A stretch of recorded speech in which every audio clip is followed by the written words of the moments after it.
History of Frederick the Great by Thomas Carlyle, Volume 7. Book 7. Fearful Shipwreck of the Double Marriage Project. February 1730. Chapter 1. England sends the Excellency Hotham to Berlin. Things, therefore, are got to a deadlock at Berlin. Rebellious womankind peremptorily refuse Weissenfels and take to a bed of sickness, inexpugnable there for the moment. Bayreuth is but a weak middle term, and there are disagreements on it. Answer from England, affirmative or even negative, we have yet none. Promptly affirmative, that might still avail, and be an honorable outcome. Perhaps better pause till that arrive and declare itself?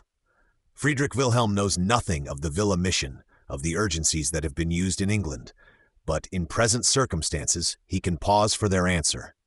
Majesty and Crown Prince with him make a run to Dresden. To outward appearance, Friedrich Wilhelm, having written that message to Bayreuth, seems easier in mind, quiet with the Queen, though dangerous for exploding if Wilhelmina and the Prince come in view. Wilhelmina mostly squats. Prince, who has to be in view, gets slaps and strokes daily, says the Princess, or almost daily. For the rest, it is evident enough. Weissenfels, if not got passed through the female parliament, is thrown out on the second reading, and so is at least finished. Ought we not to make a run to Dresden, therefore, and apprise the Polish Majesty? Short run to Dresden is appointed for February 18th, Fassmann, p. 404, and the Prince Royal, perhaps suspected of meditating something, and safer in his father's company than elsewhere, is to go. Wilhelmina had taken leave of him, night of the 17th, in Her Majesty's apartment, and was in the act of undressing for bed when, judge of a young princess's terror and surprise, there stepped into the anteroom, visible in the half-light there, a most handsome little cavalier, dressed not succinctly as colonel of the Potsdam Giants, but in magnificent French style. I gave a shriek, not knowing who it was, and hid myself behind a screen. Madame de Sansfeld, my governess, not less frightened than myself, ran out to see what audacious person at such undue hour it could be. But she returned next moment, accompanying the cavalier, who was laughing heartily, and whom I recognized for my brother. His dress so altered him, he seemed a different person. He was in the best humor possible.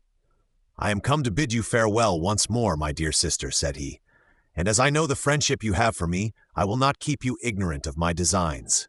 I go, and do not come back. I cannot endure the usage I suffer. My patience is driven to an end. It is a favorable opportunity for flinging off that odious yoke.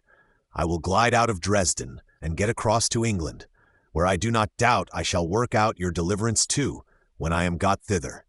So I beg you, calm yourself. We shall soon meet again in places where joy shall succeed our tears, and where we shall have the happiness to see ourselves in peace and free from these persecutions."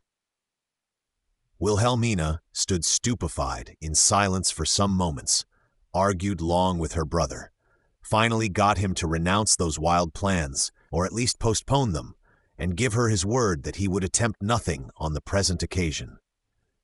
This small Dresden excursion of February 1730 passed, accordingly, without accident.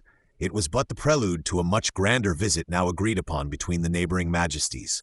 For there is a grand thing in the wind, something truly sublime of the scenic military kind, which has not yet got a name, but shall soon have a world-wide one. Camp of Mühlberg, Camp of Radowitz, or however to be named, which His Polish Majesty will hold in those Saxon parts in a month or two. A thing that will astonish all the world, we may hope, and where the King and Prince of Prussia are to attend as chief guests. It was during this brief absence in February, or directly after Friedrich Wilhelm had returned, that Queen Sophie had that fit of real sickness we spoke of. Scarcely was His Majesty got home, when the Queen, rather ambiguous in her sicknesses of late, fell really and dangerously ill, so that Friedrich Wilhelm, at last recognizing it for real, came hurrying in from Potsdam, wept loud and abundantly, poor man, declared in private he would not survive his Fekin, and for her sake solemnly pardoned Wilhelmina, and even Fritz, till the symptoms mended. Wilhelmina I 3:6. How Villa was received in England. Meanwhile Dr. Villa in England has sped not ill. Villa's eloquence of truth, the Grumkow-Reichenbach correspondence in St. Mary Axe, these two things produce their effect. These on the one hand, and then, on the other, certain questionable aspects of Fleury, after that fine Soissons catastrophe to the Kaiser, and certain interior quarrels in the English ministry, partly grounded thereon. On the whole, why should not we detach Friedrich Wilhelm from the Kaiser if we could, and comply with a royal sister? Think they at St. James. Political men take some interest in the question. Why neglect your Prince of Wales, grumbles the public. It is a solid Protestant match, eligible for Prince Fred and us. Why bother with the Kaiser and his German puddles, asks Walpole. Once detach Prussia from him, the Kaiser will perhaps sit still and leave the world and us free of his pragmatics and his sanctions and apanages. Quit of him? German puddles? Answers Townshend dubitatively, who has gained favor at headquarters by going deeply into said puddles, and is not so ardent for the Prussian match, and indeed is gradually getting into quarrel with Walpole and Queen Caroline. Cox's Eye 333-39. These things are all favorable to Dr. Villa. In fact, there is one of those political tempests, dreadful to the teapot were it not experienced in them, going on in England at this time, what we call a change of ministry, daily crisis laboring towards fulfillment or brewing itself ripe. Townshend and Walpole have had, how many weeks ago Cox does not tell us, that meeting in Colonel Selwyn's, which ended in their clutching at swords, nay almost at coat collars, Honorable 35. Honorable brothers-in-law, but the good sister who used to reconcile them is now dead. Their quarrels, growing for some years past, are coming to a head. When the firm used to be Townshend and Walpole, all was well. When it had to become Walpole and Townshend, all was not well, said Walpole afterwards. Things had already gone so far that Townshend brought Chesterfield over from The Hague last autumn. A Baron de Montesquieu, with the Esprit de Loise in his head, sailed with Lord Chesterfield on that occasion, and is now in England for 2 years. But Chesterfield could not be made secretary. Industrious Duke of Newcastle stuck so close by that office and by the skirts of Walpole. Chesterfield and Townshend versus Walpole, Colonel Stanhope Harrington and the Pelhams. The Prussian match is a card in that game, and Dr. Villa's eloquence of truth is not lost on Queen Caroline, who in a private way manages, as always, to rule pretty supreme in it. There lies in the State Paper Office, close by Dispatch, Prussian, London, 8th February, 1729 to 7:30, without date or signature, a loose detached bit of writing, in scholastic style, but brief and to the purpose, which is evidently the memorial of Villa. But as it teaches us nothing that we do not already know, it need not be inserted here. The man, we can perceive farther, continued useful in those official quarters, answering questions about Prussia, helping in the St. Mary Axe decipherings, and in other small ways for some time longer, after which he vanishes again from all record, whether to teach English farther or live on some modicum of pension granted, no man knows. Poor old Dove, let out upon the deluge in sarge gown, he did bring back a bit of olive, so to speak. Had the presage but held, as it did in Noah's case.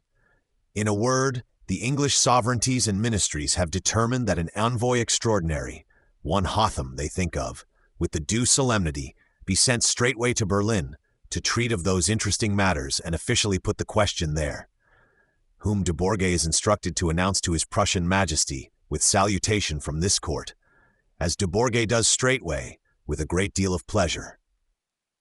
Dispatches, London, 8th February, Berlin, 2nd March, 1780.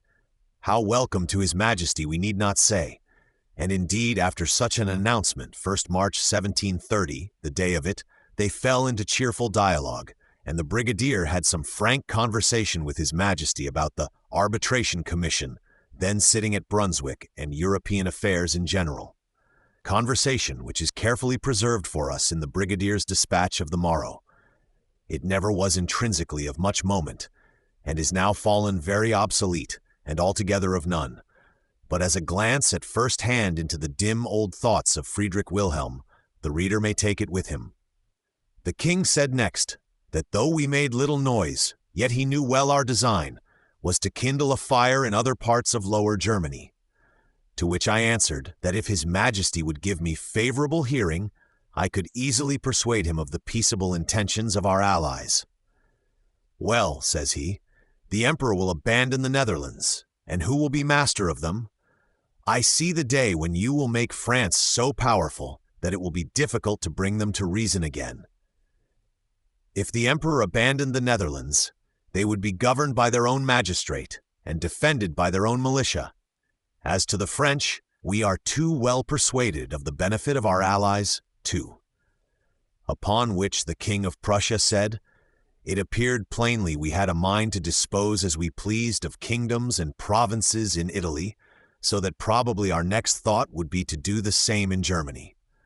The allotments made in favor of Don Carlos have been made with the consent of the emperor and the whole empire. We could not suffer a longer interruption of our commerce with Spain, for the sake of the small difference between the Treaty of Seville and the Quadruple Alliance in regard to the garrison, to the introducing of Spanish garrisons at once into Parma and Piacenza, which was the special thunderbolt of the late Soissons catastrophe, or Treaty of Seville.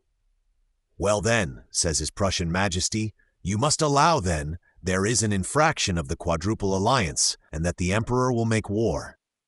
I hope not, said I, but if so, a 10 years' war in conjunction with the allies of Seville never would be so bad as the interruption of our commerce with Old and New Spain for 1 year.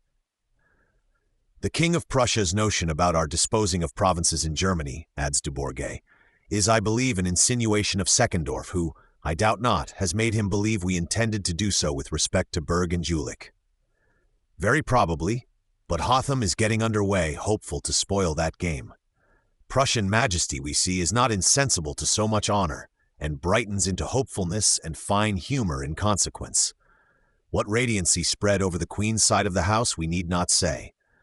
The Tobacco Parliament is like to have a hard task. Friedrich Wilhelm privately is well inclined to have his daughter married, with such outlooks, if it can be done. The marriage of the Crown Prince into such a family would also be very welcome. Only, there are considerations on that side. There are reasons. Still more there are whims, feelings of the mind towards an unloved heir apparent. Upon these latter chiefly lie the hopes of Seckendorf and the Tobacco Parliament.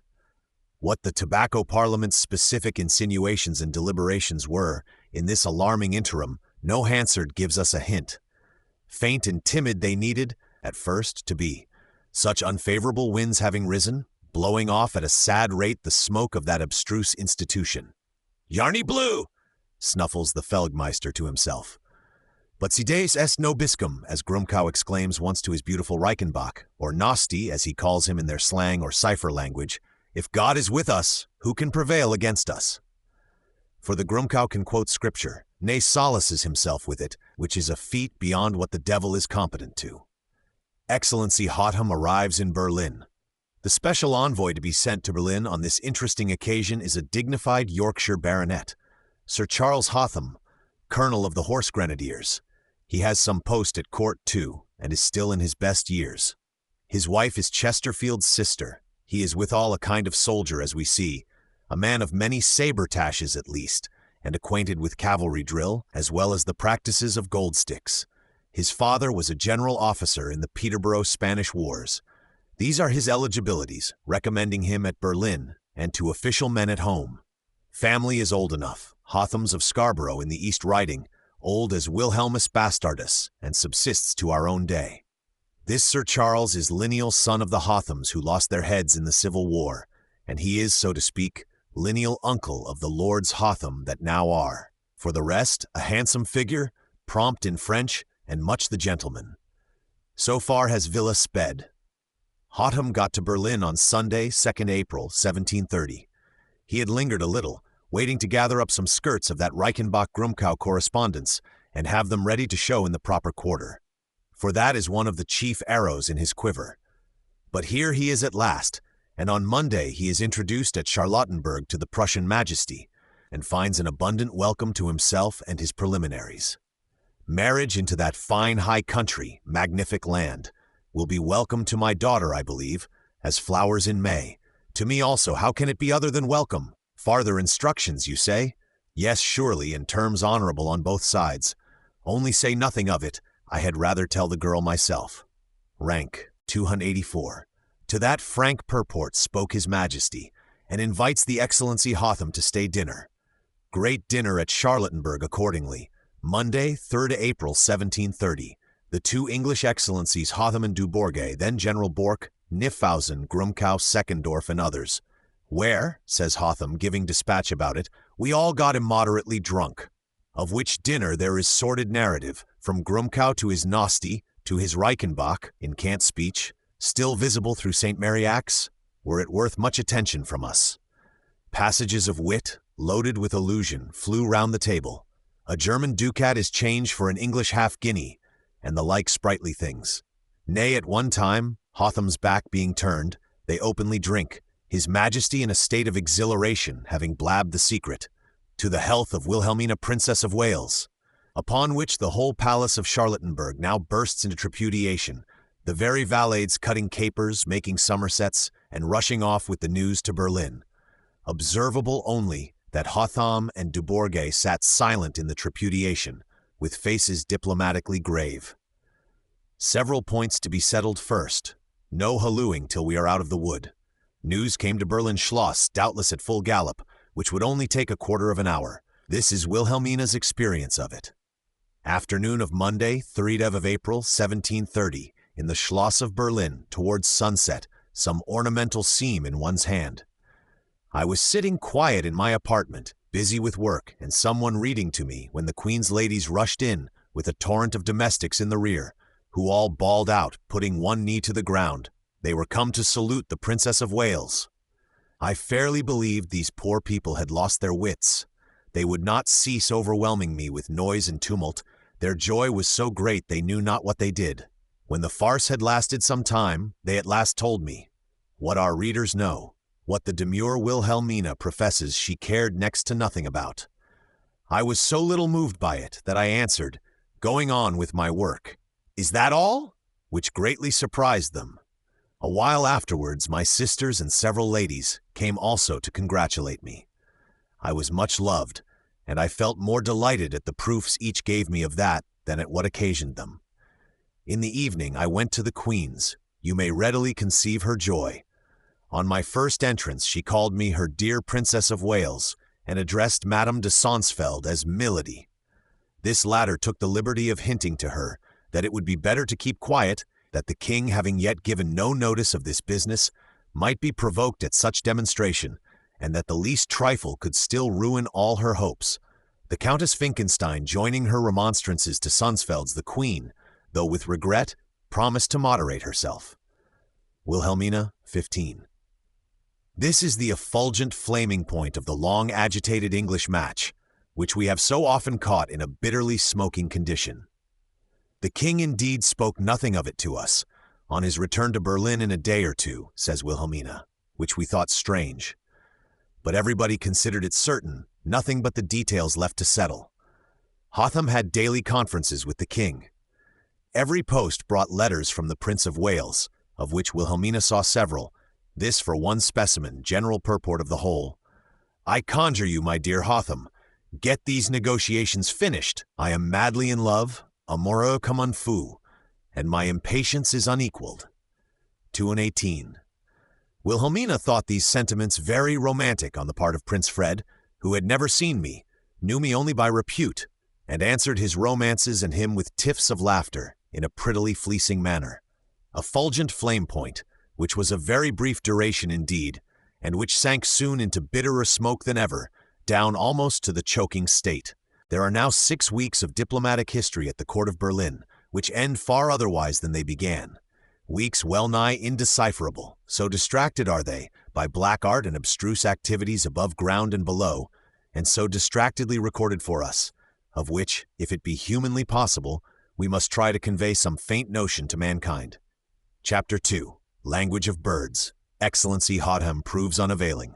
Already next morning, after that grand dinner at Charlottenburg, Friedrich Wilhelm, awakening with his due headache, thought and was heard saying, he had gone too far. Those gloomy looks of Hotham and du Bourget on the occasion, they are a sad memento that our joyance was premature. The English mean the double marriage, and Friedrich Wilhelm is not ready, and never fairly was, for more than the single.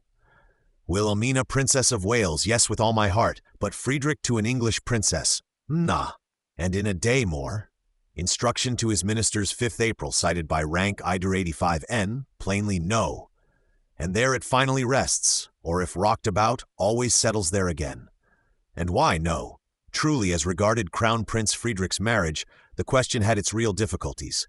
And then, still more, it had its imaginary, and the subterranean activities were busy.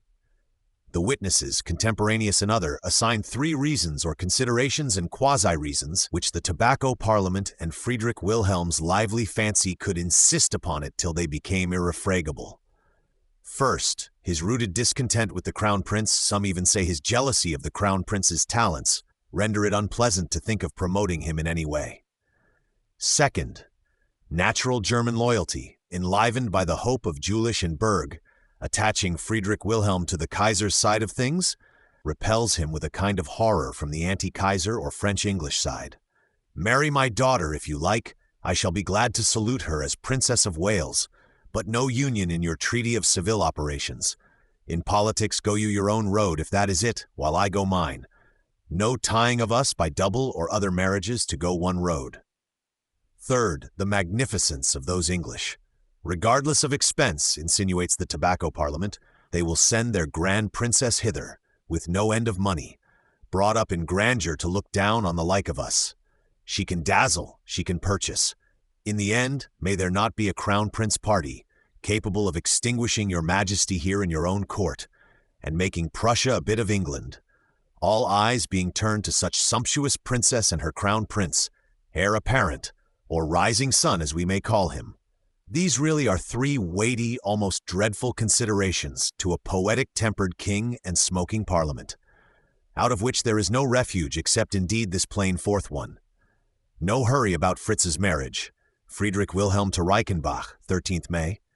He is but 18 gone, evidently too young for housekeeping. 30 is a good time for marrying. There is, thank God, no lack of royal lineage. I have 2 other princes, and another just at hand, if I knew it.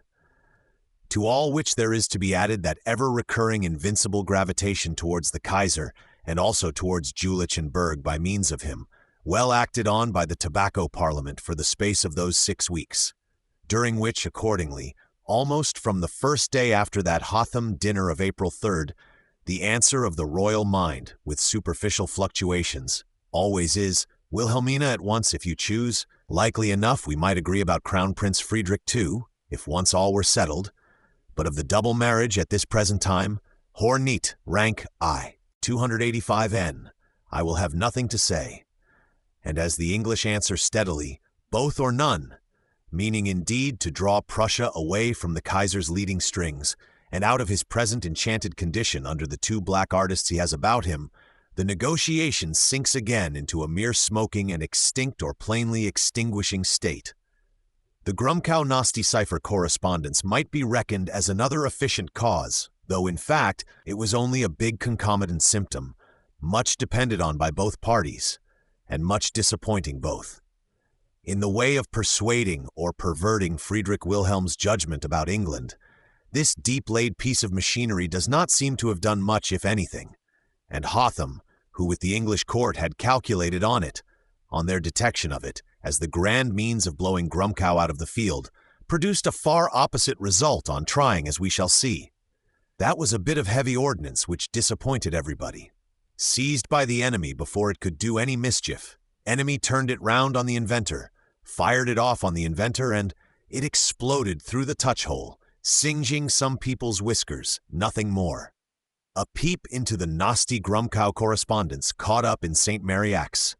Would the reader wish to look into this Nosti Grum correspondence at all? I advise him not. Good part of it still lies in the paper office here.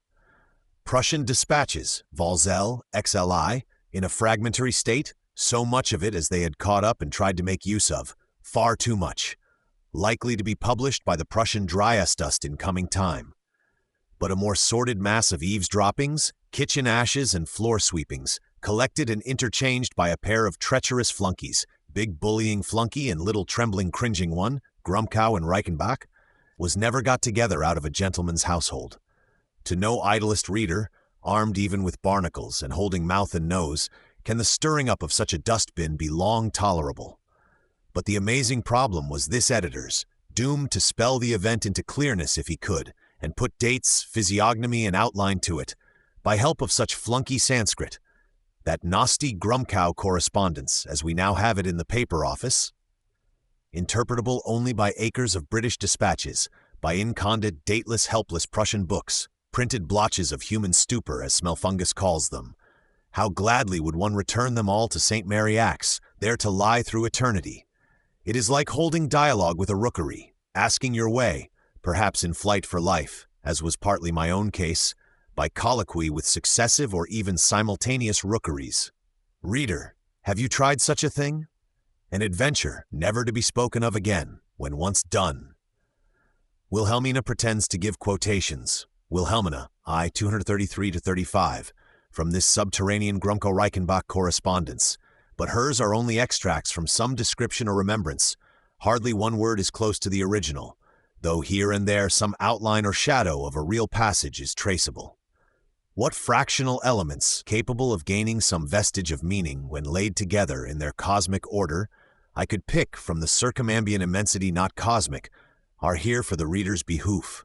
Let him skip, if, like myself, he is weary, for the substance of the story is elsewhere given. Or perhaps he has the curiosity to know the speech of birds, with abridgment by occasional change of phrase, above all by immense omission. Here in specimen is something like what the rookery says to poor Friedrich Wilhelm and us through St. Mary Axe and the copyists in the Foreign Office. Friedrich Wilhelm reads it. Hotham gives him reading of it, some weeks hence, we not till generations afterwards. I abridge to the utmost, will mark in single commas what is not abridgment but exact translation, with rigorous attention to dates and my best fidelity to any meaning there may be. The so-called Excellenz Reichenbach, in London, Gumkow from Berlin Loquitur Reichenbach listening with both his ears, words caught up in St. Mary Axe. Berlin, 3rd March, 1730. The time has now come when Reichenbach must play his game. Let him write that the heads of the opposition, who play Austria as a card in Parliament, are in consternation, Walpole having hinted to them that he was about to make friends with the King of Prussia, that by means of certain ministers at Berlin, and by other subterranean channels, autres souterrains, his Prussian Majesty had been brought to a disposition of that kind. Niefausen, Bork, and others will be much obliged to Reichenbach for so writing. That Reichenbach knows they intend sending a minister to Berlin, but is certain enough, as perhaps they are, his Prussian Majesty will not let himself be lured or caught in the trap, but that the very rumor of its being possible for him to change from Austria would be an infinite gain to the English ministry, salvation of them, in fact, in the parliamentary cockpit. That they had already given out in the way of rumor how sure they were of the court of Berlin whenever it came to the point. That Reichenbach had tried to learn from 73 and indecipherable what the real result from Berlin was, and did not think it much, though the Walpole people, all hanging so perilously upon Prussia for their existence, affected a great gaiety, and indeed felt what a gain it was even to have renewed the negotiation with his Prussian Majesty. Here is a king likely to get himself illuminated at first hand upon English affairs, by ministers lying abroad for him and lying at home. And so the king, concludes Grumkow, will think Reichenbach is a witch, to be so well informed about all that, and will redouble the good opinion he has of Reichenbach. And so, if Reichenbach second my ideas, we will pack Bork and Niefausen about their business, and will do the king faithful service, having some of us our private £500 a year from Austria for doing it. The king perceives only too well that the queen's sickness is but sham. Judge of the effect that has. I am yours entirely, tout à vous. I wait in great impatience to hear your news upon all this, for I inform you accurately how the land lies here, so that it only depends upon yourself to shine, and to pass for a miracle of just insight. Sorcier, or witch at guessing mysteries, Grumko calls it again. He continues in another missive, Berlin, 7th March. Let us give the original for a line or two.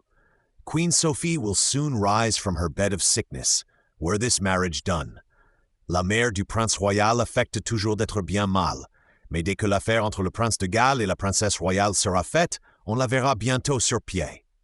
It will behoove that Reichenbach signify to the Prince Royal's father that all this affair has been concocted at Berlin with Bork and by 71 and indecipherable, with 1103 and indecipherable, that they never lose sight of an alliance with the English princess and the Prince of Prussia, and flatter themselves the Prince Royal of Prussia will accompany the Princess Royal, Wilhelmina, on her marriage there.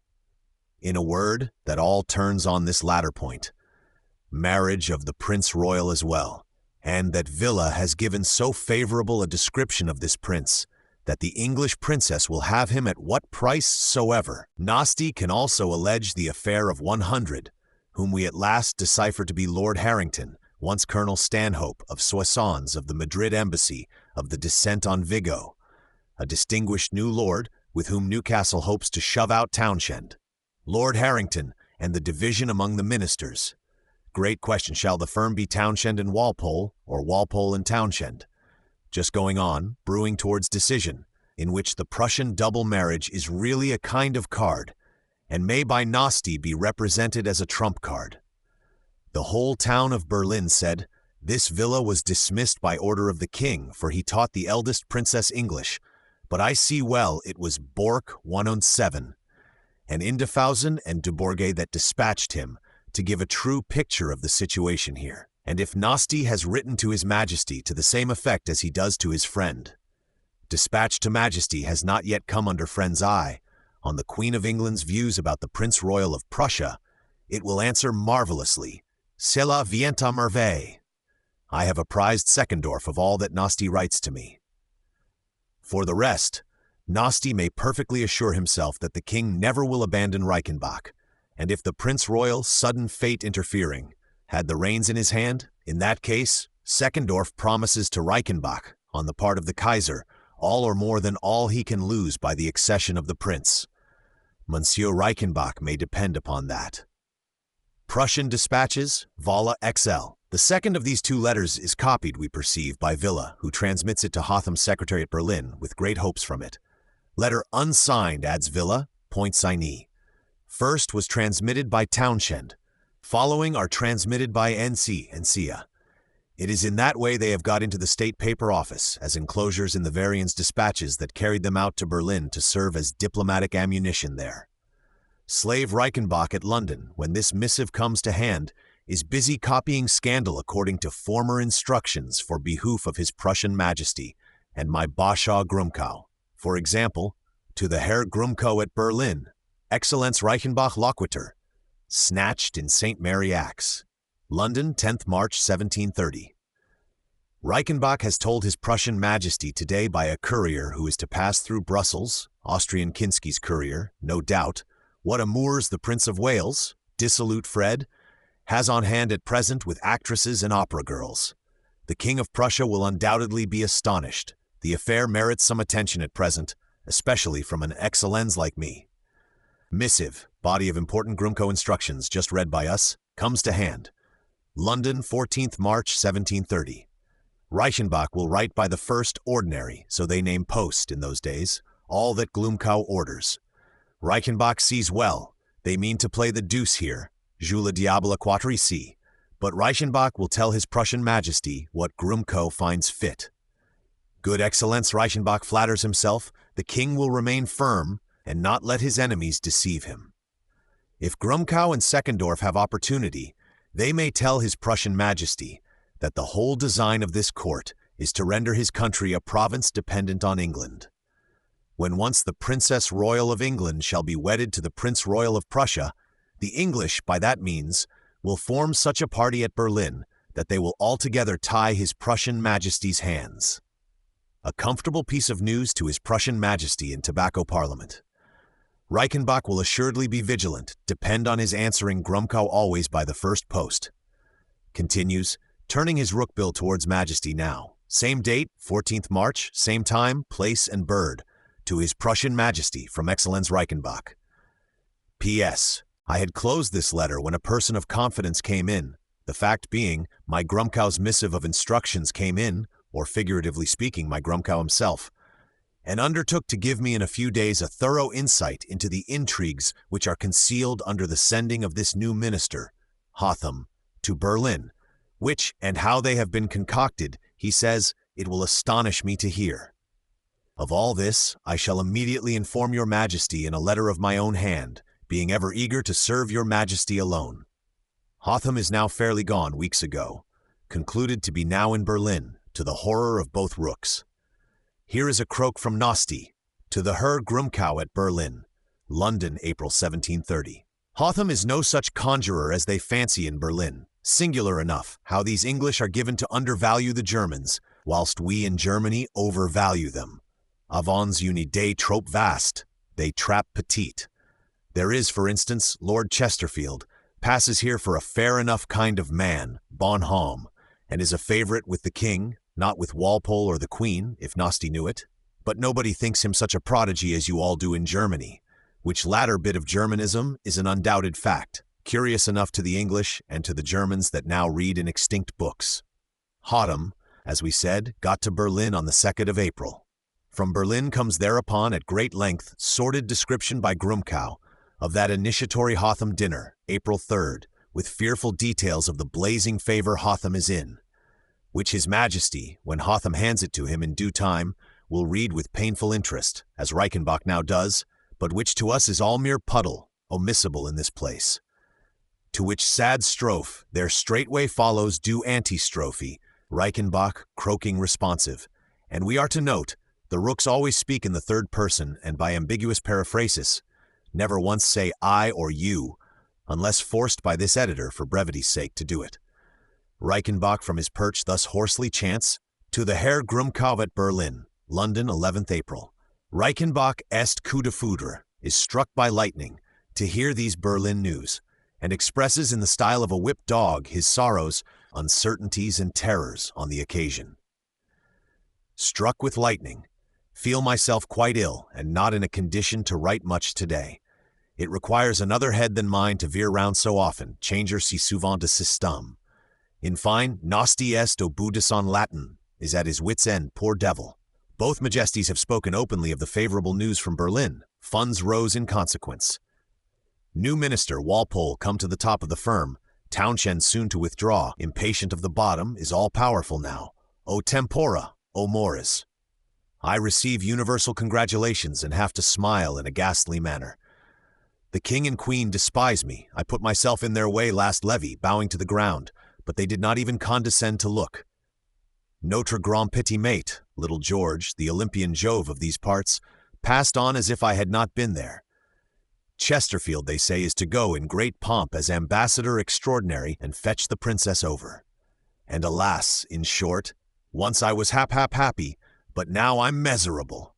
London, 14th April.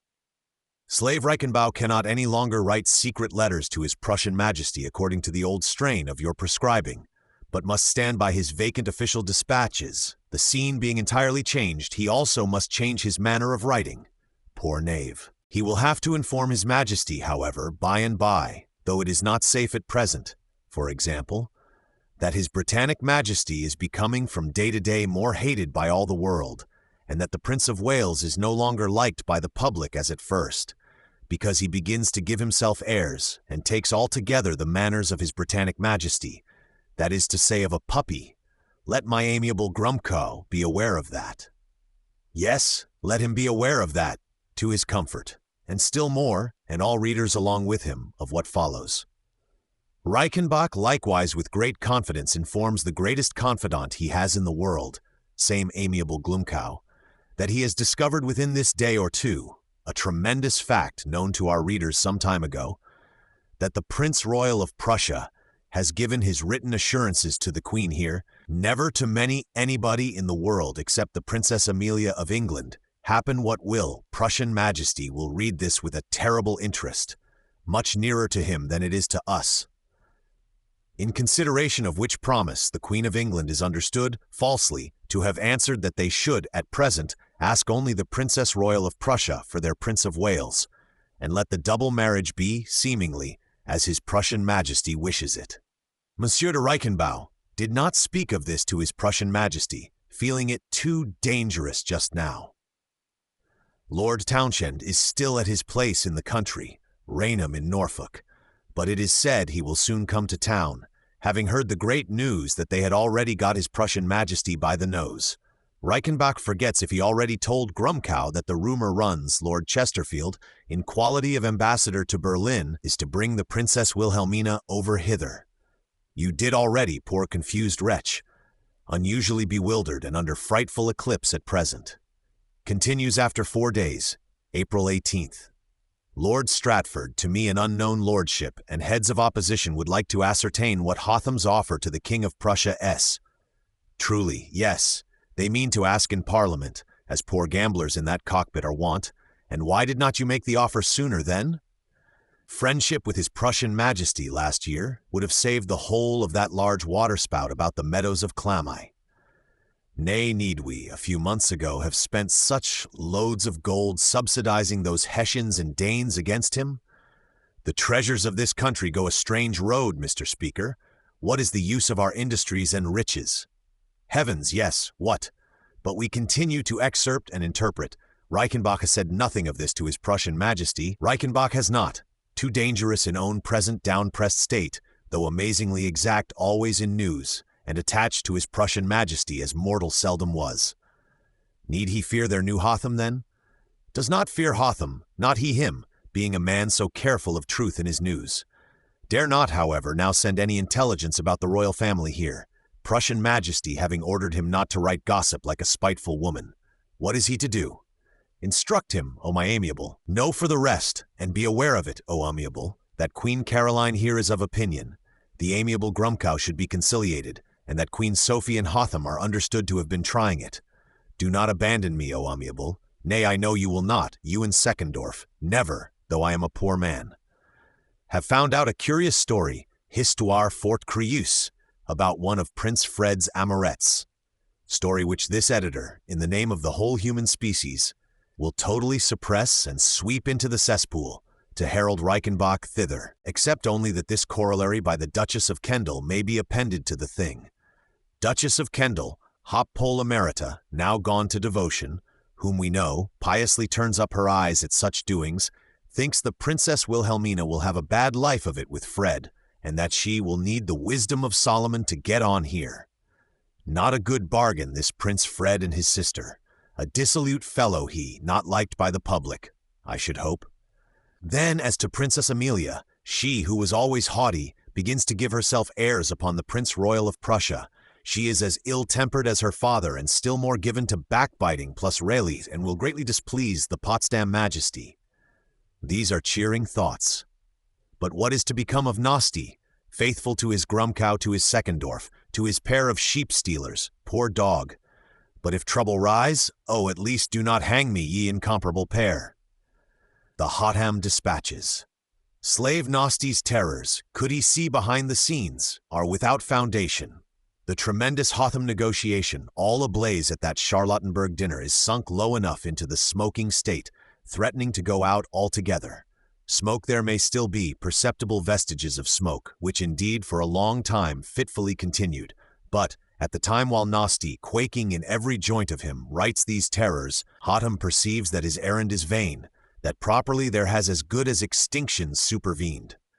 April 3rd was the flame point, which lasted in its brightness only for a few days or hours.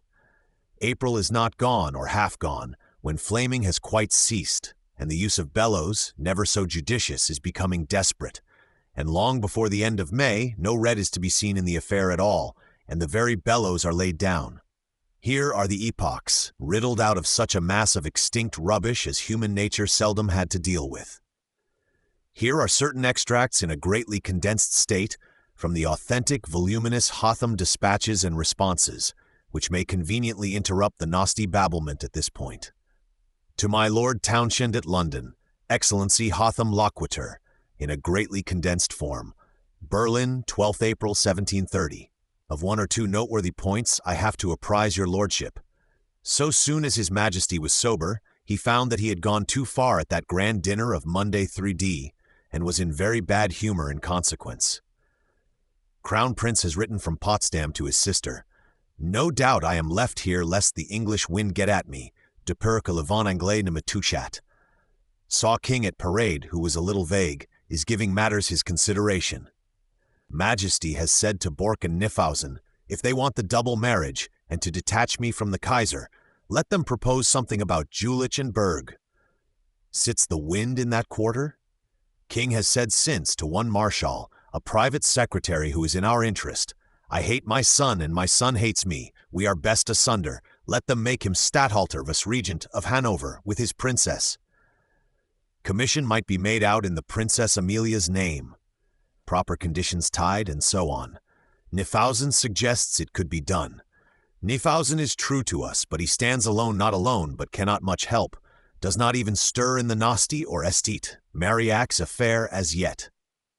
Prince Frederick to be Statthalter in Hanover with his English princess? That would save the expense of an establishment for him at home. That has been suggested by the Nifausen or English party, and no doubt it looked flattering to his Prussian Majesty for moments. This may be called epoch first, after that grand Charlottenburg dinner. Then as to the Nosti affair, in which Nifausen does not stir as yet. The fact is, it was only put into Nifausen's hands the day before yesterday, as we soon discover, and Nifausen is not so sure about it as some are. That Hotham dispatch is of Wednesday, 12th April, and not till yesterday could Guy Dickens report performance of the other important thing. Captain Guy Dickens, a brisk, handy military man, secretary to de Burgh this good while past, has duly received from headquarters the successive Nosti Grumkoftow documents, caught up in St. Mary Axe, has now delivered them to Nifausen, to be laid before his Prussian Majesty in a good hour, and would fain, Tuesday, April 11th, hope some result from this step. Not for almost a month does Hotham himself say anything of it to the Prussian Majesty, good hour for Nifausen not having come. But now, in regard to that Hanover Statthaltership, here Townshend, condensed, but not nearly so much so, my lord being a succinct man who sticks always creditably to the point. To the Excellency Hotham at Berlin from Lord Townshend, London, 27th April. Yes, you shall have the Hanover Vice-Regency. We will set up the Crown Prince Frederick in Hanover as desired, but will give the commission to our own princess, that being more convenient for several reasons. Crown Prince, furthermore, must promise to come over to England when we require him. Item may repay us our expenses hereafter. As to marriage portions, we will give none with our princess, nor ask any with theirs. Both marriages or none. And so enough. Alas, nothing came of this. Prussian Majesty, in spite of thrift, perceiving that, for several reasons, it would not do. Meanwhile, Grumkow, we learn from a secret source. Nosti, Supra, 18th April, p. 185, Infra p. 101, has been considerably courted by Botham and her Prussian Majesty, Queen Caroline having signified from England that they ought to gain that knave. What price did he charge for himself? But this also proves quite unavailing, never came to pricing. And so, here Hotham once more, to Lord Townshend at London from Excellency Hotham, Berlin, 18th April. Grumkow is a thorn in my side. One would like to do him some service in return. Cannot you stop an original letter of his? We have only deciphered copies as yet, to that Reichenbach or Nosti, strong enough to break his back. They will try. Hotham continues in next dispatch, Berlin, 27 April. Dined with the king again. Crown Prince was present, dreadfully dejected, at which one cannot help being moved. There is something so engaging in the prince, and everybody says so much good of him. Here Hotham, who again, 3 days after, says of our Fritz, if I am not much mistaken, this young prince will one day make a very considerable figure. Wish we could manage the marriage, but this Grumkow, this? Cannot they contrive to send an original strong enough? Alas, from the same secret source we learn, within a week, that Grumkow's back is very strong, the tobacco parliament in full blast again, and Seckendorf's couriers galloping to Vienna with the best news. Nay, his Majesty looks expressly sour upon Hotham, or does not look at all, will not even speak when he sees him, for a reason we shall hear. Naste infra. Can it be thought that any liberality in use of the bellows or other fire implements will now avail with his Majesty? Second and last peep into the Nosti Grumkow correspondence, caught up in St. Mary Axe. But at this point let our two rooks recommence a little. Nosti, on the 18th, we left quaking in every joint of him, and good news was almost at the door. Had afflicted Nosti known it, Grumkow's strain, suppressed by us here, all this while, is, in general, almost ever since the blaze of that Hotham dinner went off into repentant headache. Shaw, don't fear. Nay, after a fortnight or so, it is a Getty. We are all right. Tobacco Parliament and the royal imagination making such progress. This is still but the third week since that grand dinner at Charlottenburg. To the Excellence Reichenbach at London, from Grumkow. Berlin, 22nd April. King wants to get rid of the Princess Wilhelmina, who is grown lean ugly with pimples on her face, quies devenu meg laid cuperosi. This is one of the sentences Wilhelmina has got hold of. Wilhelmina I-34. Dog, will nobody horsewhip that lie out of him. Judge what a treat that will be to a Prince of Wales, who has his amorettes. All is right, Nosti, is it not? Berlin, 25th April. King declared to Seckendorf yesterday again he might write to the Kaiser that while he lived, nothing should ever part his Majesty from the Kaiser and his cause, that the French dare not attack Luxembourg as is threatened, and if they do, upon which Seckendorf dispatched a courier to Vienna. As to Hotham, he explains himself upon nothing, stalks about with his nose in the air, as if there were nothing farther to be explained. I spoke yesterday of the single match Wilhelmina and Prince of Wales. King answered, even of the single match, devil fly away with it, or a still coarser phrase. Meanwhile the Queen, though at the end of her 8th month, is cheery as a fish in water. Wilhelmina has this too, in a disfigured state, and always forms grand project of totally ruining Seckendorf by Knyphausen's and other help. Hotham yesterday, glancing at Nosti no doubt, said to the Sieur de Potsdam, cant phrase for the king, that great princes were very unlucky to have ministers that durst not show themselves in good society, for the result was they sent nothing but false news and rumors picked up in coffee houses. Coffee houses? Answers Reichenbach by and by. Reichenbach is an English society of the first distinction and receives visits from lords and dukes. This all the world knows, to be nothing like the case, as Townshend too has occasionally mentioned. At any rate, continues Grumkow, the Queen's husband said aside to Nosti's friend, I see he is glancing at Reichenbach, but he won't make much of that, cynically speaking, Neferica de l'Eau-Claire. Hotham is by no means a man of brilliant mind and his manners are rough, but Ginkel, the Dutchman, is cleverer, plus supple, and much better liked by Nosti's master. Antistrophe soon follows. London Raven is himself again. Nosti Loquitur, London, 25th April. King has written to me, I am to report to him any talk there may be in the court here about his Majesty. My amiable and his Seckendorf, need they ask if Nosti will, and in a way to give them pleasure? Strophe Allegro by the Berlin Raven or Rook, who has not yet heard the above. Grumkow Loquitur, Berlin, 29th April.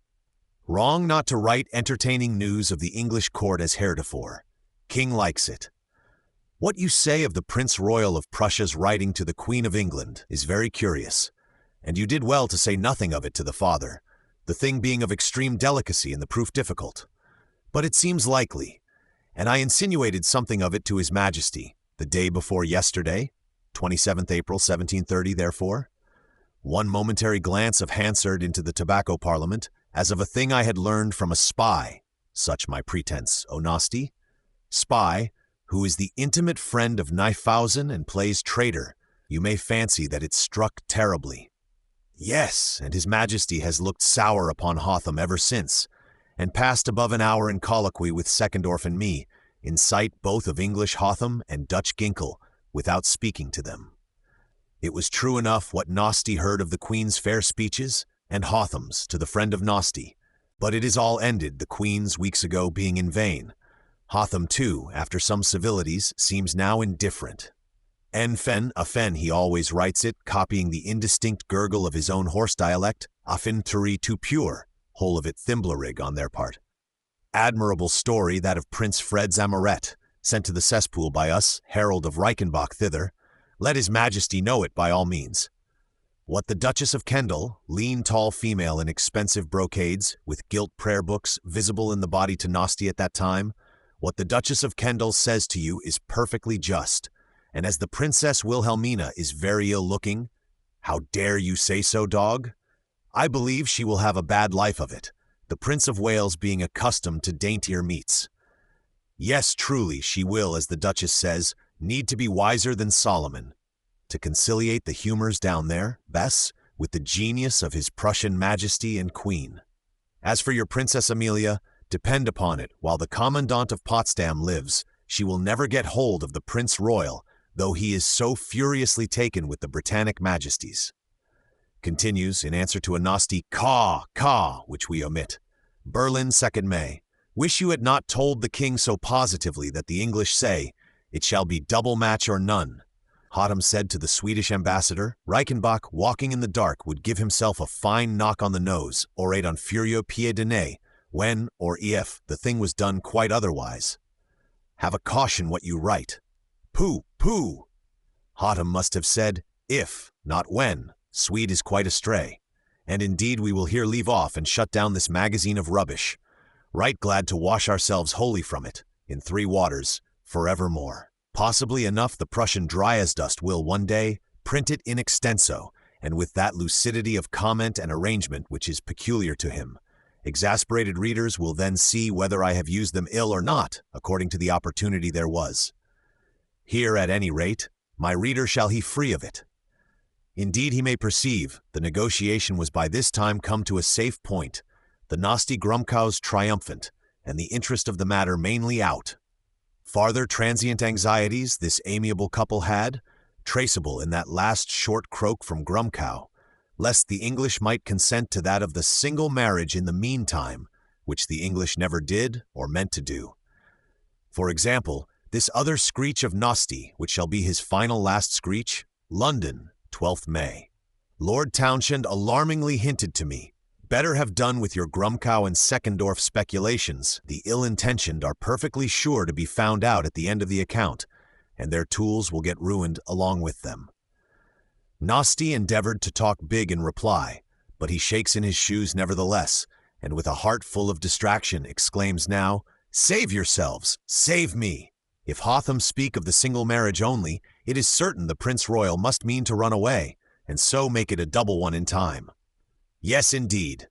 But these were transient terrors. The day is our own, my Grumkow, yes, our own, my Nasty, and so our colloquy of rookeries shall be suppressible henceforth. His Majesty gets sight of the St. Mary Axe documents, but nothing follows from it. We have only to add what Hotham reports, Berlin, May 6th, that he has had an interview with His Majesty and spoken of the St. Mary Axe affair, Nifausen having found a moment to lay it before His Majesty. So that the above excerpts from St. Mary Axe, all but the last 2, the above, and many more suppressed by us, are in His Majesty's hands, and he is busy studying them, will, it is likely, produce them in an amazed tobacco parliament one of these evenings. What the emotions of the royal breast were during the perusal of this extraordinary dialogue of birds, which has come to him through St. Mary Axe? Manifold probably, manifold questionable, but not tragical or not immediately so.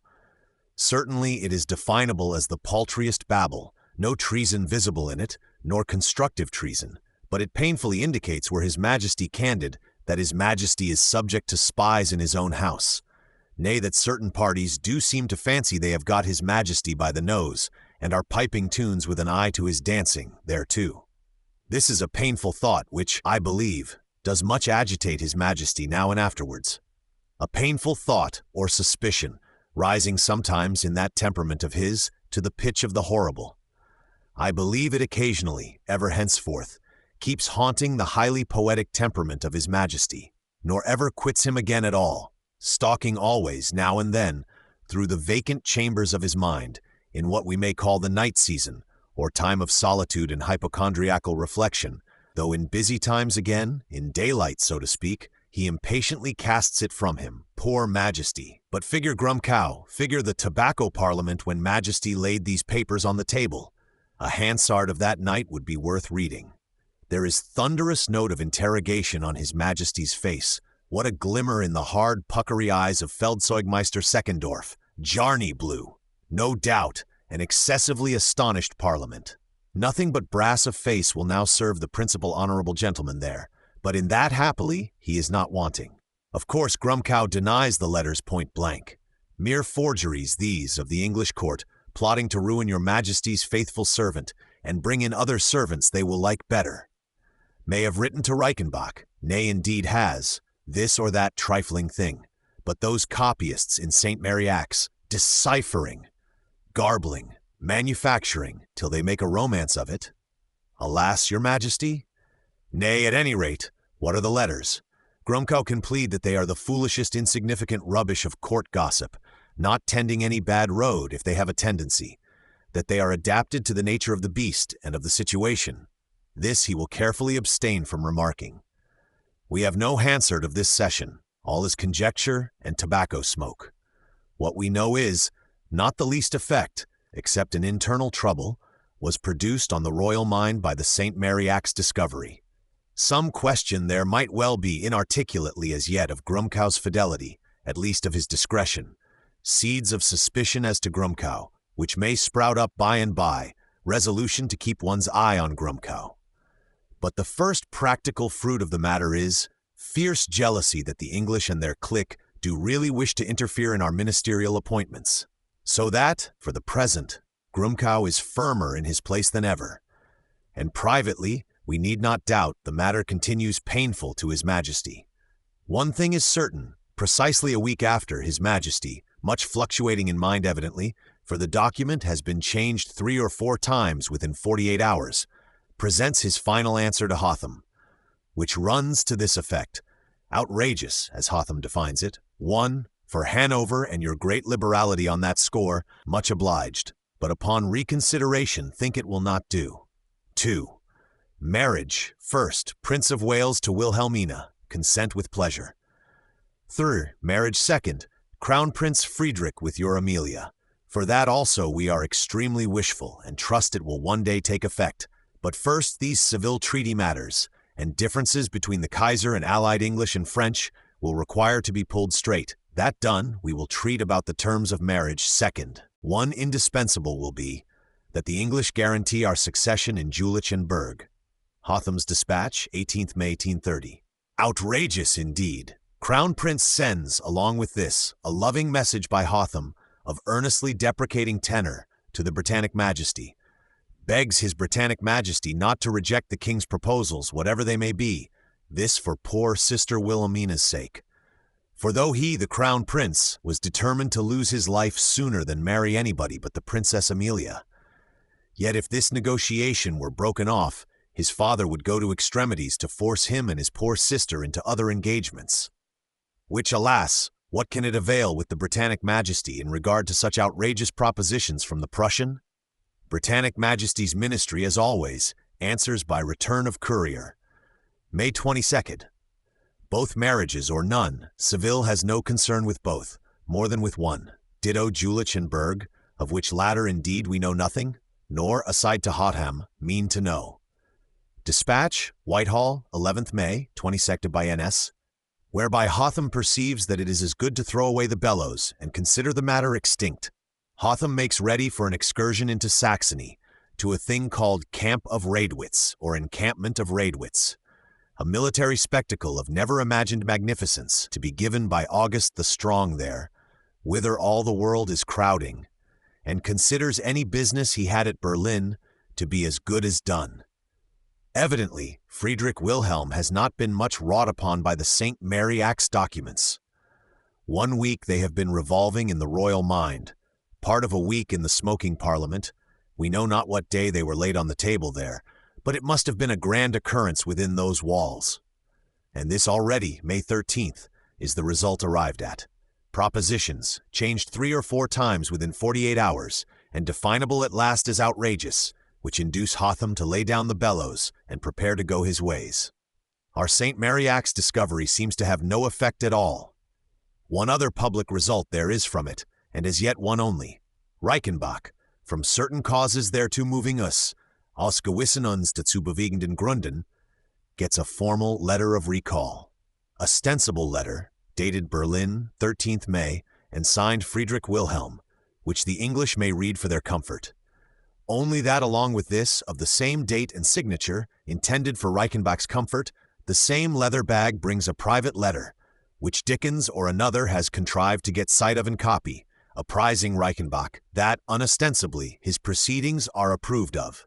that he is to continue at his post till further orders, all the same, and keep watch on these marriages, about which there is such debating in the world, wovon in der Welt so viel debattiert wird, things being still in the same state as half a year ago. That is to say, I am ready for my daughter's marriage with the Prince of Wales, but for my son, he is too young yet.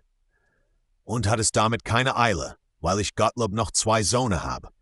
Nor is there any haste, as I have, thank God, 2 other sons, and a 3rd coming if I knew it.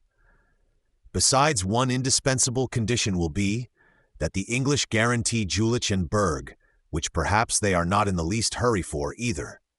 What does the English court think of that? Dated Berlin, 13th May, it is the same day when His Majesty's matured proposals, changed thrice or oftener within the 48 hours, were handed to Hotham for transmission to his court. An interesting leather bag, this ordinary from Berlin. Reichenbach, we observe, will get his share of it some 10 days after that alarming rebuke from Townshend, and it will relieve the poor wretch from his worst terrors. Go on with your eavesdroppings as before, you alarmed wretch. There does one Diggenfeld by and by, a man of better quality, and on special haste, as we shall see, come and supersede poor Nasty and send him home. There they give Nasty some exiguous pension, with hint to disappear forevermore, which he does, leaving only these St. Mary Axe documents for his life mark in the history of mankind. What the English answer to His Majesty's proposals of Berlin, May 13th, was, we have already seen, dated London, 22nd May, probably few hours after the courier arrived. Hotham, well anticipating what it would be, had already, as we phrased it, laid down the bellows, left the negotiation as essentially extinct, and was preparing for the camp at Radowitz, Britannic Majesty being anxious to hear what Friedrich Wilhelm and August the Strong have on hand there. The King of Prussia's unsteadiness and want of resolution, writes Hotham, Berlin, 20th May, will hinder him from being either very useful to his friends or very formidable to his enemies. And from the same place, just about quitting it for Radowitz, he writes again exactly a week after, Berlin, 27th May, to enclose copy of a remarkable letter. Remarkable to us also, but which, he knows, and we cannot influence the English answer now close at hand.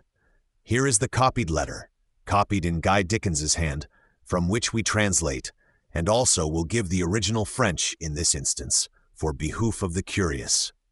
To His Excellency the Chevalier Hotham, Potsdam, end of May 7:30. Monsieur, je crois que c'est de la dernière importance que je vous écrive, et je suis assez triste d'avoir des choses à vous dire que je devrais cacher à toute la terre. Mais il faut franchir ce mauvais pas-là. Et vous comptant de mes amis, je me résous plus facilement à vous le dire. C'est que je suis traite d'une manière inouïe du roi, et que je sais qu'à présent il se trame de terribles choses contre moi, touchant certaines lettres que j'ai écrites l'hiver passe, dont je crois que vous serez informe. Enfin, pour vous parler franchement, la vraie raison que le roi a de ne vouloir point donner les mains à ce mariage est qu'il me veut toujours tenir sur un bas-pied et me faire enrager toute sa vie quand l'envie lui en prend. Ainsi, il ne l'accordera jamais. Si l'on consent de votre côté que cette princesse soit aussi traitée ainsi, vous pouvez comprendre aisément que je serais fort triste de rendre malheureuse une personne que j'estime et de rester toujours dans le même état où je suis. Pour moi, Don, je crois qu'il vaudra mieux finir le mariage de ma sœur ainsi auparavant, et ne point demander au roi seulement des assurances sur mon sujet, d'autant plus que sa parole n'y fait rien. Suffit que je réitère les promesses que j'ai déjà faites au roi mon oncle, de ne prendre jamais d'autre épouse que sa seconde fille, la princesse Amélie. Je suis une personne de parole qui pourra faire réussir ce que j'avance, pourvu que l'on se fie à moi. Je vous le promets, et à présent vous pouvez en avertir votre cour, et je saurai tenir ma promesse. Je suis toujours tout à vous, Frederick. State Paper Office, Prussian Dispatches von OpenAi, enclosed in Sir Charles Hotham's dispatch, Berlin, 27th to 16th May. Monsieur, I believe it is of the last importance that I should write to you, and I am very sad to have things to say which I ought to conceal from all the earth. But one must take that bad leap, and reckoning you among my friends, I the more easily resolve to open myself to you. The case is this: I am treated in an unheard of manner by the king, and I know there are terrible things in preparation against me, touching certain letters which I wrote last winter, of which I believe you are informed.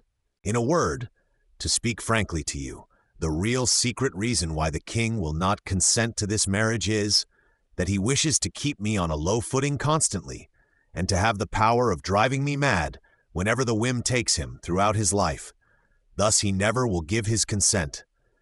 If it were possible that you on your side could consent that your princess too should be exposed to such treatment, you may well comprehend that I should be very sad to bring misery on a person whom I esteem, and to remain always in the same state as now. For my own part, therefore, I believe it would be better to conclude my sister's marriage in the first place, and not even to ask from the king any assurances in regard to mine, the rather as his word has nothing to do with it.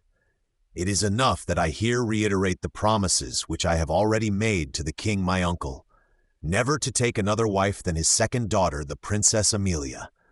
I am a person of my word, and shall be able to bring about what I set forth, provided there is trust put in me.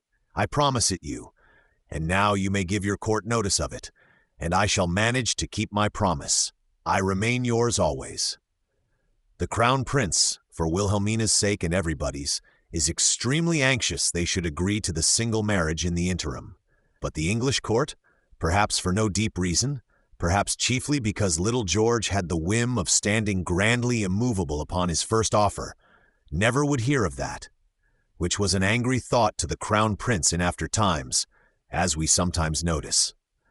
Here, to the like effect, is another fragment from His Royal Highness, copied in the Dickens hand, and enclosed in the same dispatch from Hotham, giving us a glance into the inner workshop of His Royal Highness and his hidden assiduities and endeavorings at that time. Vous pouvez croire que je ferai tout ce que je peux pour faire réussir mon plan, mais l'on n'en remarquera rien en dehors, que l'on m'en laisse agir ensuite, je ferai bien moi seul réussir le reste. Je finis là par vous assurer encore, monsieur, que je suis tout à vous. Frederick, Prince Heir. You may believe I will exert all my resources to succeed in my plan, but there will be no outward sign visible. Leave me to act in this way. I will myself successfully bring it through. I end by again assuring you, monsieur, that I am yours always. Which again produces no effect, the English answer being steadily, both marriages or none. And this, then, is what the Hotham mission is come to? Good de Bourgay is home, recalled about a month ago, for the sake of his health. Townshend's polite dispatch to him, Whitehall, 21st April, 1730. Good old gentleman, never to be heard of in diplomatic history more. De Bourgay went in the first days of May, and the month is not out when Hotham is off to the camp of Radowitz, leaving his negotiation, as it were, extinct. To the visible regret of the Berlin public generally, to the grievous disappointment of Queen Sophie, of the Crown Prince, and some others, not to speak of Wilhelmina's feelings, which are unknown to us. Regretful Berlin, Wilhelmina and Mamma among the others, had, by accident, in these dejected circumstances, a strange sign from the heavens provided them, one night, if we may be permitted to notice it here. Monday, 29th May, and poor Queen Sophie, we observe withal, is in the hands of the monthly nurse since Tuesday last. Prince Ferdinand, her last child, father of him whose fate lay at Jens 76 years afterwards, born 23rd May, 1730. St. Peter's Church in Berlin has an accident. Monday, 29th May, 1730, Friedrich Wilhelm and the Crown Prince and party were at Potsdam, so far on their way towards Radowitz. All is peaceable at Potsdam that night, but it was a night of wild phenomena at Berlin, or rather of one wild phenomenon, the burning of the St. Peter's Kirche, which held the whole city awake and in terror for its life. Dim Fossman becomes unusually luminous on this affair, probably an eyewitness to it, poor old soul, and enables us to fish up one old night of Berlin city and its vanished populations into clear view again if we like. For 2 years back, Berlin had been diligently building a non-plus-ultra of steeples to that fine church of St. Peter's, highest steeple of them all, one of the steeples of the world in a manner, and Berlin was now near ending it. Tower or shaft has been complete some time, interior fittings going on, and is just about to get its ultimate apex, a crown royal set on it by way of finis. For His Majesty, the great aedile, was much concerned in the thing, and had given materials multifarious helps. 3 incomparable bells especially were his gift, melodious old bells of distinguished tone, bigger than the great bell of Erfurt, than Tom of Lincoln, or, as brief popular rumor has it, the biggest bells in the world, at least of such a tone. These bells are hung, silent but ready in their upper chamber of the tower, and the gigantic crown or apex is to go on. Then will the basket-work of scaffolding be peeled away and the steeple stretch, high and grand, into the air. For ages it is hoped. Far otherwise. On Monday evening between 8 and 9 there gathered thunder over Berlin. Wild tumult of the elements. Thunderbolt thrice in swift succession struck the unfinished steeple, in the hood of which men thereupon noticed a light as of a star or sparkle of the sun, and straightway, in spite of the rain torrents, there burst out blazes of flame, blazes unquenchable, grand yet perilous to behold. The fire drums beat, the alarm bells clanged and ceased not, all Berlin struggling there all night in vain. Such volumes of smoke! The heavens were black as if you had hung them with mortcloth, such roaring cataracts of flame, you could have picked up a copper duet at the distance of 800 yards. Hiss! What hissing far aloft is that? That is the incomparable big bells melting.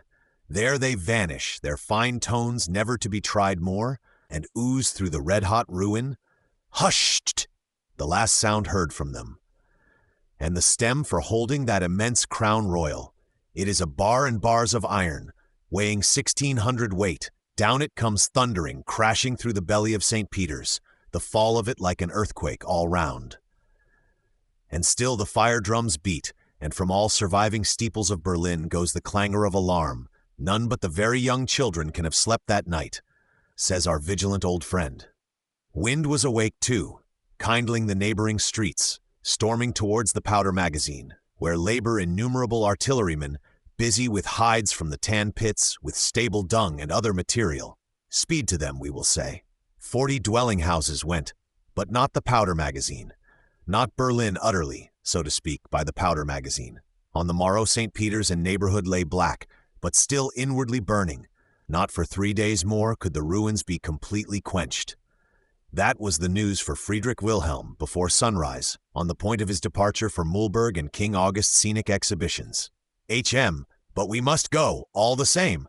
We will rebuild it, said he. And truly he did so. And the polite King August, sorry to hear of the Peterskirch, gave him excellent sandstone from the quarries of Pirna, says Fassmann. Great blocks came boating down the Elbe. From that notable Saxon Switzerland country, notable to readers here in time coming, and are to be found as ashlar in the modern St. Peter's at Berlin, a fact which the reader, till Pirna be better known to him, may remember if he likes. Fassmann, pp. 469. And now let us to Radowitz without delay. Chapter 3. Camp of Radowitz. The camp of Mühlberg, called more properly the camp of Radowitz, towards which Friedrich Wilhelm with English Hotham and many dignitaries are now gone, was one of the sublimest scenic military exhibitions in the history of the world, leaving all manner of imitation tournaments, modern tin tournaments, out of sight, and perhaps equaling the Field of the Cloth of Gold, or Barbarossa's Mainz tournament in ancient times. It lasted for a month, regardless of expense, June month of the year 1730, and from far and wide the idol of mankind ran by the thousand to see it. Shall the thing be abolished utterly, as perhaps were proper, had not our Crown Prince been there with eyes very open to it, and yet with thoughts very shut? Or shall some flying trace of the big zero be given, riddling or screening certain cartloads of heavy old German printed rubbish, chiefly the terrible compilation called Heldenstaats und Lebensgeschichte des etc., Friedrichs des Andern, History Heroical, Political and Biographical of Friedrich II, Frankfurt and Leipzig, 1759 to 1760, Vol I, first half, pp. 171 to 210. There are 10 thick and thin half volumes, and perhaps more. One of the most hideous imbroglios ever published under the name of book, without vestige of index, and on paper that has no margin and cannot stand ink, yet with many curious articles stuffed blindly into the awful belly of it, like jewels into a rag sack, or into 10 rag sacks all in one, with far more authenticity than you could expect in such case. Let us call it, for brevity, Heldengeschichte in future references, To omit the Hotham dispatches, we obtained the following shovelful of authentic particulars, perhaps not quite insupportable to existing mankind. The exact size of the camp of Radowitz I nowhere find measured, but to judge on the map at P-Tune 14, it must have covered with its appendages some 10 or 12 square miles of ground. All on the Elbe, right bank of the Elbe, town of Mühlberg, chief town of the district, lying some 10 miles northwest, then, not much beyond it, Torgau, and then famed Wittenberg, all on the northwest, farther down the river, and on the other side, Meissen with its potteries not far to the southeast of you, up the river, on the Dresden hand. Nay, perhaps many of my readers have seen the place and not known in their touring expeditions, which are now blinder than ever, and done by steam, without even eyesight, not to say intelligence. Precisely where the railway from Leipzig to Dresden crosses the Elbe, there, if you happen to have daylight, is a flat, rather clayey country, dirty greenish, as if depastured partly by geese, with a big, full river Elbe sweeping through it, banks bearish for a mile or two, river itself swift, sleek, and of flint color, not unpleasant to behold, thus far on its journey from the Bohemian giant mountains seaward. Precisely there, when you have crossed the bridge, is the southmost corner of August the Strong's encampment, vanished now like the last flock of geese that soiled and nibbled these localities, and without knowing it, you are actually upon memorable ground. Actually, we may well say, apart from August and his fooleries. For here also it was, on the ground now under your eye, that Kurfürst Johann Friedrich the Magnanimous, having been surprised the day before at public worship in the above-mentioned town of Mühlberg, and completely beaten by Kaiser Karl V and his Spaniards and Duke of Alba, did on Monday 25th April 1547 ride forth as prisoner to meet the said Kaiser, and had the worst reception from him, poor man. Take pity on me, O God, this is what it is come to. The magnanimous beaten Kurfürst was heard murmuring as he rode. At sight of the Kaiser he dismounted, pulled off his iron-plated gloves, knelt, and was, for humbly taking the Kaiser's hand, to kiss it. Kaiser would not. Kaiser looked thunderous tornado on him, with hands rigidly in the vertical direction. The magnanimous Kurfürst arose therefore, doffed his hat. Great mightiest, grossmachtigster, all-gracious Kaiser, I am your majesty's prisoner, said he, confining himself to the historical. I am Kaiser now, then? Answered the sullen tornado, with a black brow and hanging under jaw. I request my imprisonment may be prince-like, said the poor prince. It shall be as your deserts have been. I am in your power. You will do your pleasure on me, answered the other, and was led away, to hard durance and peril of life for 5 years to come. His cousin Moritz, having expertly jockeyed his electoral dignities and territories from him in the interim. De Wette, Kurzgefasste Lebensgeschichte der Herzog zu Sachsen, Weimar, 1770, pp. 933-73, as was told above long since. Expert cousin Moritz, in virtue of which same Moritz, or rather perhaps in sice of him, August the Strong is even now Elector of Saxony, Papist, pseudo-Papist, apostate King of Poland, and non-plus-ultra of gluttonous royal flunkies, doomed to do these fooleries on God's earth for a time. For the sins of the fathers are visited upon the children, in ways little dreamt of by the flunky judgment, to the 6th generation and farther. Truly enough, this is memorable ground, little as King August thinks of it, little as the idle tourists think, or the depasturing geese who happen to be there. The 10 square miles have been industriously prepared for many months past, shaved, swept by the best engineer science, every village of it thoroughly cleaned at least. The villages all let lodgings at a Californian rate. In one village, Moritz by name, map at page 214, is the slaughterhouse, killing oxen night and day, and the bakery, with 160 mealy bakers who never rest. In another village, Strom, is the playhouse of the region. In another, Glaubitz, the post office. Nothing could excel the arrangements.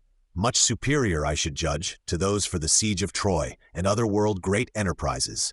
Worthy really of admiration had the business not been zero. Foreign courts, European diplomacy at large, wondered much what cunning scheme lay hidden here. No scheme at all, nor purpose on the part of poor August, only that of amusing himself and astonishing the flunkies of creation, regardless of expense. 3 temporary bridges, 3 besides the regular ferry of the country, cross the Elbe. For the high officers, dames, damoiselles, and lordships of degree, and thousandfold spectators, lodge on both sides of the Elbe. 3 bridges, one of pontoons, one of wood rafts, one of barrels, immensely long, made for the occasion. The whole Saxon army, 30,000 horse and foot with their artillery, all in beautiful brand-new uniforms and equipments, lies beautifully encamped in tents and wooden huts nearby Zeithain, its rear to the Elbe. This is the Armeelager, camp of the army, in our old rubbish books. Northward of which, with the heath of Gorish still well beyond and bluish to you in the farther north, rises on favorable ground a high pavilion, elaborately built, elaborately painted and gilded, with balcony stages round it, from which the whole ground and everything done in it is surveyable to spectators of rank. Eastward again, or from the pavilion southeastward, at the right flank of the army, where again rises a kind of height, hard by Radowitz, favorable for survey. There, built of sublime silk tents, or solid well-painted carpentry, the general color of which is bright green with gilt knobs and gilt gratings all about, is the Hauptlager, headquarters, main lager, heart of all the lagers, where his Prussian Majesty and his Polish ditto, with their respective suites, are lodged. King-like holy in extensive green palaces ready gilt and furnished, such drawing rooms, such bedrooms, with floors of dyed wicker work, the gilt mirrors, pictures, musical clocks, not even the fine bathing tubs for his Prussian Majesty have been forgotten. Never did man or flunky see the like.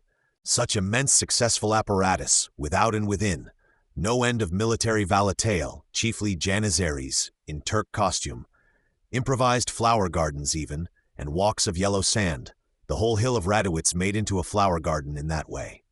Nay, in the army lager too, many of the captains have made little improvised flower gardens in that camp of theirs, up and down. For other captains, not of a poetical turn, there are billiards, coffee houses, and plenty of excellent beer and other liquor. But the mountains of cavalry hay, that stand guarded by patrols in the rearward places, and the granaries of cavalry oats are not to be told. Eastward, from their open porticos and precincts, with imitation janissaries pacing silent lower down, the 2 majesties oversee the army at discretion, can survey all things, even while dining, which they do daily, like very kings. Fritz is lodged there, has a magnificent bed, poor young fellow. He alone now makes the business of any meaning to us. He is curious enough to see the phenomena military and other, but oppressed with black care. My Amelia is not here, and the tyrant father is. Tyrannus with his rattan, ye gods. We could insist much on the notable people that were there, for the lists of them are given. Many high lordships, some of whom will meet us again. Weissenfels, Wilhelmina's unfavored lover, how busy is he, commanding gallantly, in the terrific sham battle against Wackerbarth. General Wackerbarth, whose house we saw burnt on a Dresden visit not so long ago. Old Leopold of Anhalt-Dessau is there, the old Dessauer, with 4 of his princes, instructed in soldiering, left without other instruction, without even writing, unless they can pick it up for themselves. Likely young fellows, too, with a good stroke of work in them, of battle in them, when called for. Young Anspach, lately wedded, comes, in what state he can, poor youth. Lodges with the Prussian Majesty, his father-in-law, should keep rather quiet, his share of wisdom being small. Seckendorf, with his Grumkau, they also are here in the train of Friedrich Wilhelm. Grumkau shoves the bottle with their Polish and Prussian Majesties. In jolly hours, things go very high there. I observe they call King August Latron, the captain, or patroon, a fine jollity dwelling in that man of sin. Or does the reader notice Holstein Beck, Prussian Major General, Prince of Holstein Beck, a solid, dull man, capable of liquor among other things, not wiser than he should be, sold all his appanage or princeship, for example, and bought plate with it, wherefore they call him ever since Holstein Vaisel, Holstein Plate, instead of Holstein Beck, Eat-Trite Rive 109. His next brother, here likewise I should think, being Major General in the Saxon service, is still more foolish. He, poor soul, is just about to marry the Orzelska, incomparable princess known to us who had been her father's mistress. Marriage, as was natural, went asunder again, 1733, after a couple of years. But mark especially that middle-aged heavy gentleman, Prince of Anhalt-Zerbst, Prussian Commandant of Stettin. Not over-rich, would not even be rich if he came to be reigning duke as he will do. Attentive at his post in those parts, ever since the siege of Stralsund time. has done his orders, fortified Stettin to perfection, solid, heavy, taciturn man, of whom there is nothing notable but this only, that last year his wife brought him a little daughter, Catherine the name of her. His wife is a foolish, restless dame, high-born and penniless. Let her nurse well this little Catherine. Little Catherine will become abundantly distinguished in 30 years hence. Empress of all the Russias, that little girl, the fates have so appointed it, mocking the prophecies of men. Here, too, is our poor unmentionable Duke of Mecklenburg. Poor soul, he has left his quarrels with the Ritterschaft for a week or two, and is here breathing the air of the Elbe heaths. His wild Russian wife, wild Peter's niece and more, we are relieved to know is dead, for her ways and Peter's have been very strange. To this unmentionable Duke of Mecklenburg she has left one daughter, a Princess Elizabeth Catherine, who will be called Princess Anne one day, whose fortunes in the world may turn out to be tragical. Potential heiress of all the Russias, that little Elizabeth or Anne. Heiress by her wily aunt, Anne of Courland, Anne with the swollen cheek, whom Moritz, capable of many things, and of being Marquis de Saxe by and by, could not manage to fall in love with there, and who has now just quitted Courland and become Charina. Peter II, her cousin german, died January 1730, Manstein's Russia. If Aunt Anne with the big cheek should die childless, as is likely, this little niece were heiress. Was thuts what matter? In the train of King August are likewise splendors of a sort, if we had time for them. Dukes of Saxon-Gotha, Dukes of Meiningen, most of the dukes that put Saxon to their name, Saxon-Weimar for one, who is grandfather of Gotha's friend, if not otherwise distinguished. The Lubomirskis, Czartoryskis, and others of Polish breed shall be considered as foreign to us, and go unnoticed. Nor are high dames wanting, as we see, vast flights of airy, bright-hued womankind, crown princess at the head of them, who lodges in Tiefenau with her crown prince, and though plain-looking, and not of the sweetest temper, is a very high lady indeed. Niece of the present Kaiser Karl, daughter of the late Kaiser, Joseph of blessed memory, for which reason August never yet will sign the pragmatic sanction, his crown prince having hereby rights of his own in opposition thereto. She is young, to her is Tiefenau northward, on the edge of the Gorish heath, probably the choicest mansion in these circuits, given up. Also she is lady of the Bucentaur, frigate equal to Cleopatra's galley in a manner, and commands, so to speak, by land and water.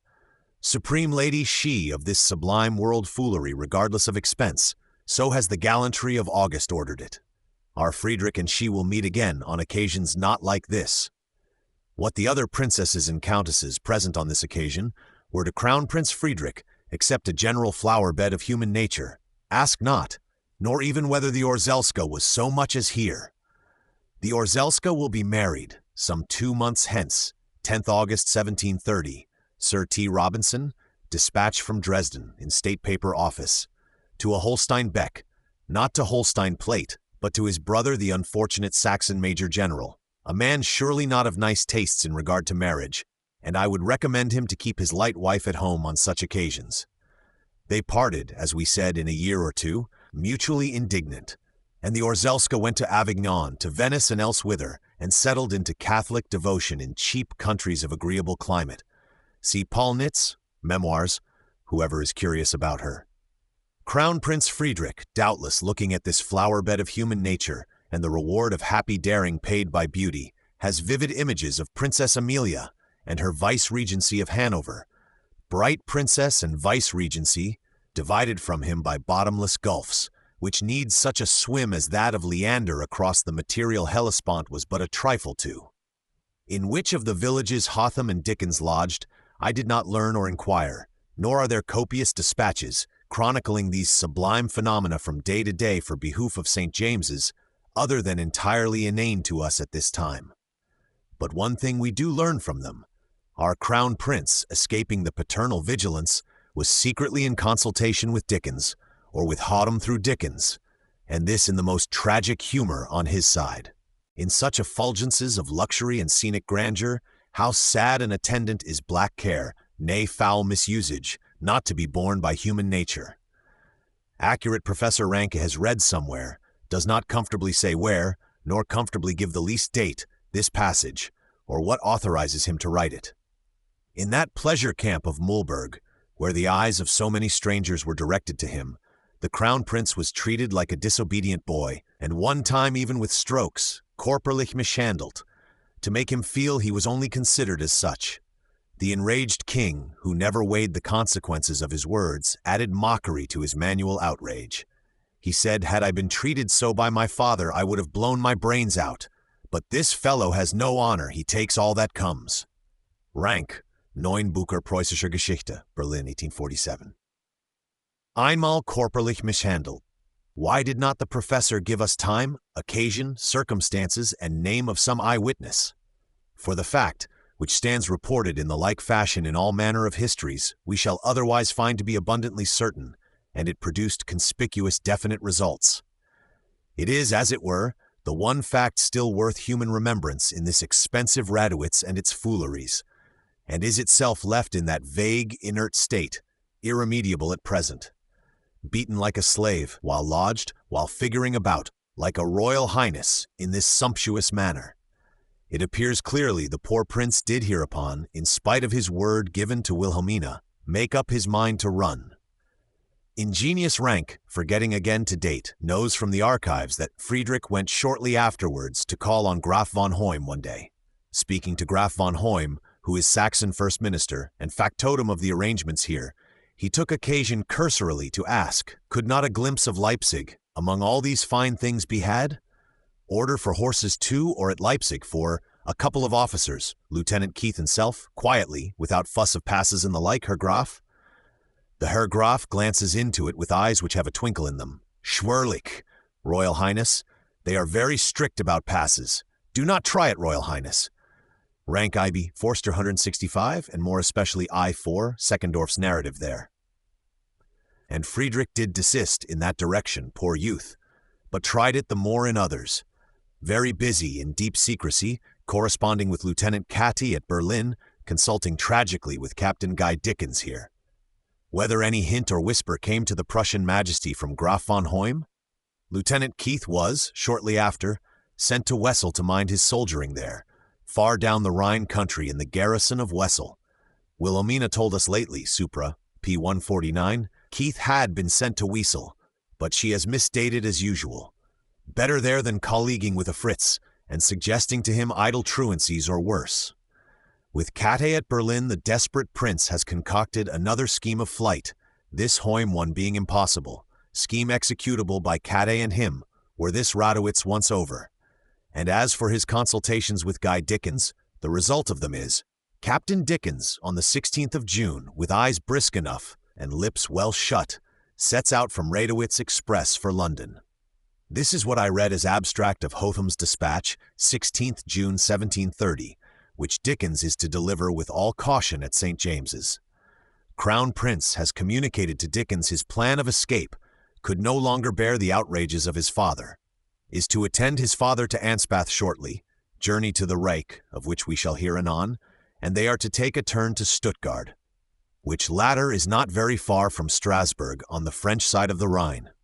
To Strasbourg he will make his escape, stay 6 weeks or a couple of months, that his mother be not suspected, and will then proceed to England. Hopes England will take such measures as to save his sister from ruin. These are his fixed resolutions. What will England do in such abstruse case? Captain Dickens speeds silently with his dispatch. Will find Lord Harrington, not Townshend any more. Resigned 15th May 1730. Dispatched to Hotham as farewell of that date. Will copiously open his lips to Harrington on matters Prussian. A brisk military man in the prime of his years, who might do as Prussian envoy himself if nothing great were going on. Harrington's final response will take some deliberating. Hotham, meanwhile, resumes his report, as we too must do, of the scenic exhibitions, and we can well fancy is getting weary of it, wishing to be home rather, as his business here seems ended. Preceding dispatch of 16th June. One day he mentions a rumor, inane high rumors being prevalent in such a place. Rumor circulated here, to which I do not give the slightest credit, that the Prince Royal of Prussia is to have one of the archdusses, perhaps Maria Theresa herself, which might indeed have saved immensities of trouble to the whole world, as well as to the pair in question, and have made a very different history for Germany and the rest of us. Fancy it. But for many reasons, change of religion, had there been no other, it was an impossible notion. Maybe, thinks Hotham, that the court of Vienna throws out this bait to continue the king's delusion, or a snuffle from Seckendorf without the court may have given it currency in so inane an element as Radowitz. Of the terrific sham battles conducted by Weissenfels on one side and Wackerbarth on the other, of the charges of cavalry, play of artillery, threatening to end in a very doomsday, round the pavilion, and the ladies and the royalties assembled on the balconies there, who always go to dinner safe when victory has declared itself, I shall say nothing. Nor of that supreme attack on the entrenchments, blowing up of the very bridges, cavalry posted in the woods, host doing its very uttermost against host, with unheard of expenditure of gunpowder and learned maneuver, in which the fleet, of shallops on the Elbe, rigged mostly in silk, took part, and the Bucentaur with all its cannon. Words fail on such occasions. I will mention only that assiduous King August had arranged everything like the king of playhouse managers, was seen, early in the morning, driving his own curricle all about, in vigilant supervision and inspection, crossed the tub bridge, or perhaps the float bridge not yet blown up, in a worst wagon, giving himself, what proved well-founded, the assurance of success for this great day, and finally that, on the morrow, there occurred an illumination and display of fireworks, the like of which is probably still a desideratum. For the Bucentaur and fleet were all hung with colored lamplets, headquarters, Hopelager, and Armylager ditto, gleaming upwards with their golden light into the silver of the summer twilight. And all this is still nothing to the scene there is across the Elbe on our southeast corner. You behold that palace of the genii, wings, turrets, main body, battlements. It is a gigantic wooden frame on which 200 carpenters have been busy for above 6 months, ever since Christmas last.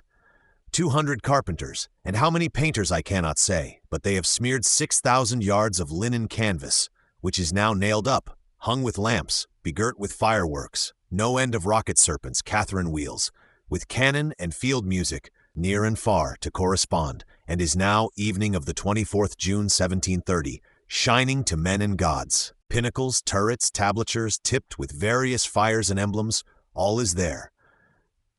Symbolic painting, 600 yards of it, glowing with inner light, and legible to the very owls. Arms now piled useless, Pax with her appurtenances, Mars resting in that canvas on trophies of laurel honorably won. And there is an inscription, done in lamplets, every letter taller than a man, were you close upon it. Sic fulta manet, thus supported it will stand. The it being either Pax, peace, or Domus, the genii palace itself, as your weak judgment may lead you to interpret delicate allusions. Every letter bigger than a man. It may be read almost at Wittenberg, I should think, flaming as Pica written on the sky from the steeple tops there. Thus supported it will stand, and pious mortals murmur, hope so, I am sure, and the cannons fire, almost without ceasing, and the field music, guided by telegraphs, bursts over all the scene, at due moments, and the Catherine wheels fly hissing, and the Bucentaur and silk brigantines glide about like living flambeaux, and in fact you must fancy such a sight. King August, tired to the bone and seeing all successful, retired about midnight. Friedrich Wilhelm stood till the finale, Saxon crown prince and he, in a window of the highest house in Promnitz. Our young Fritz and the Margraf of Ansbach, they also in a neighboring window, 24th, 25th June, Heldengeschichte, above spoken of, I-200, stood till the finale, 2 in the morning, when the very sun was not far from rising. Or is not the ultimate closing day perhaps still notabler, a day of universal eating? Debauchy King August had a touch of genuine human good humor in him, poor devil, and had the best of stomachs. 80 oxen, fat as Christmas, were slain and roasted, subsidiary viands I do not count, that all the world might have one good dinner.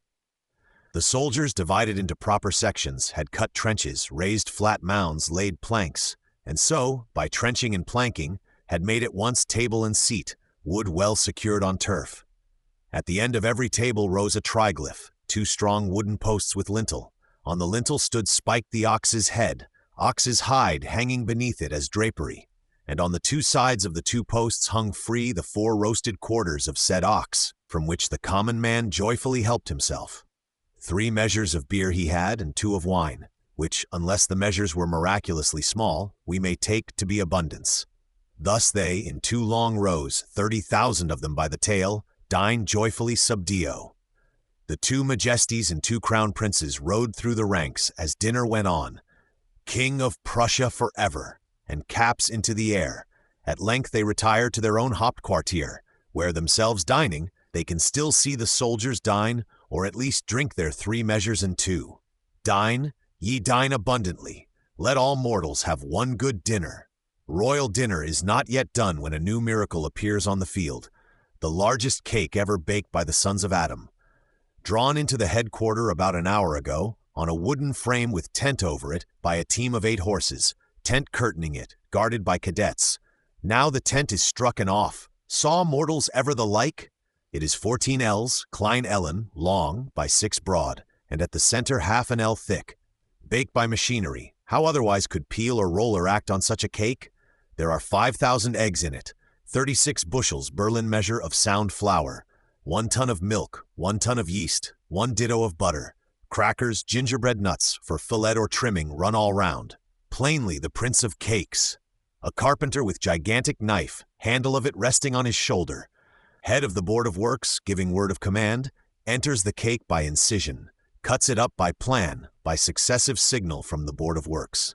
What high person would not keep for himself, to say nothing of eating, some fraction of such a nonpareil? There is cut, and come again for all. Carpenter advances, by main trench and by side trenches, steadily to word of command. I mention, as another trait of the poor devil of an August, full of good humor after all, that he and his royalties and big lordships having dined, he gave the still groaning table with all its dishes to be scrambled for by the Janissaries. Janissaries, imitation Turk valete, who speedily made clearance, many a bit of precious Meissen porcelain going far down in society by that means. Royal dinner done, the colonel and officers of every regiment, ranked in high order, with weapons drawn, preceded by their respective bands of music, came marching up the hill to pay their particular respects to the Majesty of Prussia. Majesty of Prussia promised them his favor, everlasting as requested. Drank a glass of wine to each party. Steady, your Majesty, who all responded by glasses of wine, and threw the glasses aloft with shouts. 60 pieces of artillery speaking the while, and the bands of music breathing their sweetest, till it was done, and his Majesty still steady on his feet. He could stand a great deal of wine. And now? Well, the cake is not done, many cubic yards of cake are still left, and the very corporals can do no more. Let the army scramble.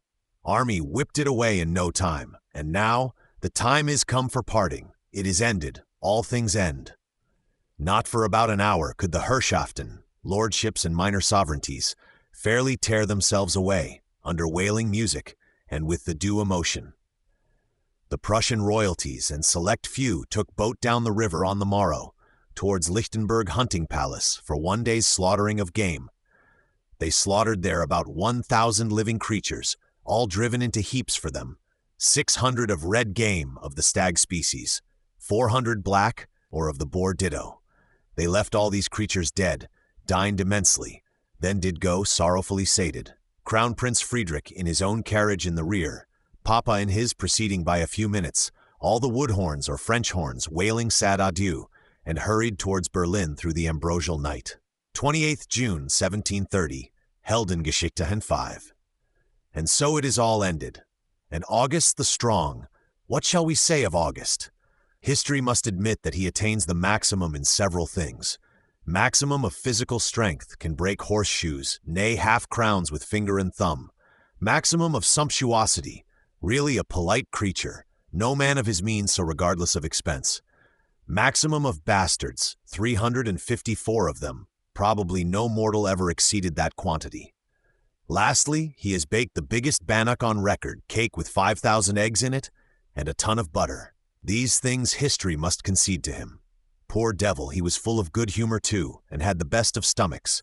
His amputated great toe does not mend. Out upon it, the world itself is also amputated, and not like mending. August the Strong, dilapidated at 53, is fast verging towards a less expensive country, and in 3 years hence will be lodged gratis, and need no cook or flunky of either sex.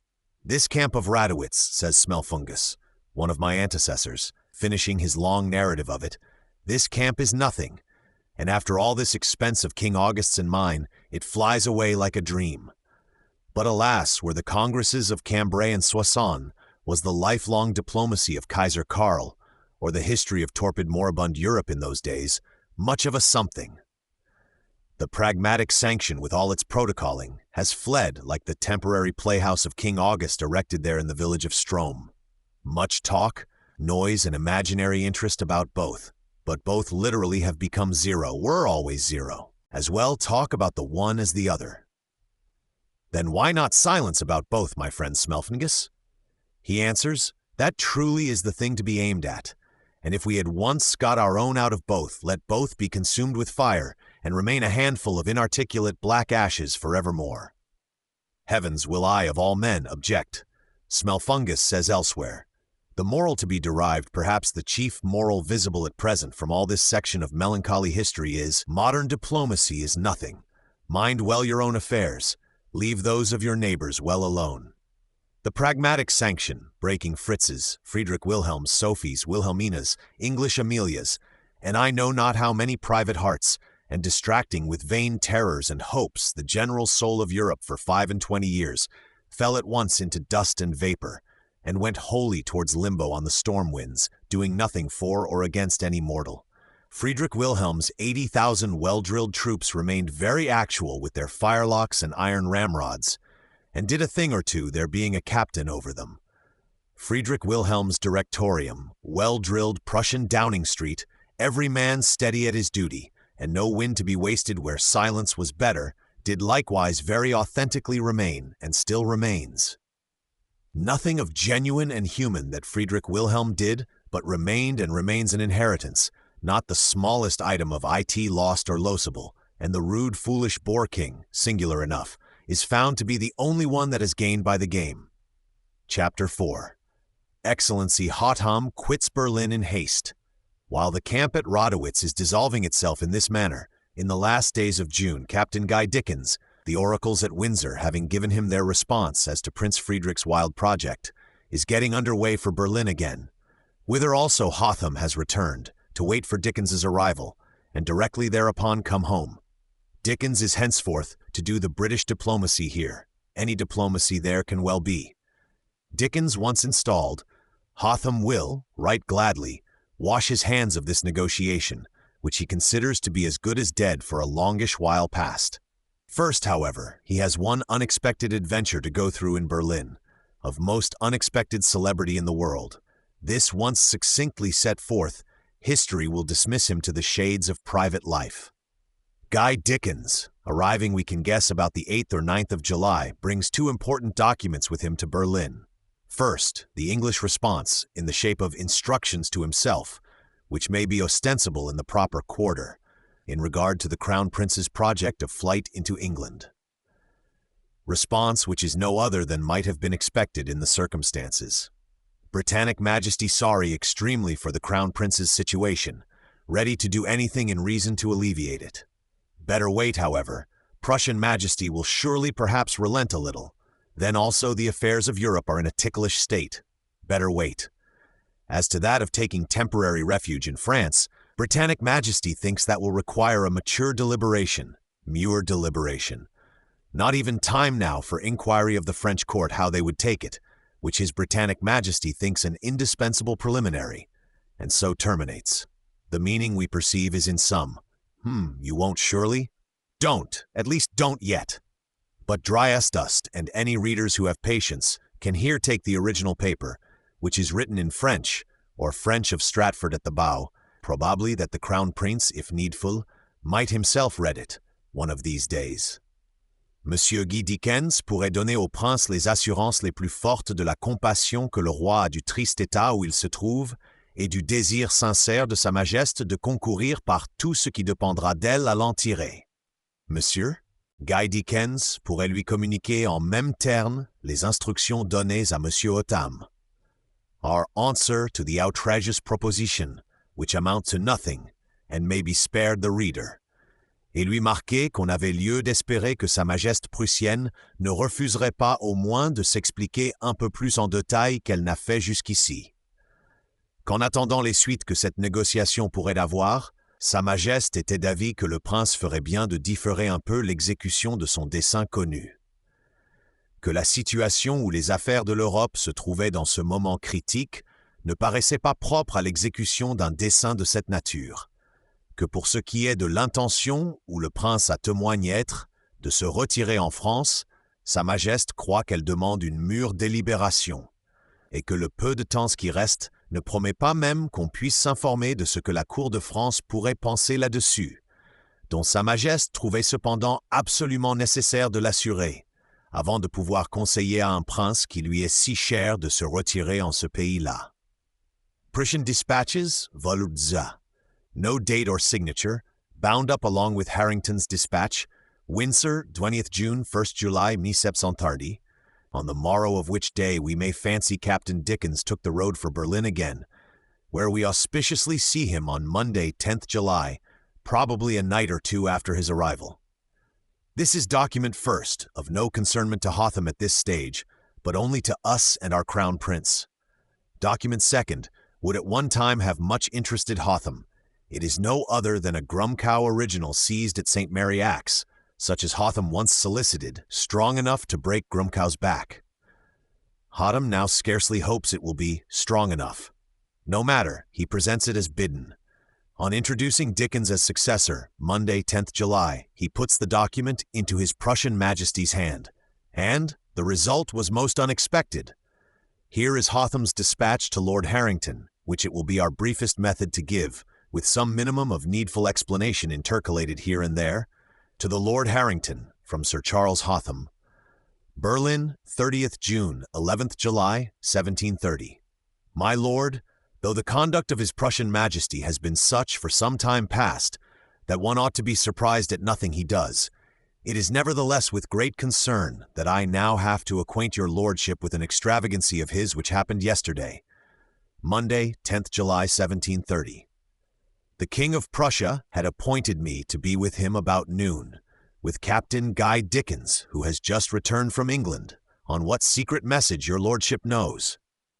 We both attended His Prussian Majesty, and I presented Captain Guy Dickens to him, who delivered his credentials, after which the king talked to us a quarter of an hour about indifferent matters.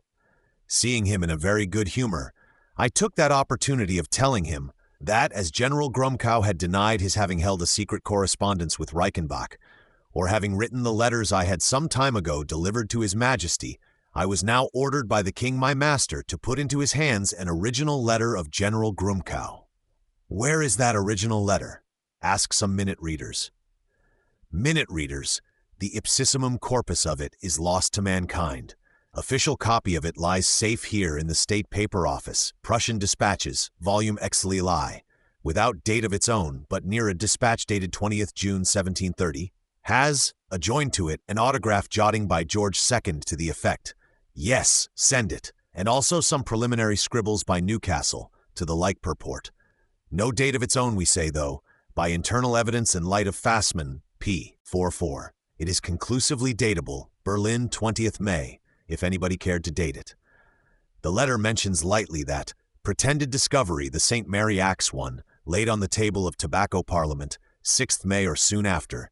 Innocent trifles all I wrote. Hope you burnt them nevertheless according to promise. Yours to me I did burn as they came, and will defy the devil to produce. Brags of His Majesty's fine spirits, and is, jotting and all, as insignificant a letter as any other portion of the Rookery Colloquy, though its fate was a little more distinguished.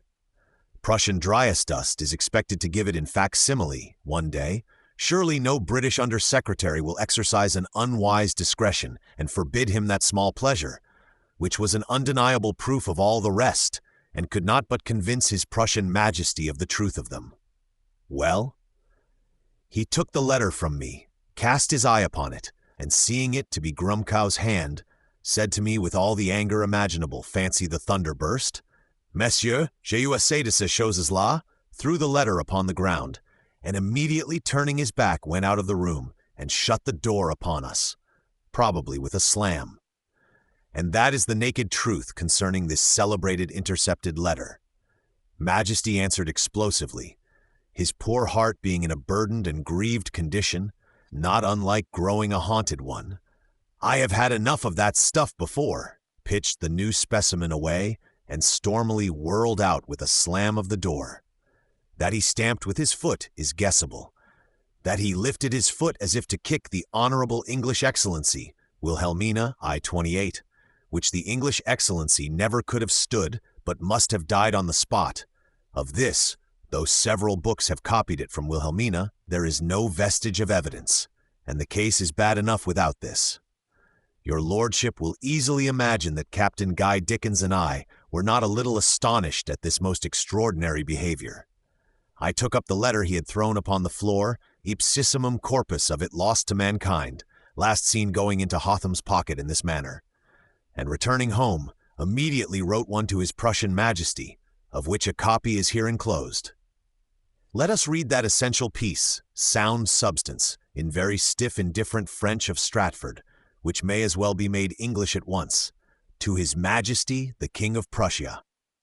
Sire, it is with the liveliest grief that I find myself under the necessity, after what has passed today at the audience I had of your Majesty, where I neither did nor said anything in regard to that letter of Monsieur Grumkow's, or to putting it into your Majesty's hands, that was not by my master's order.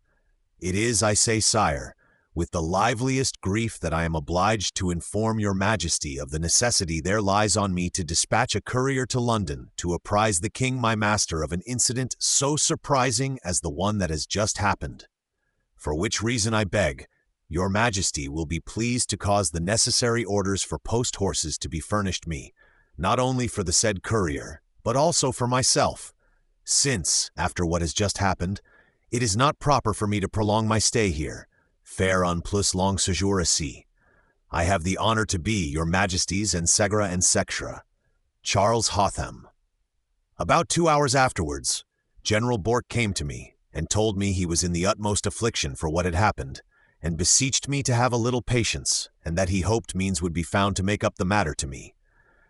Afterwards he communicated to me, by word of mouth, the answer the King of Prussia had given to the last orders I had received by Captain Guy Dickens. Orders, "Come home immediately," to which the answer is conceivable. I told him that after the treatment I had received at noon, and the affront put upon the King my master's character, I could no longer receive nor charge myself with anything that came from his Prussian Majesty. That as to what related to me personally, it was very easily made up. But having done nothing but in obedience to the King my master's orders, it belonged to him only to judge what satisfaction was due for the indignity offered to his character. Wherefore I did not look upon myself as authorized to listen to any expedients till I knew his Majesty's pleasure upon the matter. In the evening, General Bourke wrote a letter to Captain Guy Dickens, and 2 to me, the copies of which are enclosed. Fear not, reader. The purport of them was to desire that I would take no farther notice of what had happened, and that the King of Prussia desired I would come and dine with him next day. Engaged otherwise, your Majesty, next day. The answer to these letters I also enclose to your lordship, reader, not to be troubled with it. I excused myself from dining with the King of Prussia, not thinking myself at liberty to appear any more at court till I received his Majesty's, my own king's, commands, and told General Bourke that I looked upon myself as indispensably obliged to acquaint the King my master with everything that had passed, it being to no purpose to think of concealing it, since the thing was already become public, and would soon be known in all the courts of Europe. This, my lord, is the true state of this unaccountable accident. You will see, by General Bourke's letter, that the King of Prussia, being now returned to his senses, is himself convinced of the extravagancy of this proceeding, and was very desirous of having it concealed, which was impossible, for the whole town knew it an hour after it had happened.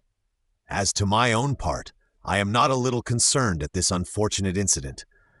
As it was impossible to foresee this fit of madness in the King of Prussia, there was no guarding against it, and after it had happened, I thought I could do no less than resent it in the manner I have done, without prostituting the character with which the King has been pleased to honor me. I hope, however, this affair will be attended with no ill consequences, for the King of Prussia himself is at present so ashamed of his behavior that he says he will order Count Degenfeld, Graf von Degenfeld, going at a leisurely pace to remove Nosti from his perch among you.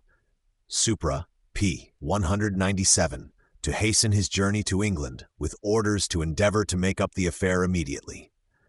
As I had already received the King's orders, by Captain Guy Dickens, to return home forthwith, I thought, after what had happened, the sooner I left this place the better, and the rather because it might be proper I should make a report of it to His Majesty.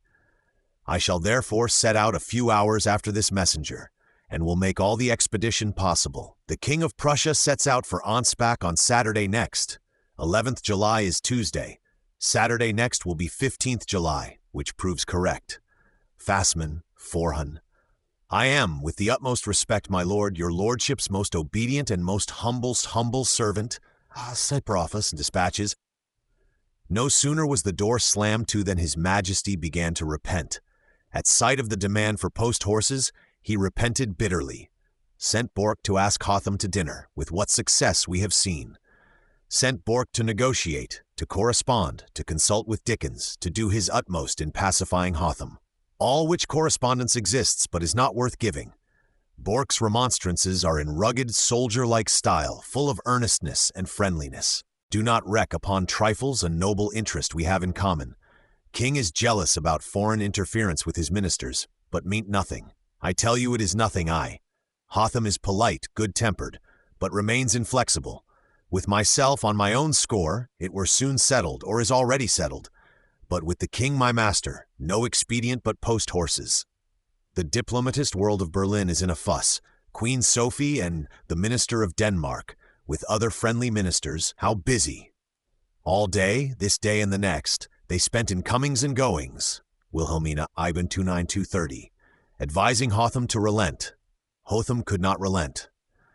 The Crown Prince himself writes, urged by a message from his mother. Crown Prince sends cat off from Potsdam with this billet, if this be a correct copy to translate from, to His Excellency, Monsieur the Chevalier Hotham. Potsdam, 11th July, 1730.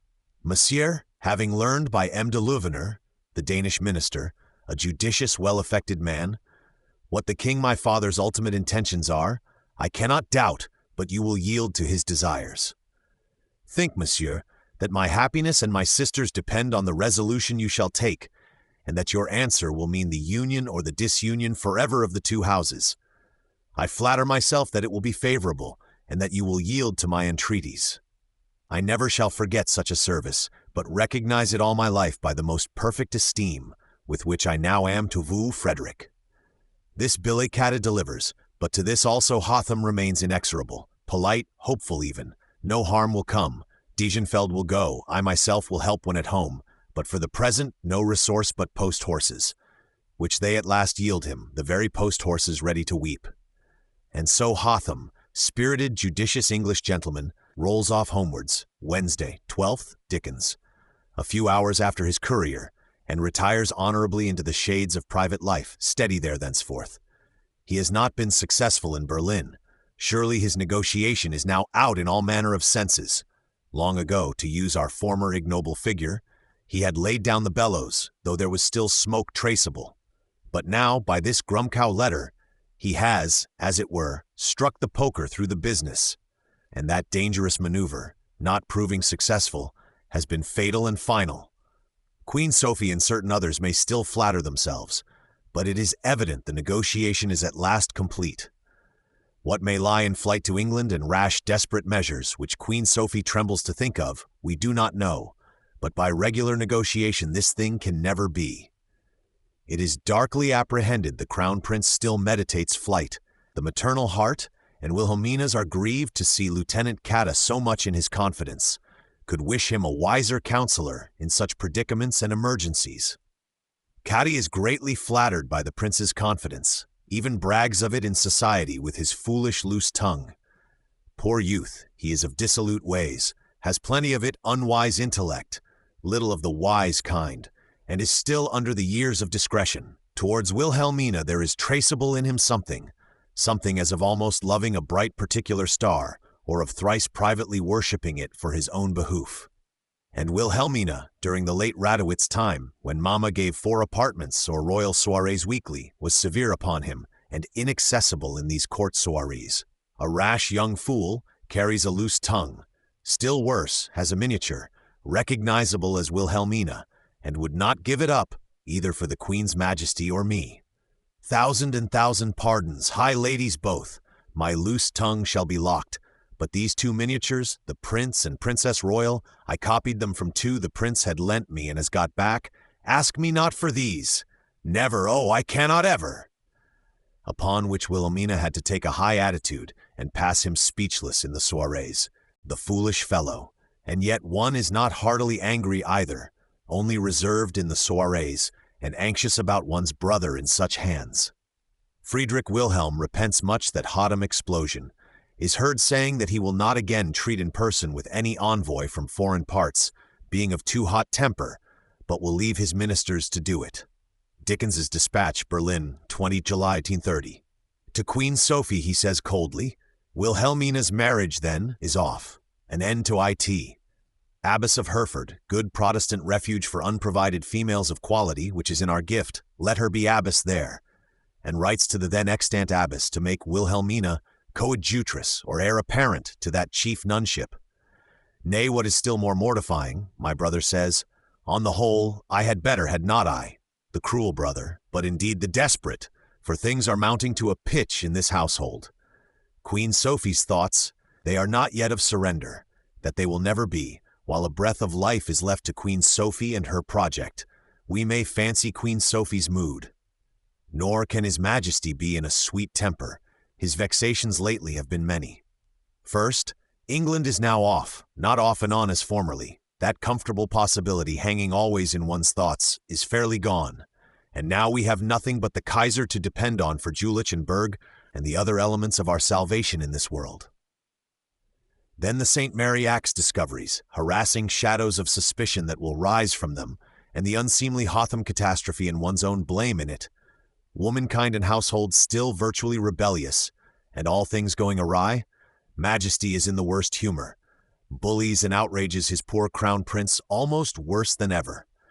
There have been rattan showers, hideous to think of, descending this very week. Guy Dickens' dispatch, 18th July 1730, on the fine head and far into the high heart of a royal young man, who cannot, in the name of manhood, endure, and must not, in the name of sonhood, resist, and vainly calls to all the gods to teach him what he shall do in this intolerable, inextricable state of matters. Fate and these 2 black artists have driven Friedrich Wilhelm nearly mad, and he, in turn, is driving everybody so. He more than suspects Friedrich of an intention to fly, which is horrible to Friedrich Wilhelm, and yet he bullies him occasionally as a spiritless wretch for bearing such treatment. Cannot you renounce the heir apparentship, then? Your little brother is a fine youth. Give it up and go unmolested to the devil. Cannot you? If your Majesty, against the honor of my mother, declare that I am not your eldest son, yes, so, not otherwise ever. Modestly but steadily persists the young man, whenever this expedient is proposed to him, as perhaps it already sometimes is, whereat the desperate father can only snort indignantly futile. A case growing nearly desperate. Desperate, yes, on all hands, unless one had the high mast above alluded to, with 2 pulleys and ropes, and could see a certain pair of scoundrels mount rapidly thither. What hope is there for anybody? A violent crisis does not last, however. That is one certainty in it. Either these agonistic human beings, young and old, will all die, all go to Bedlam with their intolerable woes, or else something of explosive nature will take place among them. The maddest boil, unless it kill you with its torments, does at length burst and become an abscess.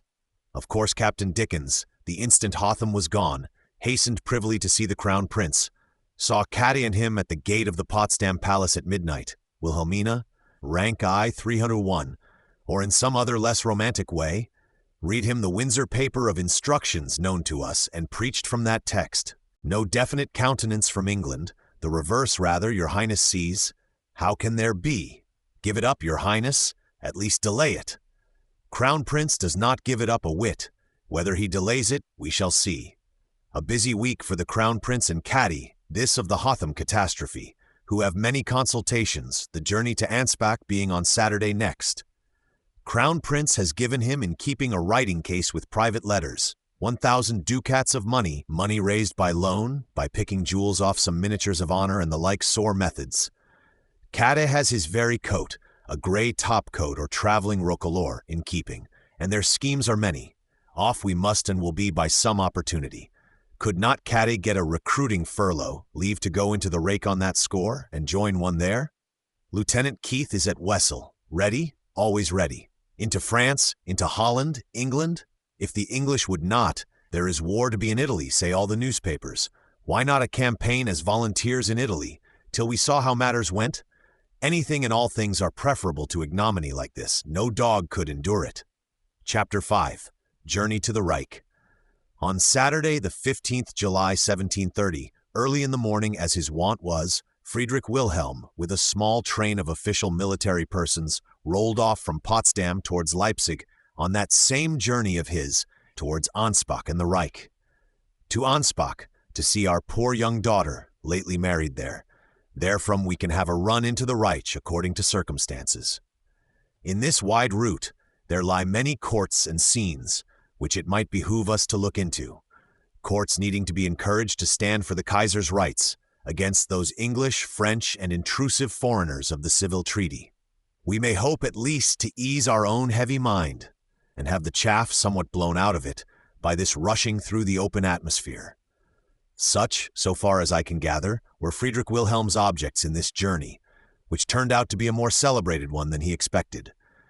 The authentic records of it are slight, the rumors about it have been many. Forster, I 1-11, contains Seckendorf's narrative, as sent to Vienna. Preuss Avi, a Prussian Relatio ex actis. These are the only two original pieces which I have seen. Excerpts of others, correct doubtless, but not in a very distinct condition, occur in Ranke, I 294, 340. After painful sifting through mountains of dust and ashes for a poor cinder of a fact here and there, our duty is to tell the English reader one good time what certainties or available cinders have anywhere turned up. Crown Prince Frederick, it has been decided, after some consultation, shall go with his Majesty. Better he go with us, to be under our own eyes, lest he run away or do other mischief. Old General Buddenbrock, old Colonel Waldau, and Lieutenant Colonel Rochow travel in the same carriage with the prince, are to keep a strict watch over him, one of them at least to be always by him.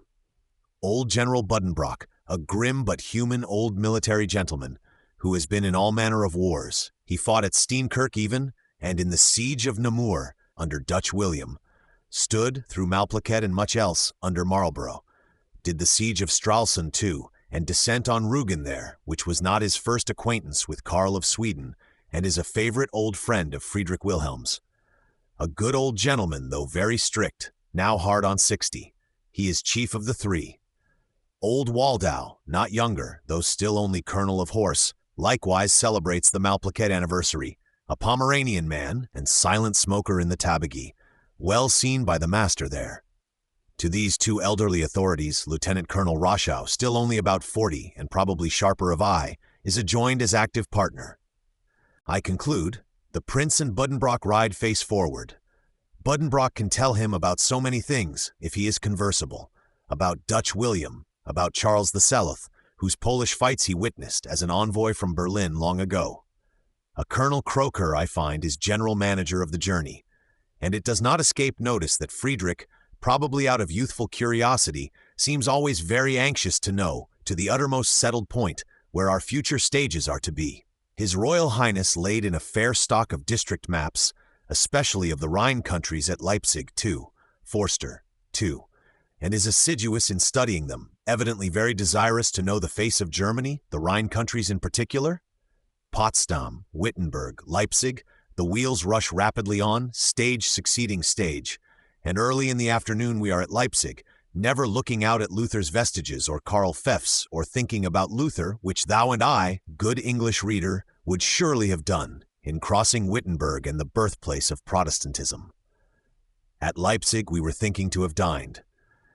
At the Peter's Gate there, where at least fresh horses are, and a topographic crown prince can send hastily to buy maps. A General Hopfgarten, commandant of the town, is out with the military honors.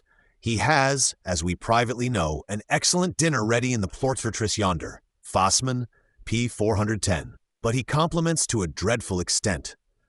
Harangues and compliments in no end of florid, inflated, tautologic, ornamental balderdash, repeating and again repeating what a never-imagined honor it is, in particular saying 3 times over how the majesty of Saxony, King August, had he known, would have wished for wings to fly hither, and bowing to the very ground as if, in the Polish manner, he wished to clasp your feet, said Friedrich Wilhelm afterwards. I can fancy Friedrich Wilhelm somewhat startled.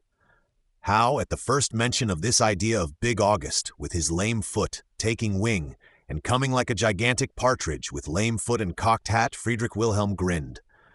How, at the second mention, and Polish threat of your feet, Friedrich Wilhelm, who hates all lies and cares not for salutations in the marketplace, jerks himself impatiently and saves his feet.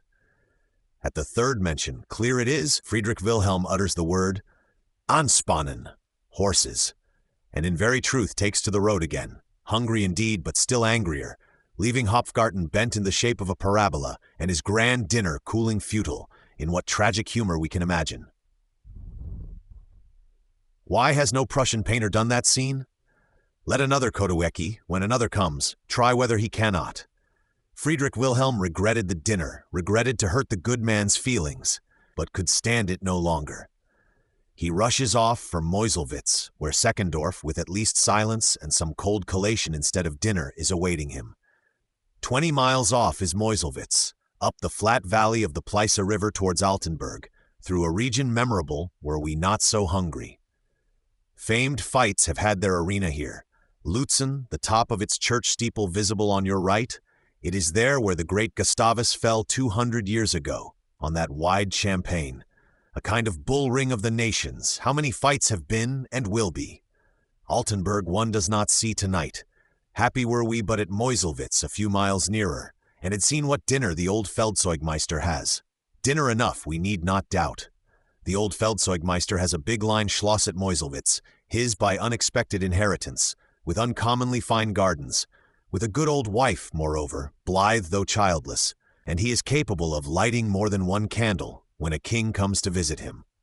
Doubtless the man hurls his thrift into abeyance and blazes out with conspicuous splendor on this occasion.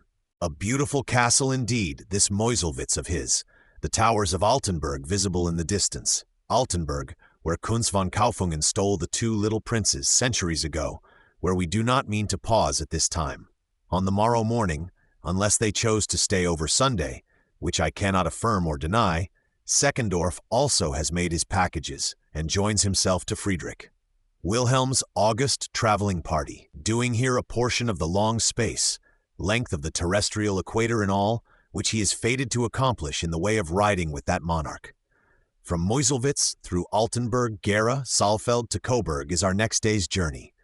Up one fork of the Leipzig Pleiße, then across the Leipzig Elster, these streams now dwindling to brooks, leading us up to the watershed or central hill countries between the Main and Saale rivers, where the same shower will run partly, on this hand, northward by the Elster, Pleiss, or other labyrinthic course, into the Saale, into the Elbe, and partly on the other hand will flow southward into the Main, and so, after endless windings in the Fyr Mountains, Filkeberge, get by Frankfurt into the Rhine at Mainz.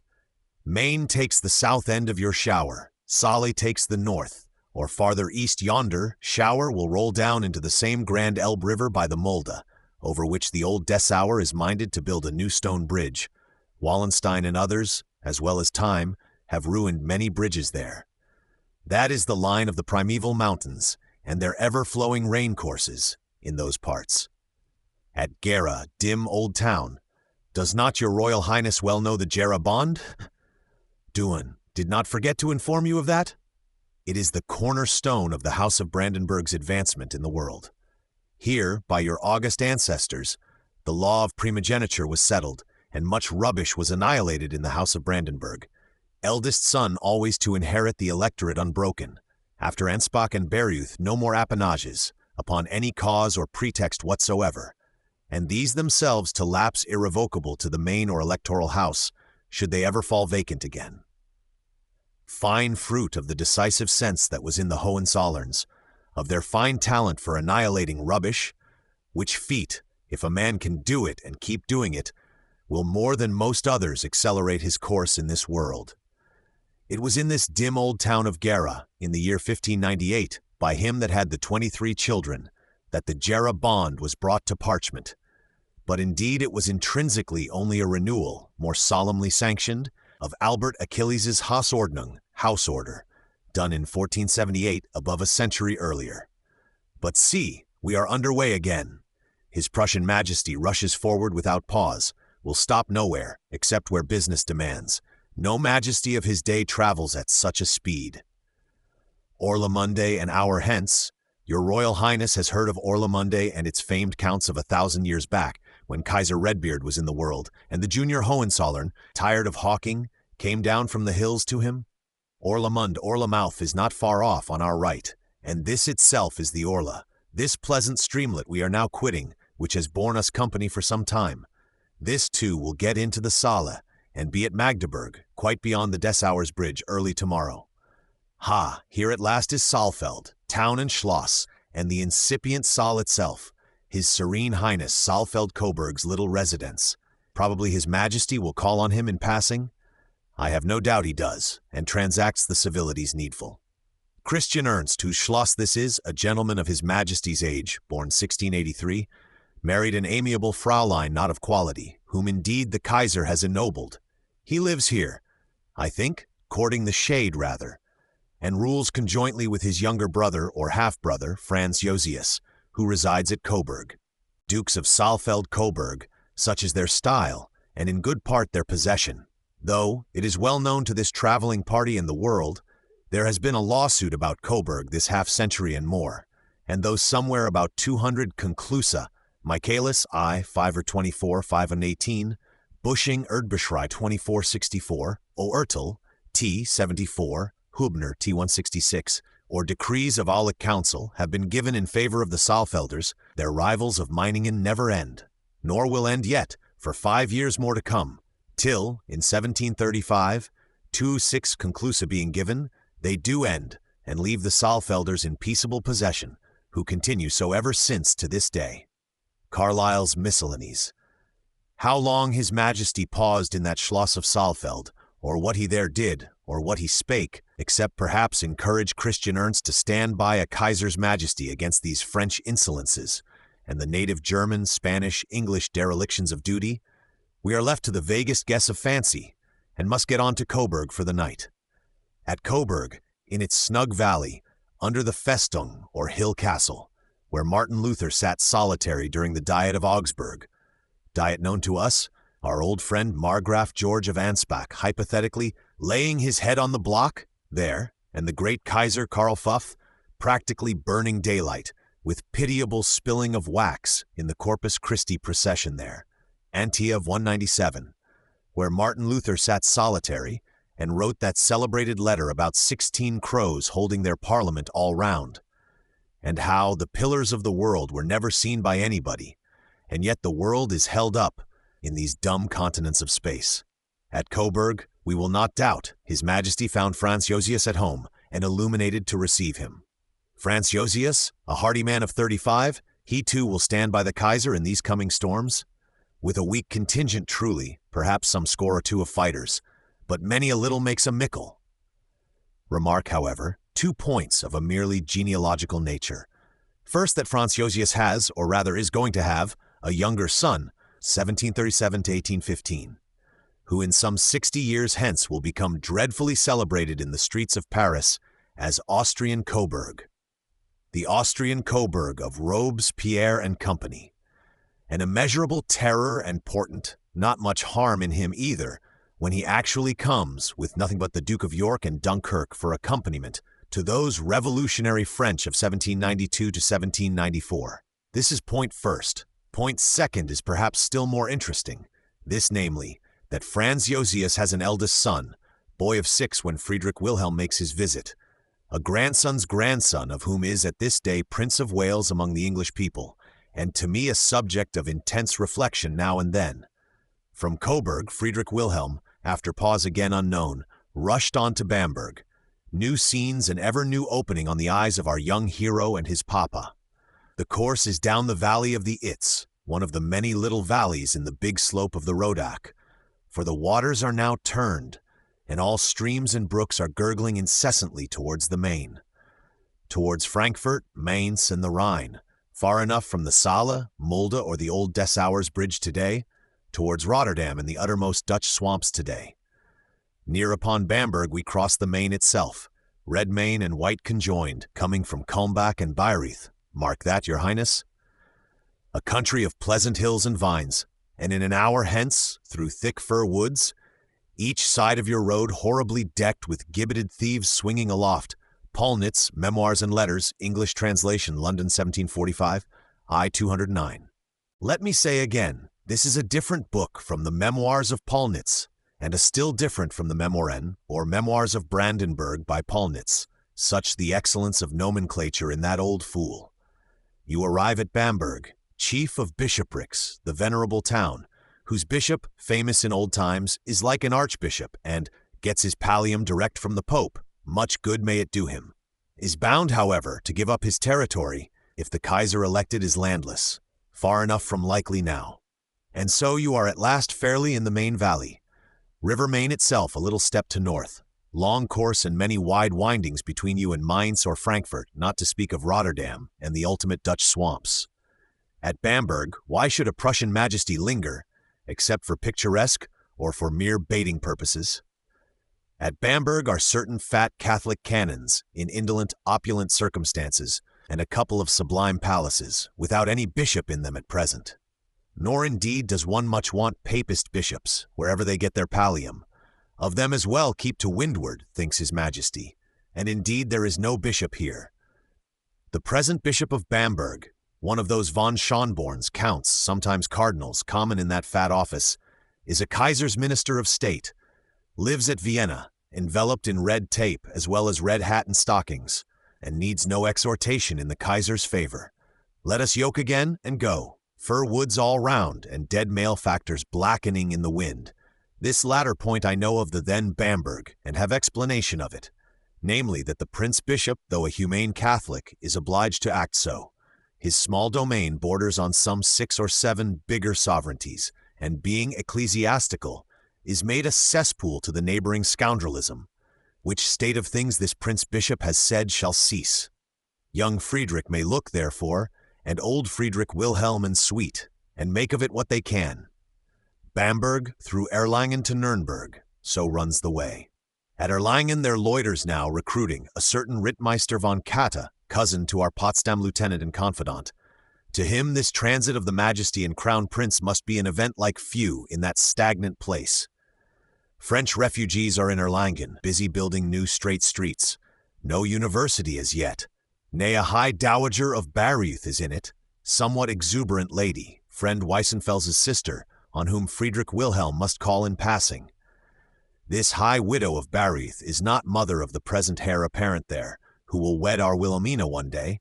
Ah no, his mother was divorced for weighty reasons, Hubner to 181, and his father yet lives in the single state, a comparatively prosperous gentleman these 4 years last past, successor, since 4 years past, of this lady's husband, who was his cousin German.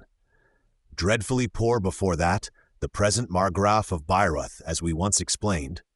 But now things are looking up with him again, some jingle of money heard in the coffers of the man. And his eldest prince, a fine young fellow, only apt to stammer a little when agitated, is at present doing the return part of the grand tour, coming home by Geneva, they say. Rittmeister von Katte, I doubt not, witnesses this transit of the incognito majesty, this call upon the exuberant dowager, but can have little to say to it, he.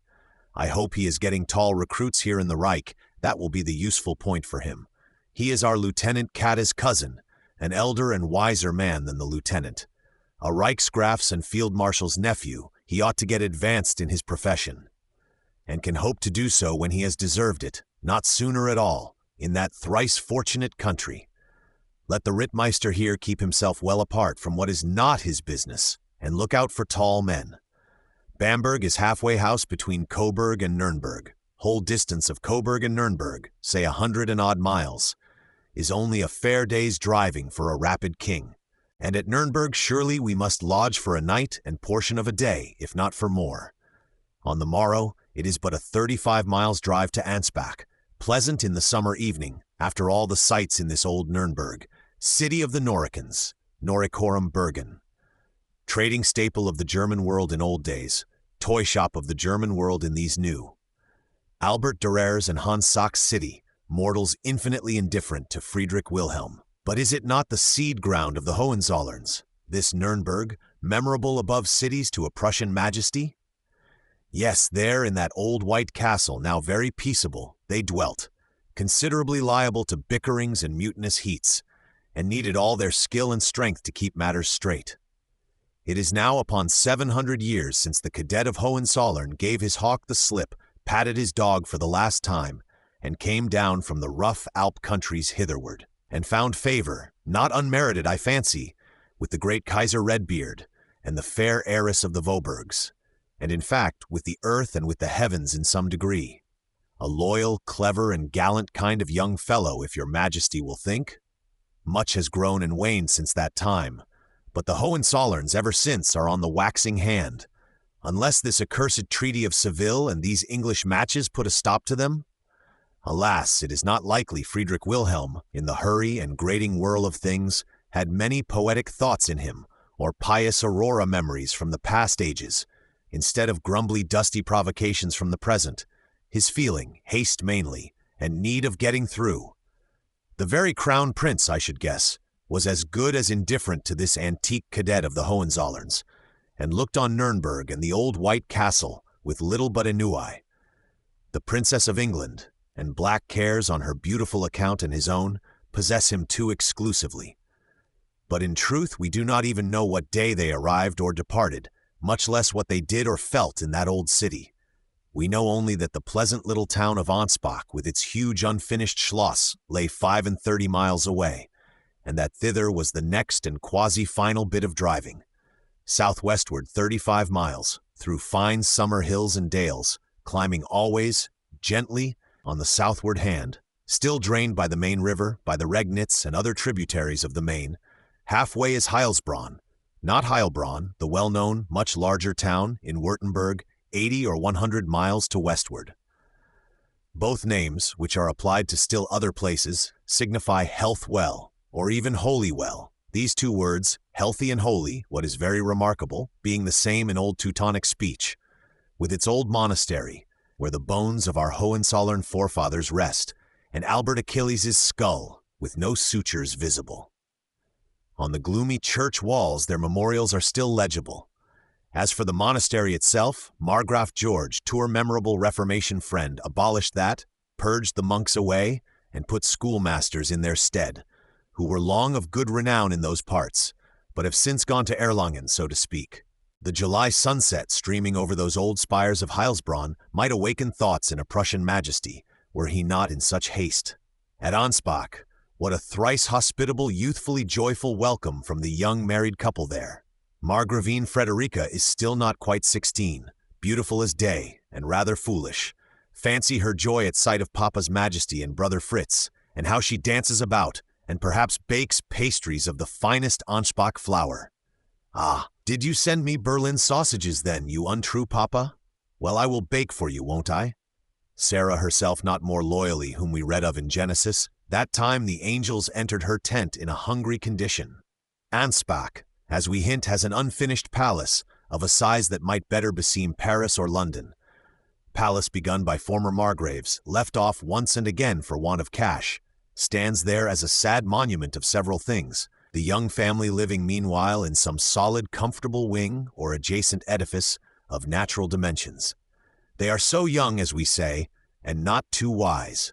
By and by they had a son and then a second son, which latter came to manhood to old age, and made some noise in the foolish parts of the newspapers, winding up finally at Hammersmith, as we often explain, and was the last of the Ansbach Baruth Margraves.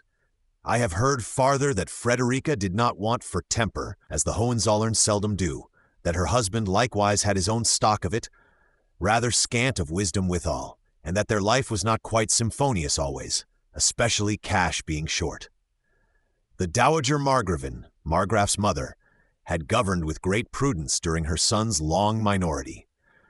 I think she is now, since the marriage, gone to reside at her Witsits, or seat, of Foytwang, 20 miles southwest of us, but may have come up to welcome the majesties into these parts. Very beautiful, I hear, still almost young and charming, though there is a mortal malady upon her which she knows of. Polnitz's Memoirs and Letters, I. 209, date 29th September, 1729, needs watching before believing. Here are certain Seckendorfs too. This is the Feldzeugmeister's native country, and there are resources for a royal traveling party. How long the royal party stayed at Ansbach I do not know, nor what they did there, except that Crown Prince Frederick is said to have privately asked the young Margraf to lend him a pair of riding horses, and say nothing of it, who, suspecting something wrong, was obliged to make protestations and refuse. As to the Crown Prince, there is no doubt but here at last things are actually coming to a crisis with him. To say truth, it has been the young man's fixed purpose ever since he entered on this journey, nay, was ever since that ignominy in the camp of Radowitz to run away. And indeed all this while he has measures going on with Kate at Berlin of the now or never sort. Rash young creatures, elder of them hardly above 25 yet, not good at contriving measures. But what then? Human nature cannot stand this always, and it is time there were an end of deliberating. Can we ever have such a chance again? What I find of certain concerning Friedrich while at Ansbach is, that there comes by way of Erlangen, guided forward from that place by the Rittmeister von Katta, a certain messenger and message, which proved of deep importance to his Royal Highness. The messenger was Lieutenant Katta's servant, who has come express from Berlin hither. He inquired on the road, as he was bidden at Erlangen of Master's cousin, the experienced Rittmeister, where his Royal Highness at present was, that he might deliver a letter to him. The Master's cousin, who answered naturally, at Ansbach, knew nothing and naturally could get to know nothing of what the message in this letter was, but he judged from cross-questionings added to dim whispering rumors he had heard that it was questionable, probably in an extreme degree. Wherefore, along with his cousin, the lieutenant's messenger to Ansbach, the Rittmeister forwarded a note of his own to Lieutenant Colonel Rochow of this purport: "As a friend, I warn you, have a watchful eye on your high charge," and, for his own share, determined to let nothing escape him in his corner of the matter. This note to Rochow and the Berlin letter for the Crown Prince reach Ansbach by the same hand, Lieutenant Katte's express, conscious of nothing, delivering them both. Rochow and the Rittmeister, though the poor prince does not know it, are broad awake to all movements he and the rash lieutenant may make. Lieutenant Katte, in this letter now arrived, complains that he never yet can get recruiting furlough, whether it be by accident or that Rochow has given my colonel a hint, no furlough yet to be had, will at worst come without furlough and in spite of all men and things whenever wanted. Only, we sell still, if I might advise. This is the substance of Katte's message by express.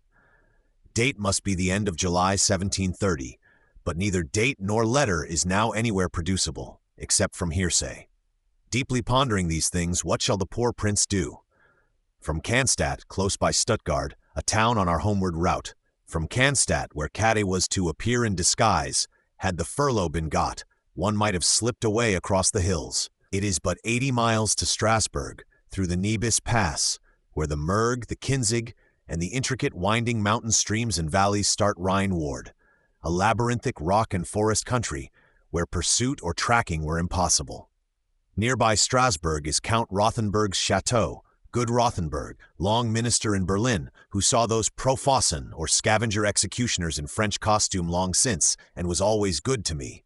Might not that be a method? Lieutenant Keith, indeed, is in Wiesel, waiting only a signal. Suppose he went to The Hague and took soundings there, what welcome we should have? No, not till we have actually run. Beware of making noise. The poor prince is in unutterable perplexity, can only answer Katte by that messenger of his, to the effect, date and letter burnt like the former. Doubt is on every hand, doubt, and yet certainty. Will write again before undertaking anything. And there is no question he did write again, more than once.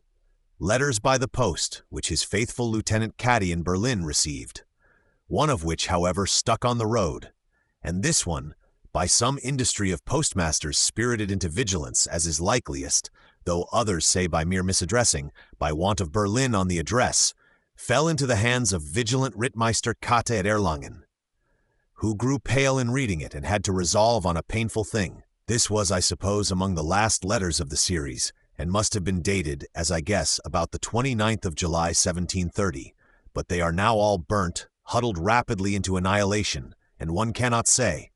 Certain it is that the royal traveling party left Ansbach in a few days to go southward still, by the Oettingen country towards Augsburg. Fassmann Alpon. Feuchtwang, not Derwang or Drywang, is the first stage. Here lives the Dowager Margravine of Ansbach. Here the prince does some inconceivably small fault, lets a knife which he is handing to or from the serene lady fall. Rank I 304, from a letter the prince had written to Kat, who as she is weak may suffer by the jingle, for which Friedrich Wilhelm bursts out on him like the Irish rebellion, to the silent despair of the poor prince. The poor prince meditates desperate resolutions, but has to keep them strictly to himself. Doubtless the Buddenbrock trio, good old military gentlemen, would endeavor to speak comfort to him when they were on the road again. Here is Nordlingen, your highness, where Bernhard of Weimar, for his overhaste, got so beaten in the 30 Years' War, would not wait till the Swedes were rightly gathered. What general, if he have reinforcement at hand, would not wait for it? The waters now, you observe, run all into the Warnitz, into the Donau. It is a famed war country, this, known to me well in my young Eugene Marlborough days. Yes! For the prince is preoccupied with black cares, and thinks Blenheim and the Schellenberg businesses befell long since, and were perhaps simple to what he has now on hand. That Feuchtwang scene, it would appear, has brought him to a resolution. There is a young page Keith of the party, Lieutenant Keith of Wessel's brother. Of this page Keith, who is often busy about horses, he cautiously makes question what help may be in him. A willing mind traceable in this poor lad, but his terrors great. To Donauwörth from Ansbach, through Feuchtwang and Nordlingen, is some 70 or 80 miles. At Donauwörth one surely ought to lodge and see the Schellenberg on the morrow, nay, drive to the field of Hochstadt, Blenheim, Blindheim, which is but a few miles farther up the river. Buddenbrock was there, and Anhalt-Dessau. For their very sake, were there nothing farther, one surely ought to go. Such was the probability, a visit to Blenheim field in passing.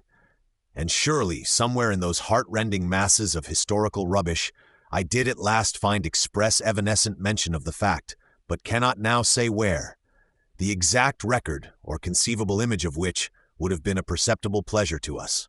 Alas, in those dim, dreary books, all whirling dismal round one's soul like vortices of dim Brandenburg sand, how should anything human be searched out and mentioned to us, and 1,000 things not human be searched out and eternally suppressed from us for the sake of that?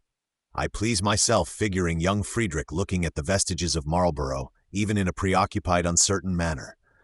Your Majesty, too, this is the very Schellenberg, or Jingle Hill. This hill we are now skirting, on highways on swift wheels, which overhangs Donauwörth, our resting place this hot July evening.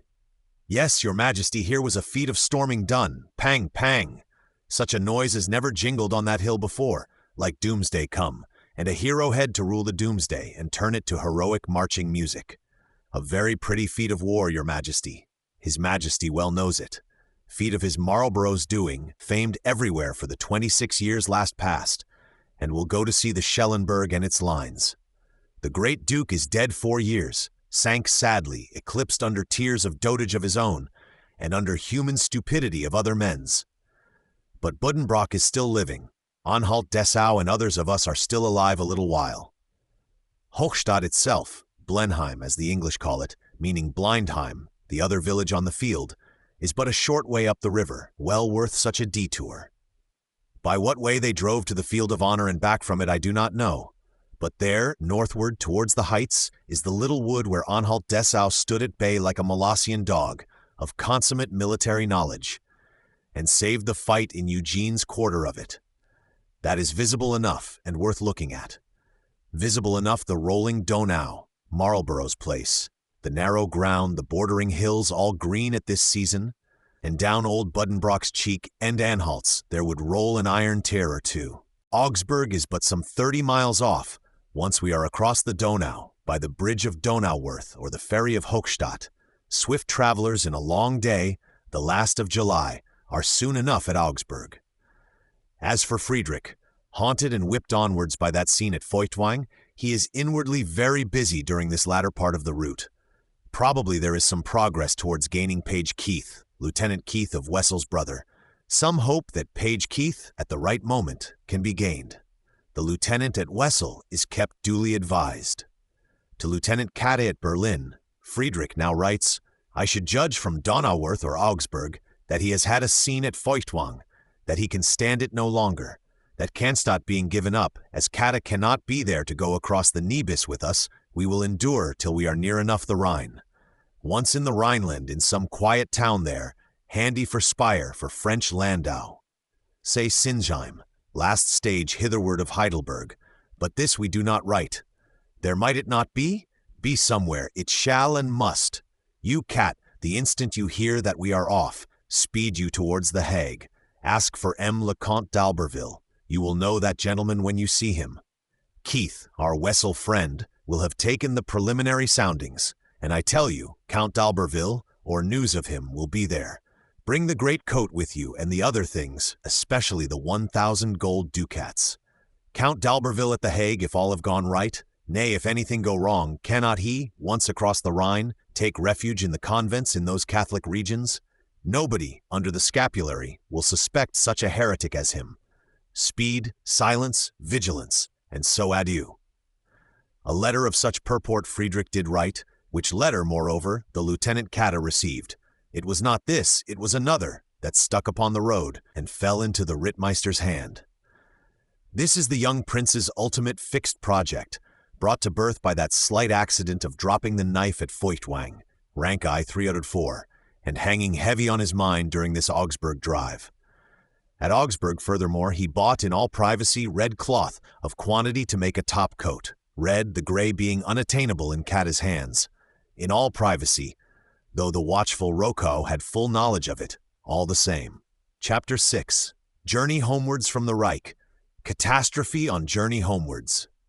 The traveling majesty of Prussia went diligently up and down, investigating ancient Augsburg, saw, I doubt not, the Fuggerei, or ancient hospice of the Fuggers, who were once weavers in those parts, and are now princes, and were known to entertain Charles Fath with fires of cinnamon, nay, with transient flames of bank bills on one old occasion. Saw all the Fuggeries, I doubt not, the ancient Luther and Melanchthon relics, diet halls and notabilities of this renowned free town, perhaps remembered Margraf George and loud-voiced Kurfürst Joachim with the bottle-nose, our direct ancestor, though mistaken in opinion on some points, who were once so audible there. One passing phenomenon we expressly know he saw, a human, not a historically important one. Driving through the streets from place to place, His Majesty came athwart some questionable quaint procession, ribbony, perhaps musical. Majesty questioned it. "A wedding procession, your Majesty." "Will the bride step out then, and let us see how she is dressed?" "Vom Herzengern will have the honor." Bride stepped out with blushes, handsome we will hope. Majesty surveyed her on the streets of Augsburg, having a human heart in him, and says Fossmann, as if with insidious insinuation, is said to have made her a present. She went her way, fulfilled her destiny in an anonymous manner. Friedrich Wilhelm, loudly named in the world, did the like, and their two orbits never intersected again. Some 45 miles south of Augsburg, up the Wertach River, more properly up the Mindel River, lies Mindelheim, once a name known in England and in Prussia, once the Duke of Marlborough's principality, given him by a grateful Kaiser Joseph, taken from him by a necessitous Kaiser Karl, Joseph's brother, that now is. I know not if His Majesty remembers that transaction, now while in these localities, but know well, if he does, he must think it a shabby one. On the same day, 1st August 1730, we quit Augsburg, set out fairly homewards again. The route bends westward this time, towards Frankfurt on Main. Their yachts are to be ready, and mere sailing thenceforth gallantly down the Rhine stream, such a yacht voyage in the summer weather, with no tourists yet infesting it, to end happily we will hope at Wessel in the review of regiments and other business. First stage, first pause, is to be at Ludwigsburg, and the wicked old Duke of Württemberg's, thither first from Augsburg. We cross the Donau at Dillingen, at Günzburg, or I know not where, and by tomorrow's sunset, being rapid travelers, find ourselves at Ludwigsburg, Naunum clear through Cannstatt, Stuttgart, and certainly no Kata waiting there. Safe across the intermediate uplands, here are we fairly in the Neckar country, in the basin of the Rhine again, and old Duke Eberhard Ludwig of Württemberg bidding us kindly welcome, poor old bewildered creature, who has become the talk of Germany in those times. Will English readers consent to a momentary glance into his affairs and him? Strange things are going on at Ludwigsburg, nay, the origin of Ludwigsburg, and that the Duke should be there and not at Stuttgart, is itself strange. Let us take this excerpt headed Ludwigsburg in 1730, and then hasten on. Ludwigsburg in 1730. Duke Eberhard Ludwig, now an elderly gentleman of 54, has distinguished himself in his long reign, not by political obliquities and obstinacies, though those also were not wanting, but by matrimonial and amatory, which have rendered him conspicuous to his fellows creatures, and still keep him mentionable in history, briefly and for a sad reason.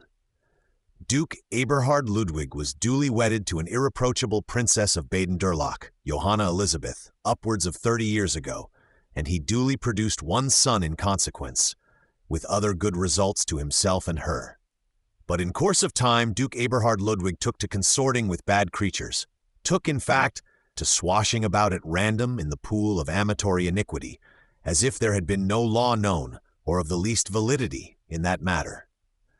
Perceiving which, a certain young fellow, Gravenitz by name, who had come to him from the Mecklenburg regions, by way of pushing fortune, and had got some pageship or the like here in Württemberg, recollected that he had a young sister at home, pretty and artful, who perhaps might do a stroke of work here. He sends for the young sister, very pretty indeed, and a gentlewoman by birth, though penniless. He borrows clothes for her, by onerous contract with the haberdashers it is said, being poor to a degree. He easily gets her introduced to the ducal soirees, bids her. She knows what to do? Right well she knows what. Catches, with her piquant face, the dull eye of Eberhard Ludwig, kindles Eberhard Ludwig, and will not for something quench him. Not she at all. How can she, your serene highness, ask her not? A virtuous young lady she, and come of a stainless family. In brief, she hooks, she of all the fishes in the pool, this lumber of a duke, enchants him, keeps him hooked, and has made such a pennyworth of him, for the last 20 years and more, as Germany cannot match. Michaelis E. 440. Her brother Gravenitz the page has become Gravenitz the prime minister, or chief of the governing cabal. She Countess Gravenitz, an autocrat of Württemberg. Loaded with wealth, with so-called honors, she and hers, there go they, flaunting sky-high, none else admitted to more than the liberty of breathing in silence in this duchy. The poor Duke Eberhard Ludwig making no complaint, obedient as a child to the bidding of his Gravenitz. He has become a mere enchanted simulacrum of a duke, bewitched under worse than Thessalian spells, without faculty of willing, except as she wills, his people, and he the plaything of this Circe or Hecate, that has got hold of him. So it has lasted for above 20 years. Gravenitz has become the wonder of Germany, and requires on these bad grounds a slight mention in human history for some time to come. Certainly it is by the Gravenitz alone that Eberhard Ludwig is remembered, and yet down since Ulrich with the thumb, Ulricus Pollex, right thumb bigger than left, died A.D. 1265, Michaelis E. 262. Which of those serene abstruse Beutelsbachers, always an abstruse obstinate set, has so fixed himself in your memory? Most persons in Württemberg, for quiet's sake, have complied with the Gravenitz, though not without protest, and sometimes spoken protest.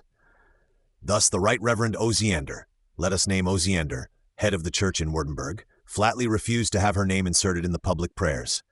Is not she already prayed for? Said Osiander. Do we not say, deliver us from evil, said the indignant Protestant man. And there is one other person that never will comply with her, the lawful wife of Eberhard Ludwig. Serene lady, she has had a sad existence of it, the voice of her wrongs audible to little purpose this long while in heaven and on earth. But it is not in the power of reward or punishment to bend her female will in the essential point. Divorce, your highness? When I am found guilty, yes. Till then, never, your highness. Never, never, in steady crescendo tone, so that his highness is glad to escape again and drop the subject. On which the serene lady again falls silent. Gravenitz, in fact, hopes always to be wedded with the right, nay, were it only with the left hand, and this serene lady stands like a fateful monument irremovably in the way. The serene lady steadily inhabits her own wing of the ducal house, would not exchange it for the palace of Aladdin, looks out there upon the grand equipages, high doings, impure splendors of her duke and his Gravenitz with a clear-eyed silence, which seems to say more eloquently than words, "Mene, mene, you are weighed."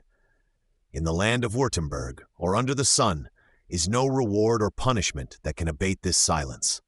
Speak of divorce. The answer is as above. Leave divorce lying. There is silence looking forth clear-eyed from that particular wing of the palace on things which the gods permit for a time.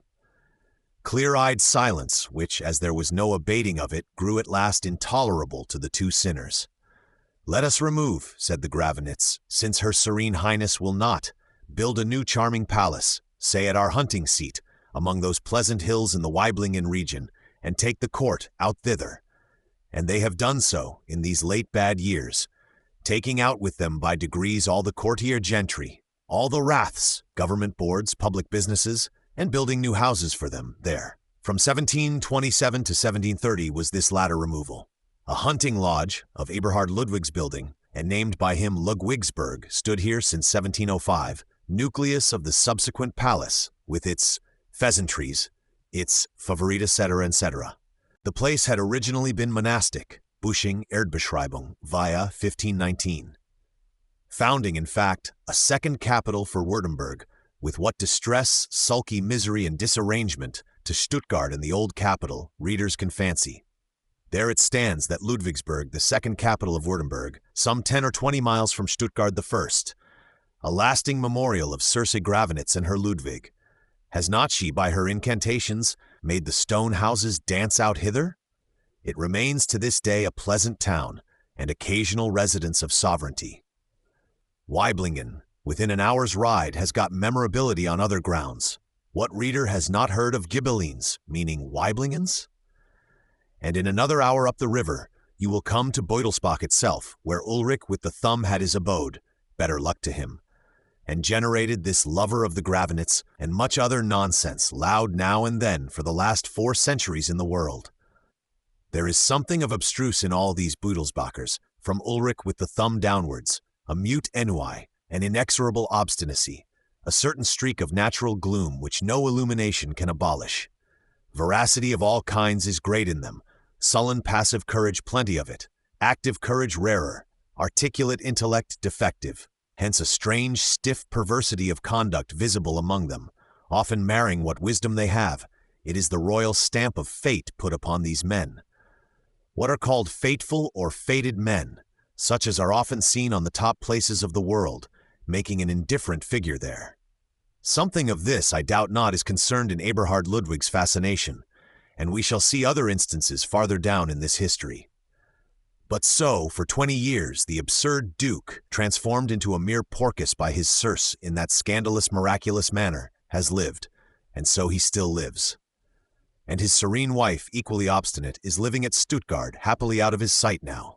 One son, a weakly man, who had one heir, but has now none, is her only comfort. His wife is a Prussian Margravine, Friedrich Wilhelm's half-aunt, and cultivates Calvinism in the Lutheran country. This husband of hers, he too has an abstruse life, not likely to last.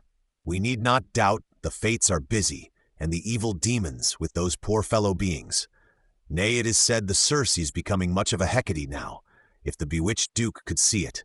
She is getting haggard beyond the power of rouge, her mind, any mind she has, more and more filled with spleen, malice, and the dregs of pride, runs sour.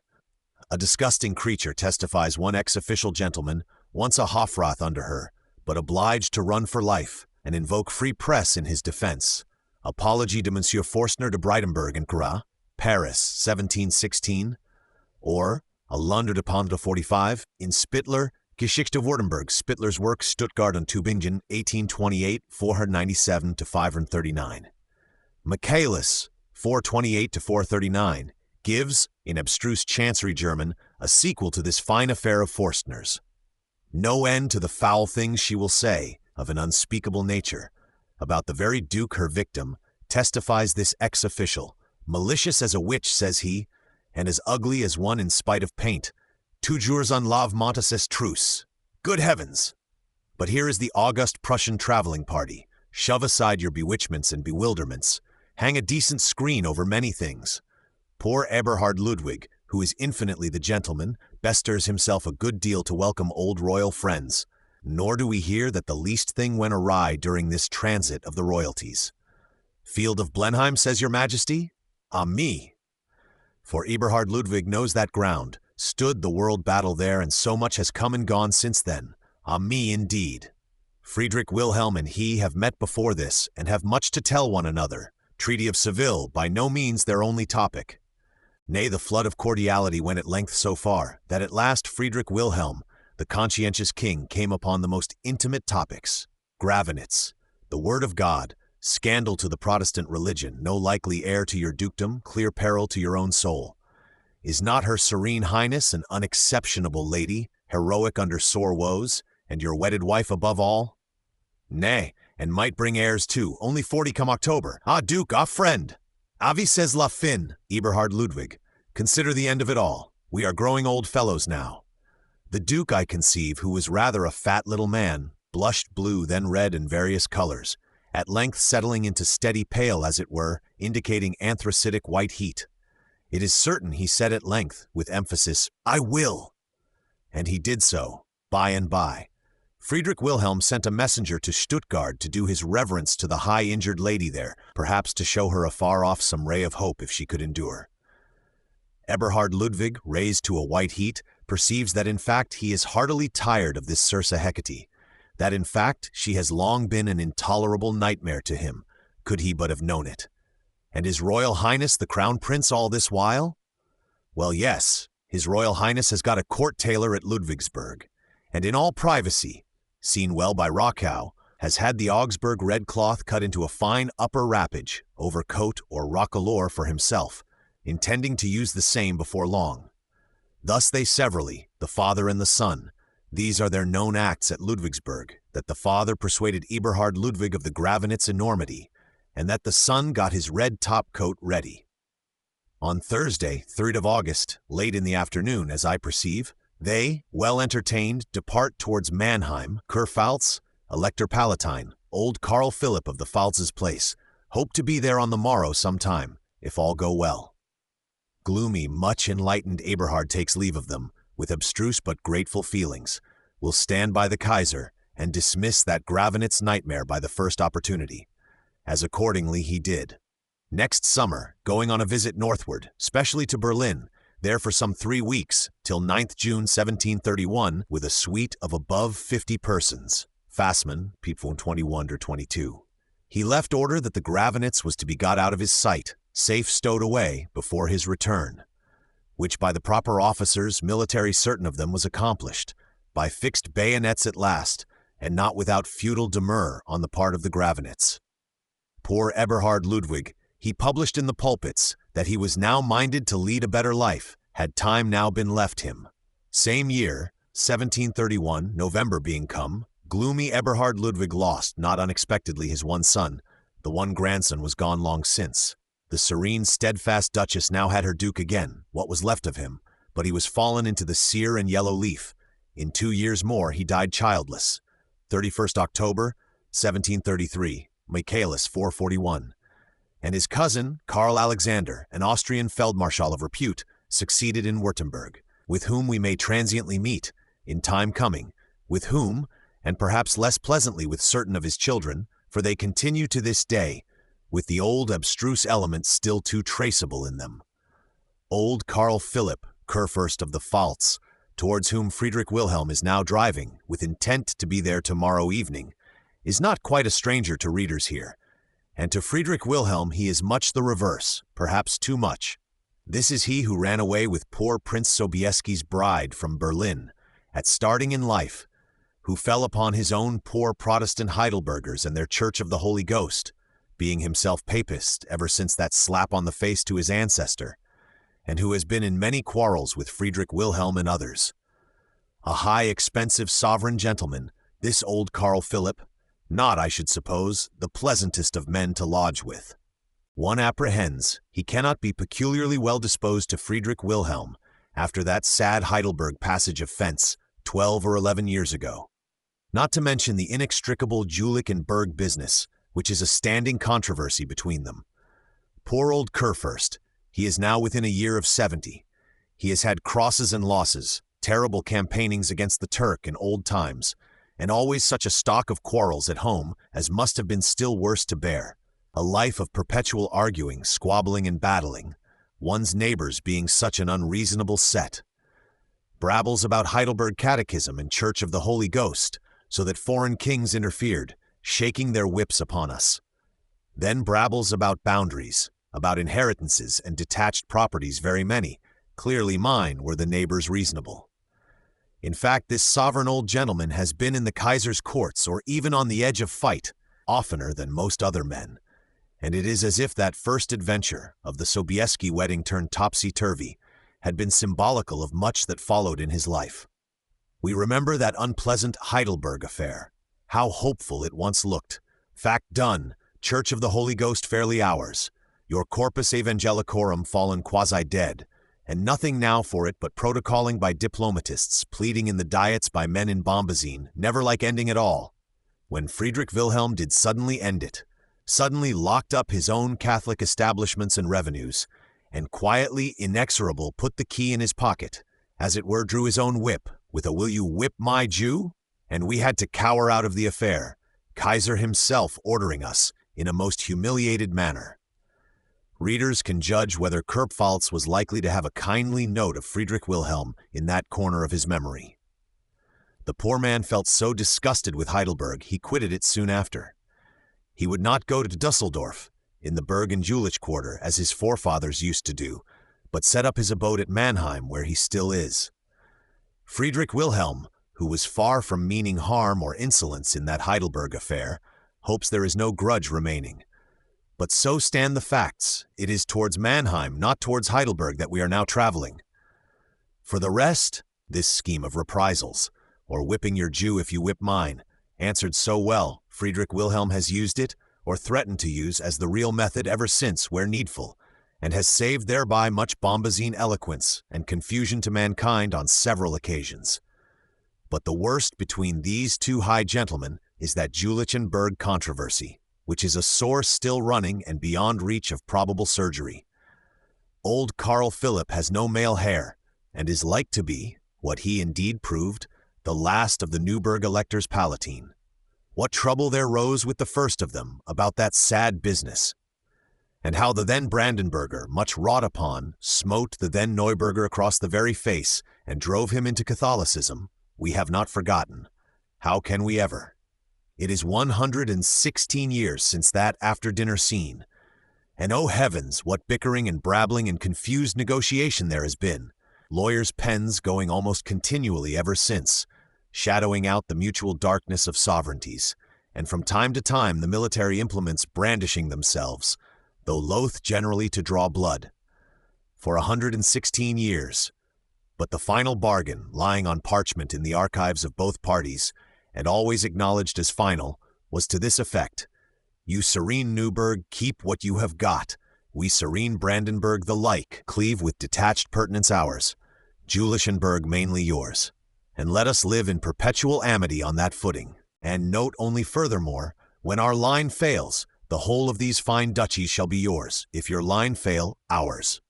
That was the plain bargain, done solemnly in 1624, and again more solemnly and brought to parchment with signature in 1666, as Friedrich Wilhelm knows too well.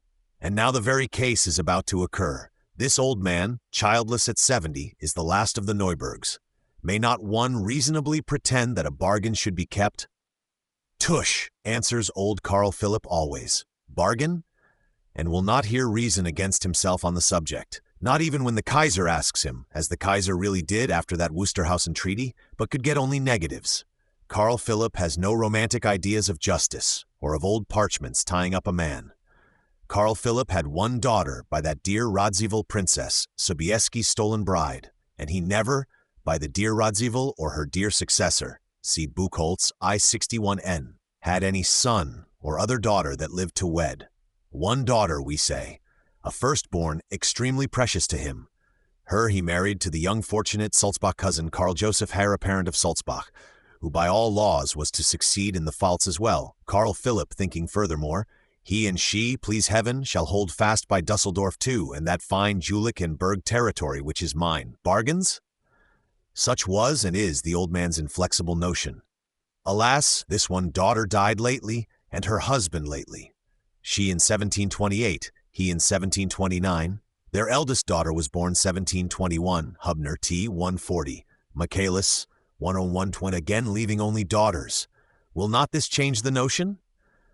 Not a whit, though Friedrich Wilhelm may have fondly hoped it by possibility might. Not a whit. Carl Philipp cherishes his little granddaughter, now a child of 9, as he did her mother and her mother's mother. Hopes one day to see her wedded as he did to a new heir apparent of the Pfalz and Sulzbach, and, for her behoof, will hold fast by Berg and Jülich, and part with no square inch of it for any parchment.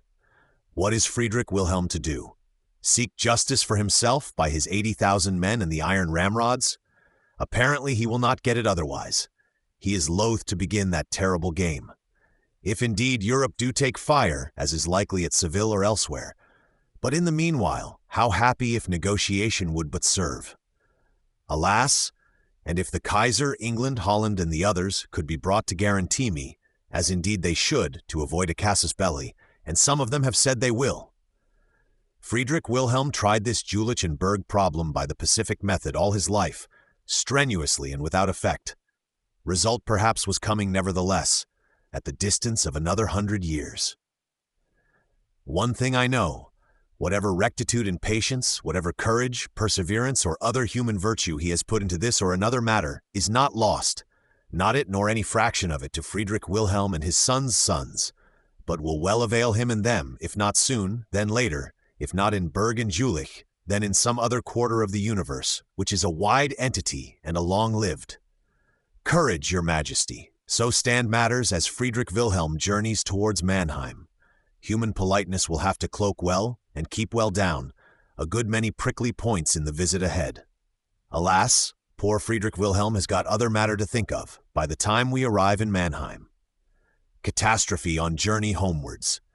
The royal party quitting Ludwigsburg on Thursday, 3rd August, 1730, some hours after dinner, as I calculate it, had but a rather short journey before them. Journey to a place called Sinsheim, some 50 or 60 miles, a long way short of Heidelberg.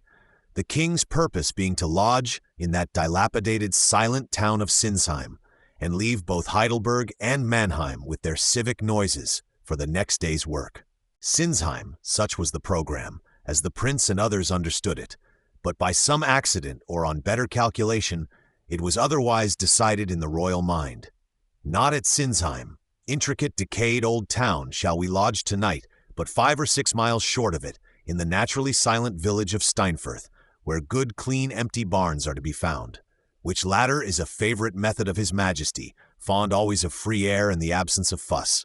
Shakedowns, a temporary cooking apparatus, plenty of tobacco, and a tub to wash in. This is what man requires, and this without difficulty can be got. His Majesty's tastes are simple and yet good and human.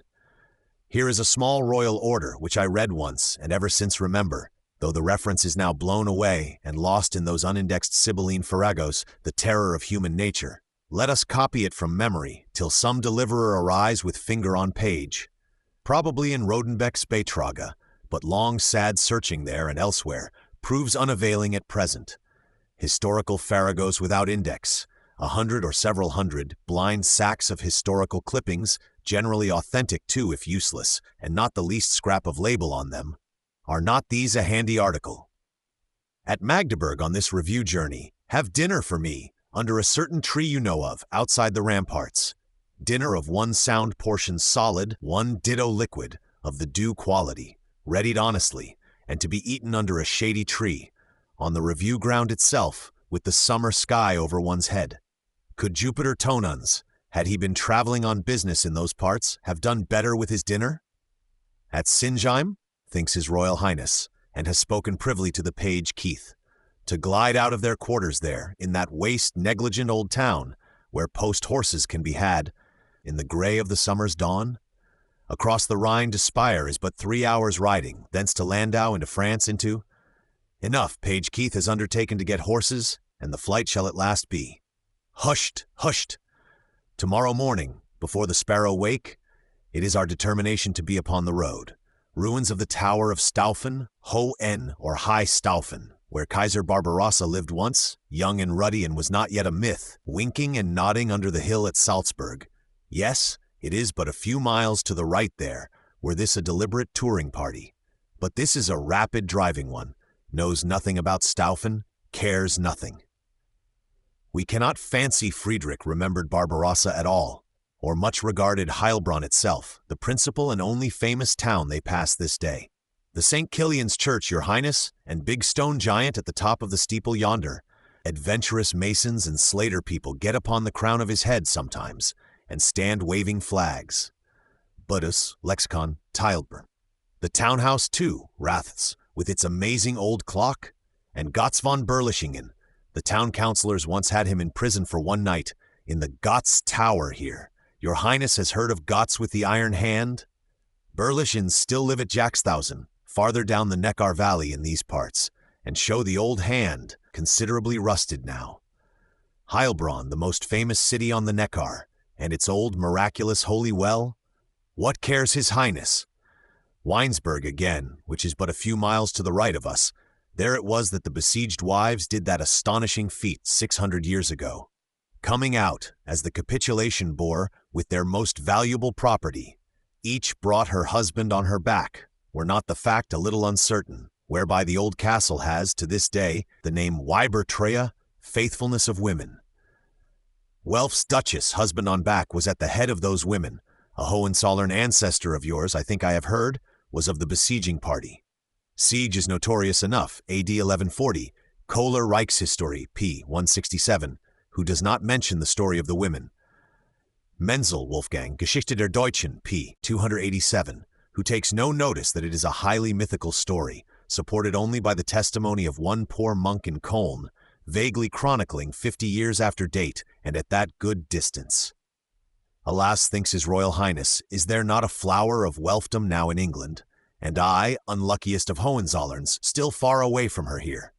It is at Windsor, not in Weinsberg, or among the ruins of Weibertreue, that His Highness wishes to be. At Heilbronn our road branches off to the left, and we roll diligently towards Singeheim, calculating to be there before nightfall. Who? Something has gone awry at Singeheim. No right lodging in the waste inns there, or good clean barns of a promising character are to be had nearer than there. We absolutely do not go to Singeheim tonight. We are to stop at Steinfurth, a small quiet hamlet with barns, 4 or 5 miles short of that. This was a great disappointment to the prince, and some say a highly momentous circumstance in his history. Might perhaps have succeeded at Singeheim, Seckendorf's relation of the Crown Prince's meditated flight, P2, addressed to Prince Eugene few days afterwards, given in Forster, E. 113. However, he rallies in the course of the evening, speaks again to page Keith. Steinfurth, Stonyford, over the brook here, be it at Steinfurth all the same. Page Keith will manage to get horses for us here, no less. And Speyer and the ferry of the Rhine are within 3 hours. Favor us, silence, and all ye good genii. On Friday morning, 4th August, 1730, usual hour of starting, 3 a.m., not being yet came, the royal party lies asleep in 2 clean airy barns facing one another in the village of Steinfurth.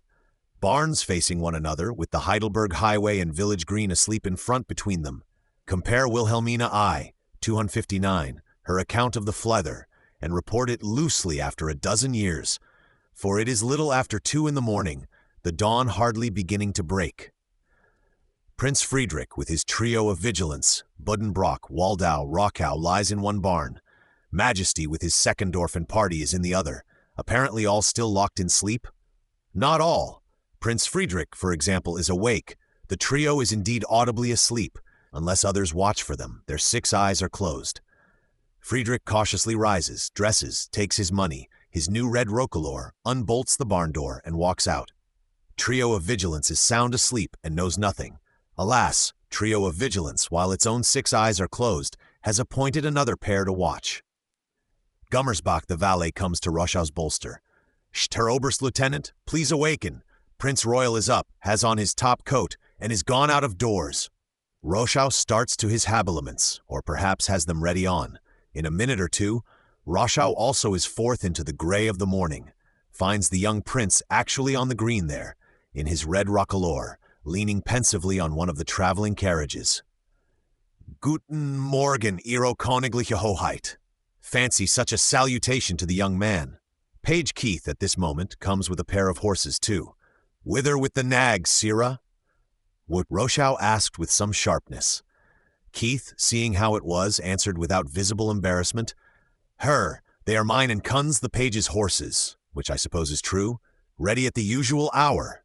Keith might add, His Majesty does not go till 5 this morning. Back to the stables, beckoned Roschau, and according to the best accounts, did not suspect anything or affected not to do so. Page Keith returned, trembling in his saddle. Friedrich strolled towards the other barn, at least to be out of Roschau's company. Seckendorf emerges from the other barn, awake at the common hour. How do you like His Royal Highness in the red roquelaure? Asks Roschau, as if nothing had happened.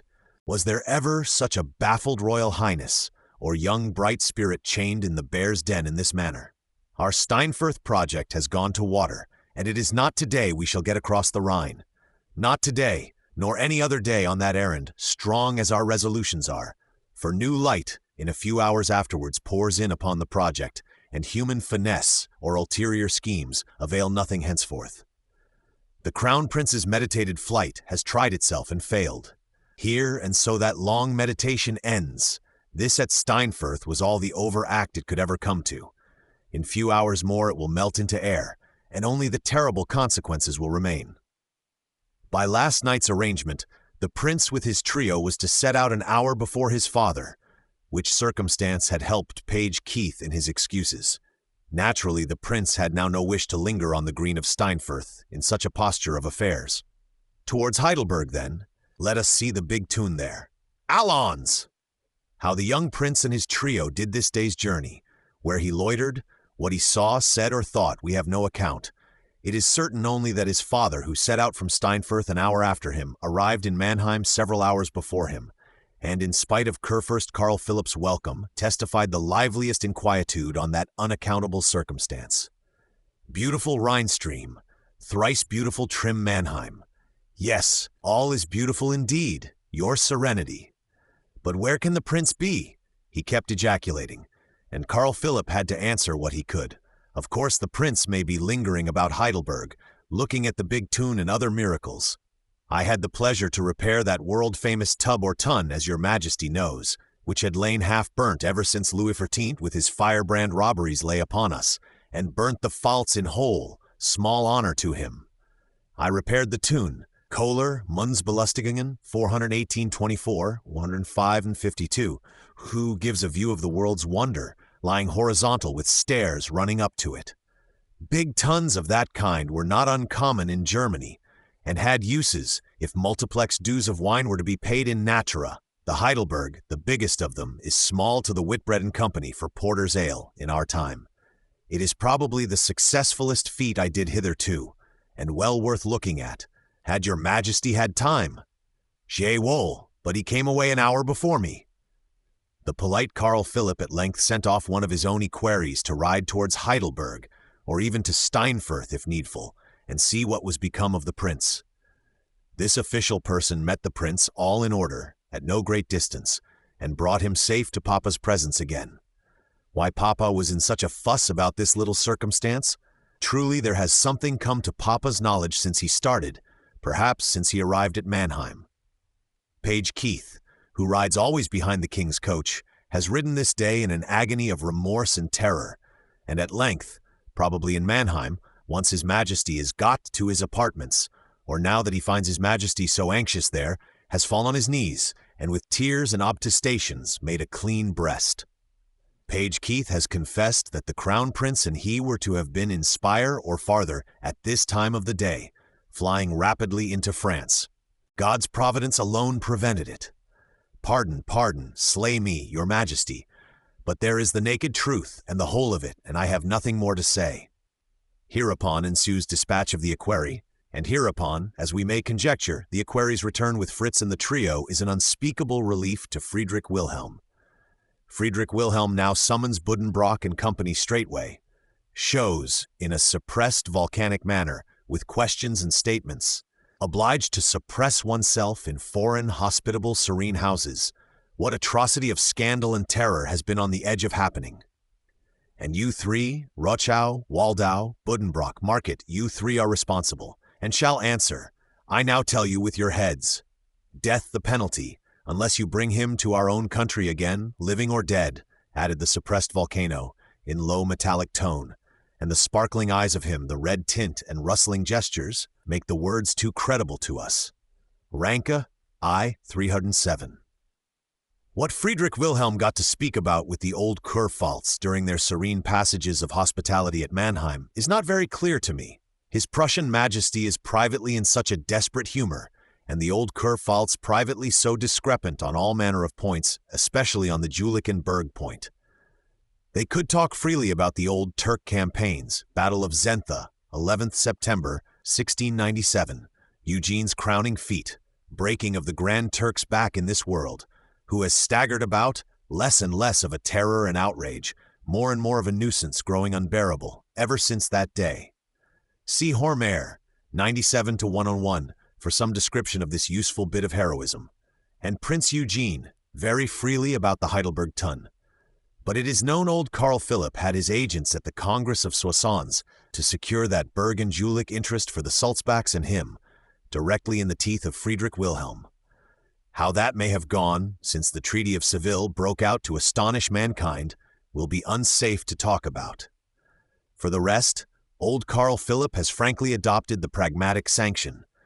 But then he has, likewise, privately made league with France to secure him in that Jülich and Berg matter, should the Kaiser break promise, league which may much obstruct said sanction. Nay, privately he is casting glances on his Bavarian cousin, elegant ambitious Karl Albert. Kurfürst of Bayern, are not we all from the same Wittelsbach stock, cousins from of old? And will undertake for the same Jülich and Berg object to secure Bavaria in its claims on the Austrian heritages in defect of heirs male in Austria. Michaelis 991, which runs directly into the throat of said pragmatic sanction, and engages to make it mere waste sheepskin, so to speak.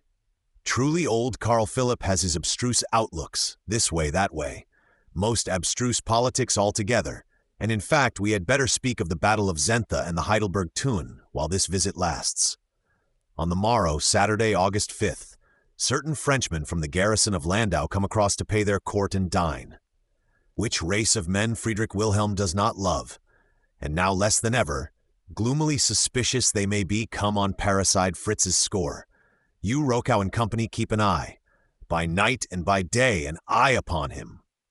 Friedrich Wilhelm was, no doubt, glad to get away on the morrow afternoon, fairly out into the Bergstrasse, into the summer breezes and umbrageous woods, with all his pertinence still safe about him, rushing towards Darmstadt through the Sunday stillness, where he will arrive in the evening, time enough. Sunday evening arrive at Darmstadt, says Seckendorf in Forster 3, but by mistake calls it the 7th instead of 6th. The old Prince of Darmstadt, Ernst Ludwig, Landgraf of Hessen-Darmstadt, aged now 63, has a hoary, venerable appearance, according to Polnitz, but sits a horse well, walks well, and seems to enjoy perfect health, which we are glad to hear of. What more concerns us? He lives usually quite retired in a small house upon the square, in this extremely small metropolis of his, and leaves his heir apparent to manage all business in the palace and elsewhere. Polnitz, Memoirs and Letters, 66. Poor old gentleman, he has the biggest palace almost in the world, only he could not finish it for want of funds, and it lies there, one of the biggest futilities, vexatious to look upon. No doubt the old gentleman has had vexations, plenty of them, first and last. He has now got disgusted with the affairs of public life and addicts himself very much to turning ivory as the more eligible employment. He lives in that small house of his, among his turning lathes and ivory shavings, dines in said small house, at a table for 4 persons. Only on Sunday, and above all on this Sunday, puts off his apron, goes across to the palace, dines there in state with his heir and the grandees. He has a kinship by affinity to Frederick Wilhelm. His wife, dead long years since, mother of this heir apparent, was an aunt's princess, aunt to the now Queen Caroline of England. Poor old fellow, these insignificancies, and that he descends direct from Philip the Magnanimous of Hessen, Luther's Philip who insisted on the supplementary wife, are all I know of him, and he is somewhat tragic to me there, turning ivory in this extremely anarchic world. What the passages between him and Friedrich Wilhelm were, on this occasion, shall remain conjectural to all creatures. Friedrich Wilhelm said, this Sunday evening at Darmstadt to his own prince, "Still here, then? I thought you would have been in Paris by this time." To which the prince, with artificial firmness, answered, he could certainly if he had wished, Seckendorf in Forster P3, and being familiar with reproaches, perhaps hoped it was nothing.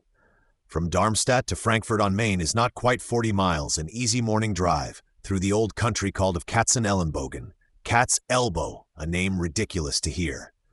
Catamelopum, that is Catamelobocum, Cati, a famed nation, Melobocus, the chief hill or fortress of their country, is said to be the original, which has got changed, like Abalaba into Appleby, or God encompass us into the goat and compasses among ourselves.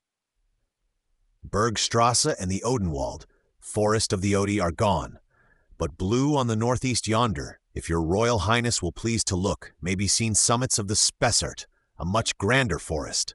Tall branchy timbers yonder, one day to be masts of admirals, when floated down as far as Rotterdam, whitherward one still meets them going.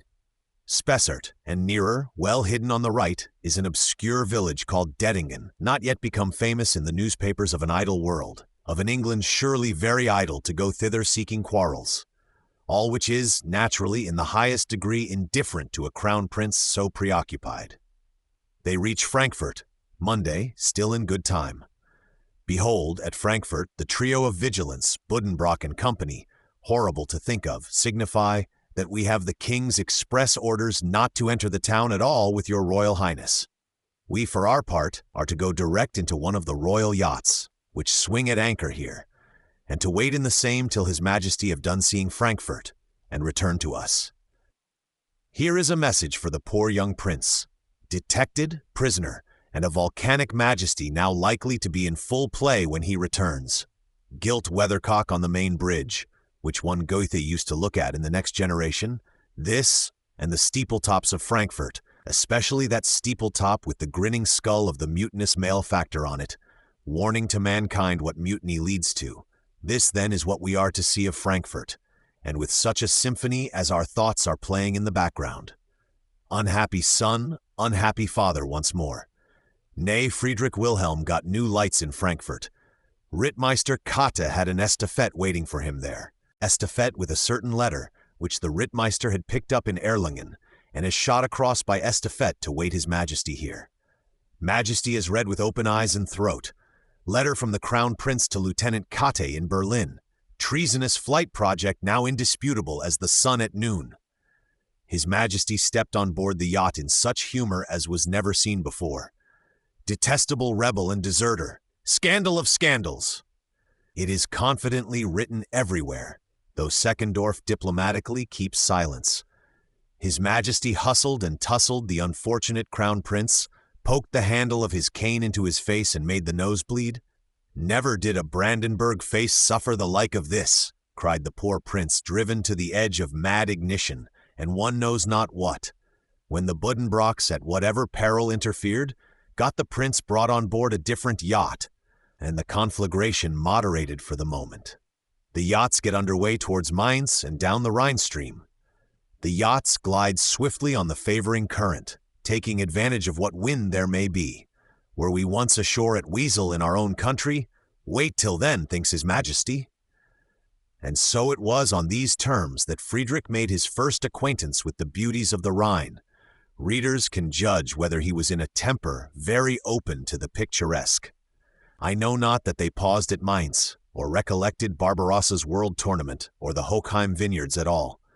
I see the young man's yacht dashing in swift gallop, not without danger, through the gap of Bingen, dancing wildly on the boiling whirlpools of St. Goar, well threading the cliffs. The young man gloomily insensible to danger of life and charm of the picturesque. Koblenz, Confluentia, the Moselle and Ehrenbreitstein, Majesty, smoking on deck if he like, can look at these through grimly pacifying tobacco. But to the Crown Prince life itself is fallen haggard and bankrupt. Over against Koblenz, nestled in between the Rhine and the foot of Ehrenbreitstein, Pollnitz, Memoirs and Letters, tie 180, there, perhaps even now in his hunting lodge of Kurlich yonder, is His Serene Highness the fat little Kurfürst of Trier, one of those Austrian Schönborns, brother to him of Bamberg, upon whom why should we make a call? We are due at Bonn. The fortunate young Kurfürst of Köln, richest pluralist in the church, expects us at his residence there. Friedrich Wilhelm views the fine fortress of Ehrenbreitstein. What would your Majesty think if this were to be yours in 100 years? This and much else, by way of compound interest for the Bergen Jülich and other outstanding debts. Courage, your Majesty. On the fat little Kurfürst at Kerlich here, we do not call, probably out hunting. Hunts every day, bushing, Beitrage, as if it were his trade, poor little soul. At Bonn, where we do step ashore to lodge with a lean Kurfürst, Friedrich Wilhelm strictly charges, in my Seckendorf's hearing, the trio of vigilance to have an eye, to see that they bring the prince on board again, living or dare, your Majesty.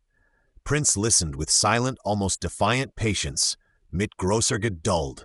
Seckendorf, in Forster E4.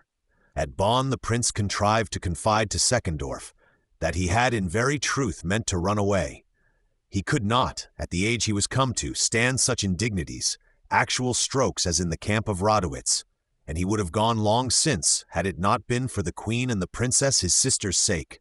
He could not repent what he had done, and if the king did not cease beating him in that manner, etc., he would still do it. For loss of his own life, such a life as his had grown, he cared little. His chief misery was that those officers who had known of the thing should come to misfortune by his means. If the king would pardon these poor gentlemen, he would tell him everything. For the rest, begged Seckendorf to help him in this labyrinth. Nothing could ever so oblige him as help now, and more of the like sort.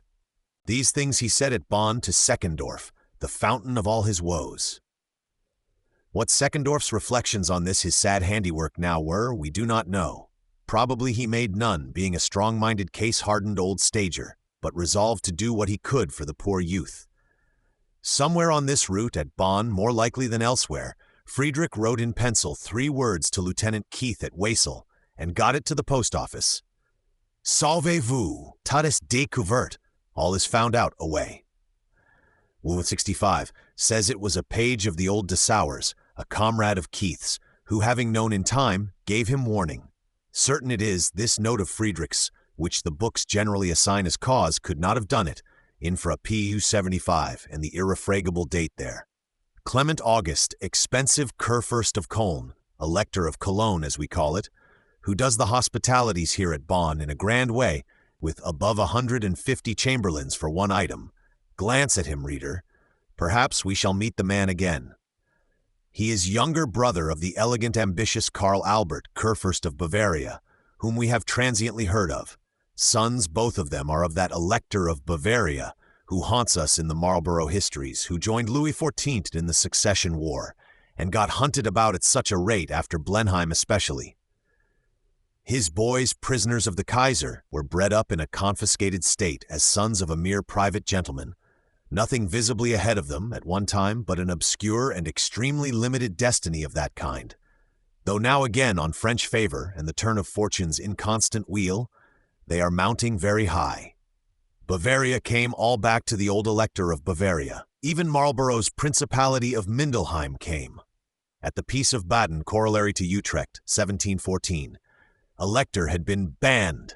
Geächtet, solemnly drummed out, 1706.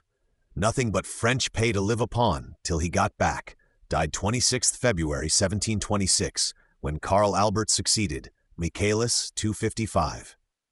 And the present Kurfürst, who will not do the pragmatic sanction at all, Kurfürst Karl Albert of Bayern, our old Karl Philipp of Mannheim's genealogical cousin. We heard of abstruse colleaguings there, tendencies to break the pragmatic sanction altogether and reduce it to waste sheepskin. Not impossible, Karl Albert will go high enough. And this Clement August the Cadet, he is Kurfürst of Köln. By good election tactics in favor of the French, he has managed to succeed an uncle here, has succeeded at Osnabrück in like fashion. Poor old Ernst August of Osnabrück, to whom we once saw George I galloping to die, and who himself soon after died. His successor is this same Clement August, the turn for a Catholic bishop being come at Osnabrück, and the French being kind.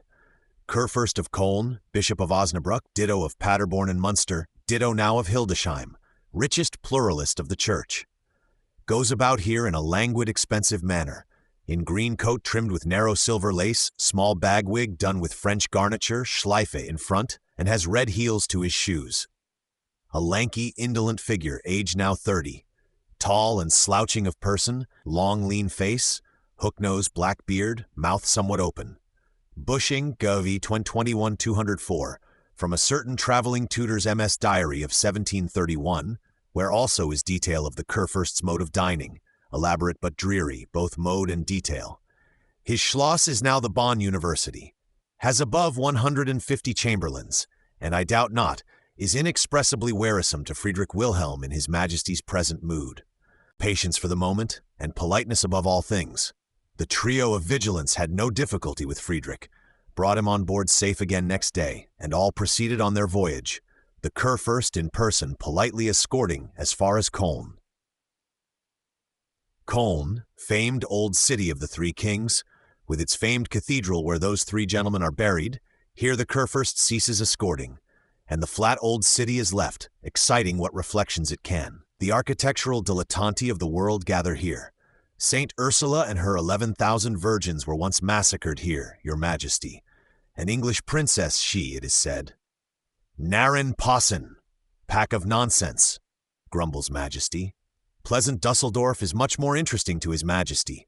The pleasant capital of Berg, which ought to be ours if right could be done. If old Pfalz would give up his crotchets, and the bowls in the big game playing at Seville and elsewhere would roll fair. Dusseldorf and that fine palace of the Pfalzers, which ought to be mine. And here next is Kaiserswerth, a place of sieges, cannonadings known to those I knew. M.A., from father to son and grandson it goes on, and there is no end to trouble and war. His Majesty's next lodging is at Moors, old gaunt castle in the town of Moors, which, thanks to Leopold of Anhalt-Dessau and the iron ramrods, is now His Majesty's in spite of the Dutch. There the lodging is, at an hour's drive westward from the Rhine shore. Where His Majesty quitted the river I do not know, nor whether the Crown Prince went to Moors with him, or waited in his yacht, but guess the latter. His Majesty intends for Geldern on the morrow, on matters of business thither, for the town is his. But what would the Prince, in the present state of things, do there? At Moors, Seckendorf found means to address His Majesty privately and snuffled into him suggestions of mercy to the repentant prince and to the poor officers whom he was so anxious about. Well, if he will confess everything and leave off his quirks and concealments, but I know he won't, answered Majesty. In that dilapidated castle of Moors, look at it, reader, though in the dark, we may see it again, or the shadow of it, perhaps by moonlight. A very gaunt old castle, next to nothing living in it, since the old Dessauer, by stratagem and without shot fired, flung out the Dutch, in the Treaty of Utrecht time. Moors castle and territory being indisputably ours, though always withheld from us on pretexts. Narrative of the march thither, night of 7th November, 1712, and dexterous surprisal of the place, in Leopoldi von Anhalt-Dessau, Leben und Thaten, anonymous by Ranfet, pp. 85-90, where the dispatch of the astonished Dutch commandant himself to their high mightinesses is given. Part of the Orange heritage, this Moors, came by the great elector's first wife, but had hung sublight, though the parchments were plain enough, ever since our King William's death, and earlier. Neuchâtel, accepted instead of Orange, and not even of the value of Moors, was another item of the same lot. Besides which, we shall hear of old palaces at Loo and other dilapidated objects, incidentally in time coming. At Geldern, in the pressure of business next day, His Majesty got word from Wessel that Lieutenant Keith was not now to be found in Wessel. Was last seen there, that we can hear of, certain hours before your Majesty's all-gracious order arrived, had saddled his own horse, came ambling through the Brunnen Gate, going out to have a ride, he said, and did not return. Keith gone, scandalous Keith, whom I pardoned only few weeks ago. He too is in the plot. Will the very army break its oath then? His Majesty bursts into fire and flame at these new tidings. Orders that Colonel Dumoulin, our expertest rogue tracer, go instantly on the scent of Keith, and follow him till found and caught. Also, on the other hand, that the Crown Prince be constituted prisoner, sail down to Wessel, prisoner in his yacht, and await upon the Rhine there His Majesty's arrival. Formidable omens, it is thought. His Majesty, all business done in Geldern, drives across to Wessel, can see Fritz's yacht waiting duly in the river and black care hovering over her. It is on the evening of the 12th of August, 1730. And so His Majesty ends this memorable tour into the Reich, but has not yet ended the gloomy miseries for himself and others which plentifully sprung out of that. Chapter 7. Catastrophe and Majesty arrive in Berlin. At Berlin, dark rumors of this intended flight and actual arrest of the Crown Prince are agitating all the world, especially Lieutenant Kade and the Queen and Wilhelmina, as we may suppose. The first news of it came tragically on the young princess. Apparently some rumor from Frankfurt, which she confuses in her after-memory with the specific news from Wessel, for her dates here, as usual, are all awry. Wilhelmina I-46, Preuss I-473, Seckendorf, in Forster, 6. Mamma had given a ball in honor of Papa's birthday, Tuesday, 15th August, 1730, and we were all dancing in the fine saloons of Montbijou, with pretty intervals in the cool boscages and orangeries of the place. All of us as happy as could be, Wilhelmina in particular dancing at an unusual rate. We recommenced the ball after supper. For 6 years I had not danced before. It was new fruit, and I took my fill of it without heeding much what was passing. Madame Bülow, who with others of them had worn long faces all night, pleading illness when one noticed it, said to me several times, "It is late, I wish you had done." "Eh, mon Dieu!" I answered, "Let me have enough of dancing this one new time. It may be long before it comes again." "That may well be," said she. I paid no regard, but continued to divert myself. She returned to the charge half an hour after. "Will you end, then?" said she, with a vexed air. "You are so engaged. You have eyes for nothing." "You are in such a humor," I replied, "that I know not what to make of it. Look at the Queen, then, madam, and you will cease to reproach me." A glance which I gave that way filled me with terror. There sat the Queen, paler than death, in a corner of the room, in low conference with Sunsfeld and Countess Finkenstein. As my brother was most in my anxieties, I asked if it concerned him. Bülow shrugged her shoulders, answering, "I don't know at all."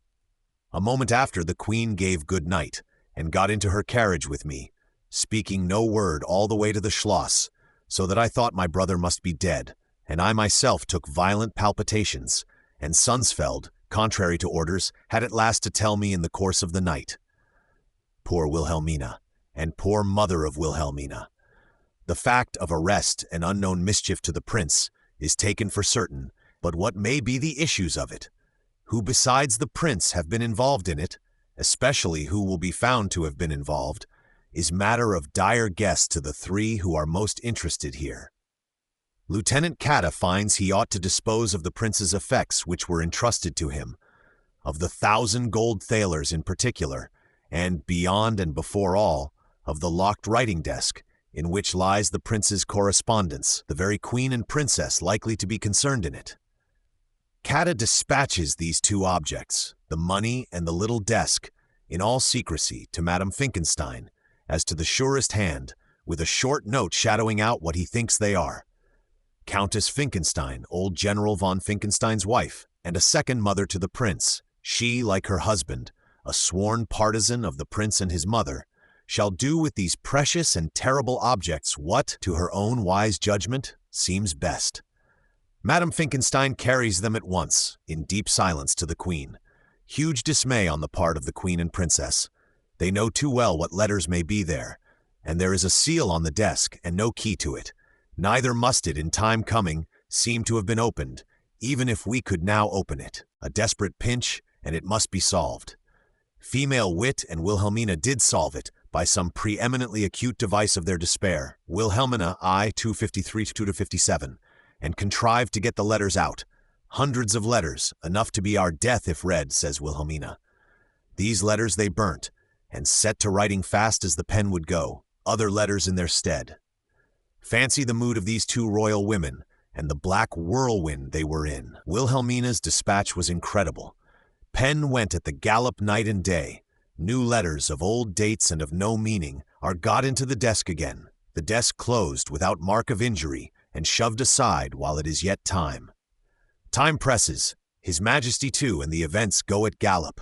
Here is a letter from His Majesty to a trusty mistress of the robes, or whatever she is, which, let it arrive through what softening media it likes, will complete the poor queen's despair. My dear Frau von Kamecke, Fritz has attempted to desert. I have been under the necessity to have him arrested. I request you to tell my wife of it in some good way, that the news may not terrify her, and pity an unhappy father. Friedrich Wilhelm. No date. Arrived from Wessel, we conclude, Sunday, 20th August, at the Palace of Berlin, Preuss, I-42. The same post brought an order to the colonel of the Gendarmes to put that Lieutenant Cat of his under close confinement. We hope the thoughtless young fellow has already got out of the way? He is getting his saddle altered, fettling about this and that, does not consider what danger he is in. This same Sunday, his major met him on the street of Berlin, said in a significant tone, "You still here, Kate?" "I go this night," answered Kate, but he again put it off, did not go this night, and the order for his arrest did come in. On the morrow morning, Colonel Panowitz, hoping now he was not there, went with the Rhadamanthine order, and finding the unlucky fellow, was obliged to execute it. Caddy lies in ward, awaiting what may be prepared for him. Friedrich Wilhelm at Wesel has had rough passages with the prince and others. On the Saturday evening, 12th August 1730, Preuss 473, Seckendorf, Forster 6, says 13th, but wrong. His Majesty had the culprit brought on shore to the commandant's house for an interview. Culprit proving less remorseful than was expected, and evidently not confessing everything, a loud terrible scene ensued, which Friedrich Wilhelm, the unhappy father, winded up by drawing his sword to run the unnatural son through the body. Old General Mosel, commandant of Wesel, sprang between them. "Sire, cut me to death, but spare your son!" And the sword was got back to its scabbard, and the prince lodged in a separate room, 2 sentries with fixed bayonets keeping watch over him. Friedrich Wilhelm did not see his face again for 12 months to come. 12 months and 3 days. Military gentlemen of due grimness interrogated the prince next evening, Seckendorf, in Forster 5, from a paper drawn up by His Majesty in the interim. Prince confesses little, did design to get across the Rhine to Landau, thence to Strasbourg, Paris in the strictest incognito, intended to volunteer there, thought he might take French service, profoundly incognito, and signalize himself in the Italian War, just expected to break out, which might have recovered him some favor from His Majesty. Does not tell clearly where his money came from, shy extremely of elucidating Cade and Keith. In fact, as we perceive, struggles against mendacity, but will not tell the whole truth. Let him lie in ward then, and take what doom the laws have appointed for the like of him. Divine laws, are they not? Well, yes, your Majesty, divine and human. Or are there perhaps no laws but the human sort, completely explicit in this case? He is my colonel, at least, thinks Friedrich Wilhelm, and tried to desert and make others desert. If a rebellious crown prince, breaking his father's heart, find the laws still inarticulate, a deserting colonel of the Potsdam regiment finds them speak plain enough, let him take the answer they give him? Dumoulin, in the meanwhile, can make nothing of Keith, the runaway lieutenant. Dumoulin, with his sagacious organs, soon came upon the scent of Keith, and has discovered these things about him. One evening, a week before His Majesty arrived, Sunday evening, 6th August, 1730, in Preuss Fort, Lieutenant Keith, doubtless smelling something, saddled his horse as above mentioned, decided to have a ride in the country this fine evening, and issued out at the Brunnen Gate of Wesel. He is on the right bank of the Rhine, Pleasant yellow fields on this hand and that. He ambles slowly for a space, then gradually awakens into speed, into full speed. Arrives, within a couple of hours, at Dingden, a village in the Munster territory, safe over the Prussian border, by the shortest line. And from Dingden rides at more leisure, but without losing time, into the Dutch Overijssel region, straight towards The Hague. "He must be in The Hague," said Dumoulin to the official persons on arriving there, "to Meinertscheigen, the Prussian ambassador there, Seckendorf, Forster I-7, and to Keppel, Dutch official gentleman who was once ambassador at Berlin.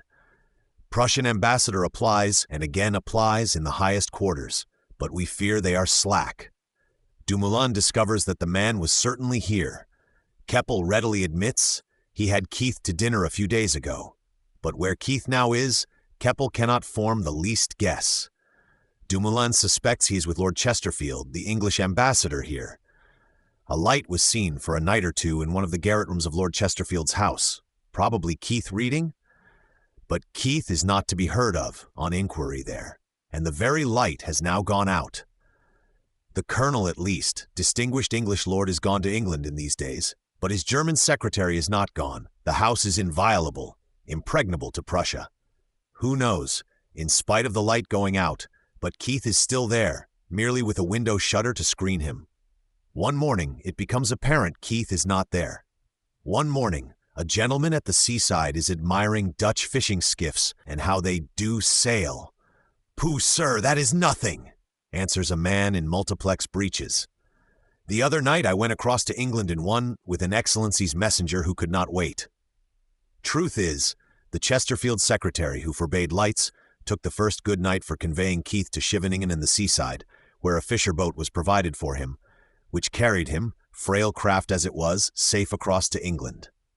Once there, the authorities took pity on the poor fellow, furnished the modicum of cash and help, sent him with Admiral Norris to assist the Portuguese, menaced with Spanish war at this time, among whom he gradually rose to be major of horse.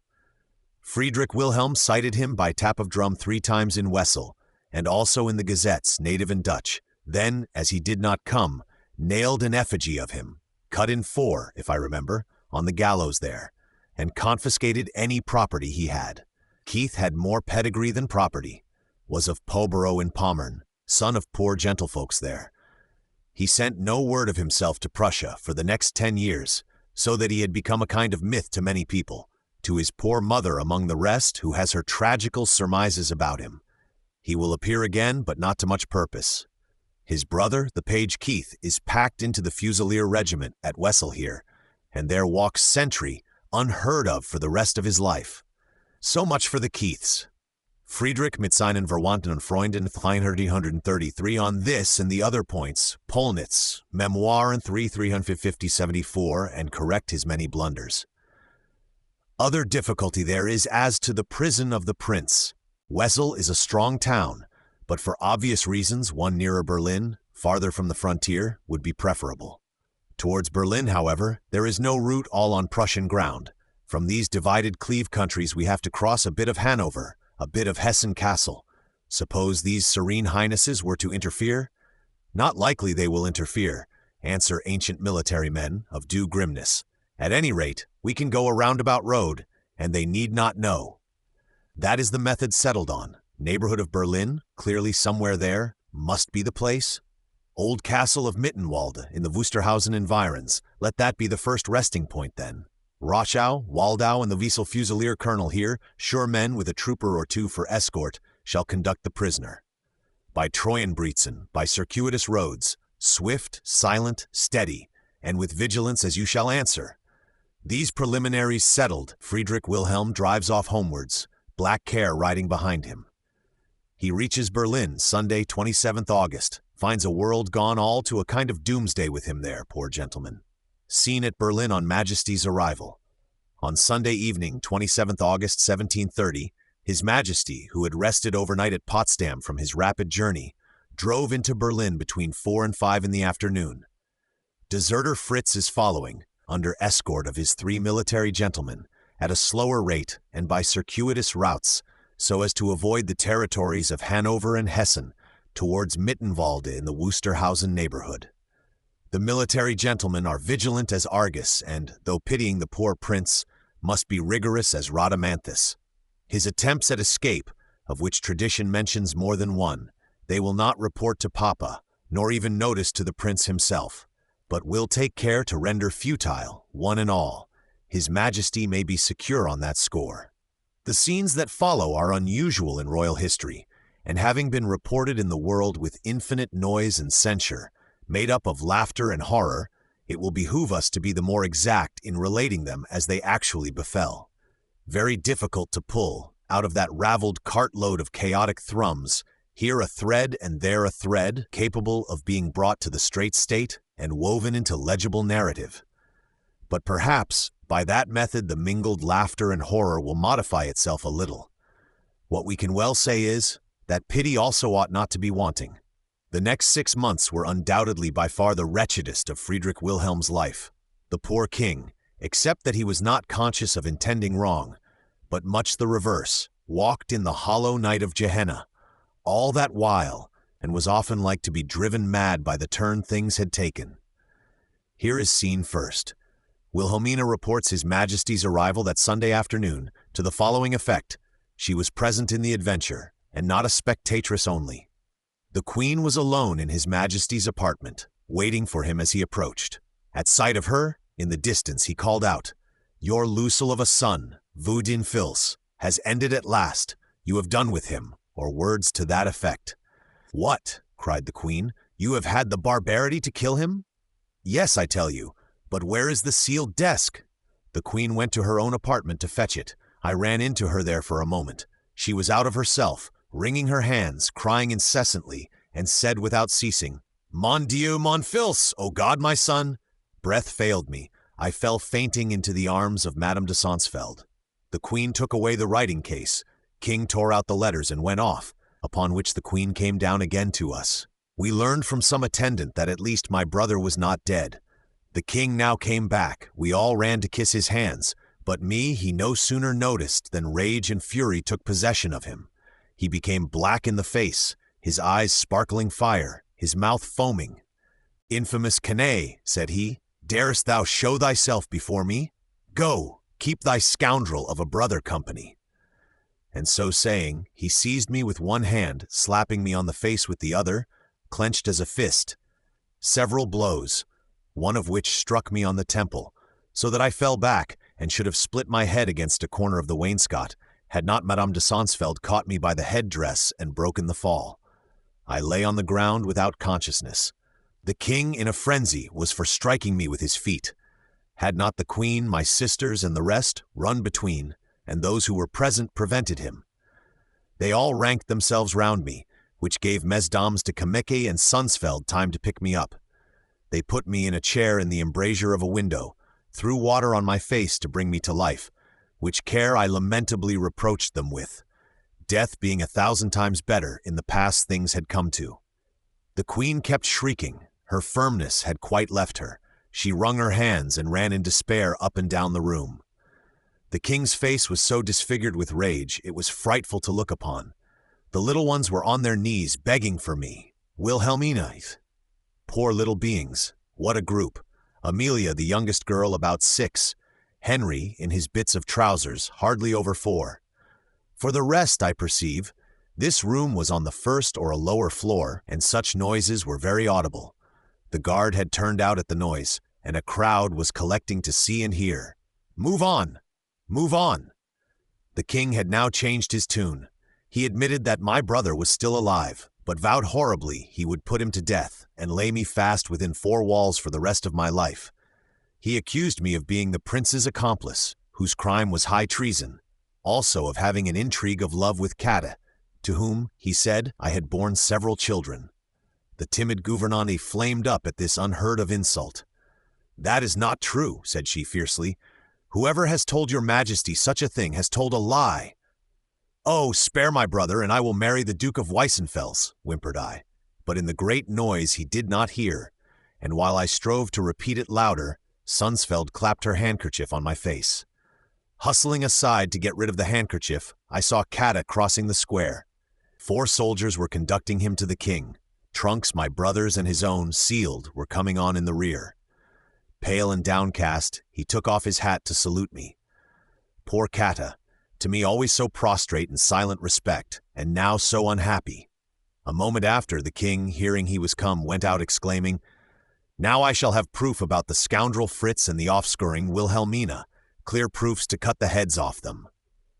The two Hofdames again interfered, and one of them, Kameki it was, rebuked him, told him, in the tone of a prophetess, to take care what he was doing, whom his majesty gazed into with astonishment, but rather with respect than with anger, saying, "Your intentions are good." And so his majesty flung out, seeking Cady, and vanished. Wilhelmina saw no more of him for about a year after, being ordered to her room and kept prisoner there on low diet, with sentries guarding her doors, and no outlook but the worst horror her imagination pleased to paint.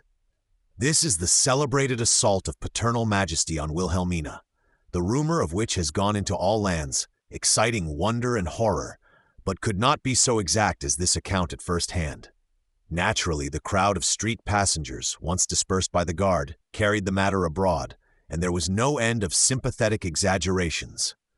Report ran in Berlin, for example, that the poor princess was killed, beaten, or trampled to death, which we clearly see she was not. Voltaire, in that mass of angry calumnies, very mendacious indeed, which he calls Vie privée du roi de Prusse, mentions the matter with emphasis, and says farther, "The princess once did him, Voltaire, the honor to show him a black mark she carried on her breast ever after, which is likelier to be false than true."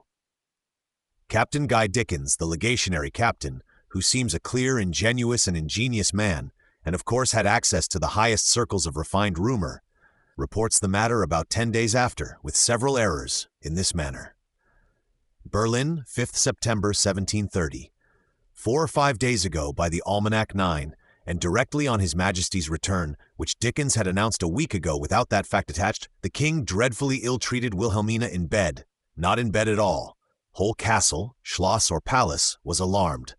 Guard turned out, to clear away the crowd, as we perceive.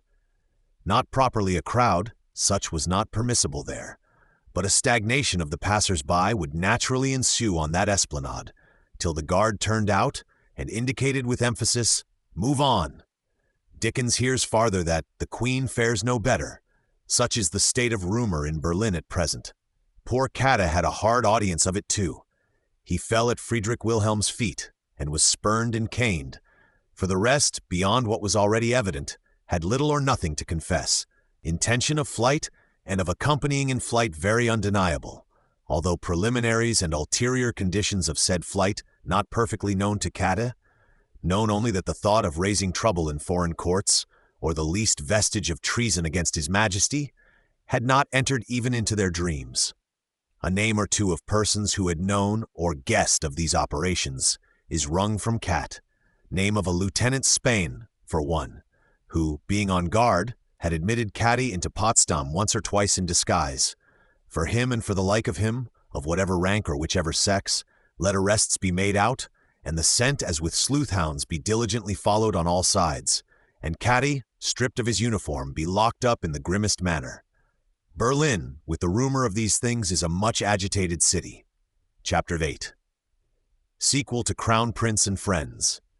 As for the Crown Prince, prosecuting his circuitous route, he arrives safe at Mittenwalde, is lodged in the old castle there, I think for 2 nights, but the date in these indexless books is blown away again, in a room bare of all things, with sentries at the door, and looks out expecting Grumkow and the officials to make assault on him. One of these officials, a certain Gerber, fiscal general, who as head of Prussian fiscals, kind of public prosecutor, or supreme essence of bailiffs, catchpoles and grand juries all in one, wears a red cloak, gave the prince a dreadful start. Red cloak is the Berlin hangman's or headsman's dress, and poor Friedrich had the idea his end had summarily come in this manner. Soon seeing it was otherwise, his spirits recovered, perhaps rose by the shock. He fronted Grumkow and the officials with a high, almost contemptuous look, answered promptly, if possible, without lying and yet without telling anything, showed self-possession, pride, retorted sometimes, "Have you nothing more to ask?" Grumkow, finding there was no way made into anything, not even into the secret of the writing case and the royal women's operations there, began at last, as Wilhelmina says, to hint that in His Majesty's service there were means of bringing out the truth in spite of refractory humors, that there was a thing called the rack, not yet abolished in His Prussian Majesty's dominions. Frederick owned afterwards his blood ran cold. However, he put on a high look. A hangman such as you naturally takes pleasure in talking of his tools and his trade, but on me they will not produce any effect. I have owned everything, and almost regret to have done so, for it is not my part to stand questionings and bandy responses with a coquin-cum-vous scoundrel like you, reports Wilhelmina, though we hope the actual term was slightly less candid. Grumkow gathered his notes together, and went his ways with the man in red cloak and the rest, thus finishing the scene in Mittenwalde. Mittenwald, which we used to know long since, in our Wusterhausen rides with poor Duhan, little thinking what awaited us there one day. Mittenwalde being finished, Frederick on Monday 6 September 1730 is sent forward to Kustrin, a strong little town in a quiet country, some 60 or 70 miles eastward of Berlin. On the evening of the 5th he finds himself lodged in a strong room of the fortress there, room consisting of bare walls lighted from far up, no furniture, not even the needfulest, everything indicating that the proud spirit and the iron laws shall here have their duel out at leisure and see which is stronger. His sword was taken from him at Wessel, sword, uniform, every mark of dignity, all are now gone. He is clad in brown prison dress of the plainest cut and cloth. His diet is fixed at 10 pence a day, to be got from the cook's shop, 6 groschen for dinner, 4 for supper. Order 14th September 1730, in Forster, I 372. Food to be cut for him, no knife allowed. Room is to be opened morning, noon, and evening, on the average not above 4 minutes each time. Lights or single tallow light to be extinguished at 7 p.m. Absolute solitude. No flute allowed, far from it. No books allowed except the Bible and a prayer book, or perhaps Nultenius's manual, if he took a hankering for it. There, shut out from the babble of fools, and conversing only with the dumb veracities, with the huge inarticulate meanings of destiny, necessity, and eternity, let the fool of a Fritz bethink himself, if there is any thought in him. There, among the bogs of the Oder, the very sedges getting brown all round him, and the very curlews flying off for happier climes, let him wait till the question of his doom, rather an abstruse question, ripen in the royal breast. As for Wilhelmina, she is close prisoner in her apartments in the Berlin Palace, sentries pacing at every outlet, for many months to come. Wilhelmina almost rather likes it, such a dog of an existence has she had hitherto, for want of being well let alone. She plays, reads, composes music, smuggles letters to and from Mamma, one in pencil for my brother even, oh heavens. Wilhelmina weeps now and then with her good Sunsfeld, hopes nevertheless there will be some dawn to this Ragnarok, or general twilight of the gods. Friedrich Wilhelm, convinced that England has had a hand in this treason, signifies officially to His Excellency Captain Dickens that the English negotiations are concluded, that neither in the way of single marriage nor of double marriage will he have anything more to do with England. Well, answers England, who can help it? Negotiation was not quite of our seeking. Let it so end. Dickens's dispatch, 25th September 1730, and Harrington's answer to it of 6th October, Seckendorf in Forster E9, 23 September. Nay, at dinner one day, Seckendorf reports, while Fritz was on the road to Kustrin, he proposes the toast, Downfall of England. Seckendorf in Forster 11, and would have had the Queen drink it, who naturally wept, but I conjecture could not be made to drink. Her Majesty is a weeping, almost broken-hearted woman. His Majesty a raging, almost broken-hearted man. Seckendorf and Grumkow are, as it were, too victorious, and now have their apprehensions on that latter score. But they look on with countenances well veiled, and touch the helm judiciously in tobacco parliament, intent on the nearest harbor of refuge. Her Majesty nevertheless steadily persists, merely sinks deeper out of sight with her English schemes, ducking till the wave go by. Messages, desperate appeals still go, through Mamselle Bülow, Wilhelmina's Hofdam, and other channels. Nay, Wilhelmina thinks there were still intentions on the part of England, and that the non-fulfillment of them at the last moment turned on accident. English courier arrived some hours too late, thinks Wilhelmina. Wilhelmina 36384, and Preuss and others after her. But that is a mistake. The negotiation, in spite of Her Majesty's endeavors, was essentially out. England, after such a message, could not nor did stir farther in the matter. In that writing case, His Majesty found what we know, nothing but mysterious effects of female art, and no light whatever.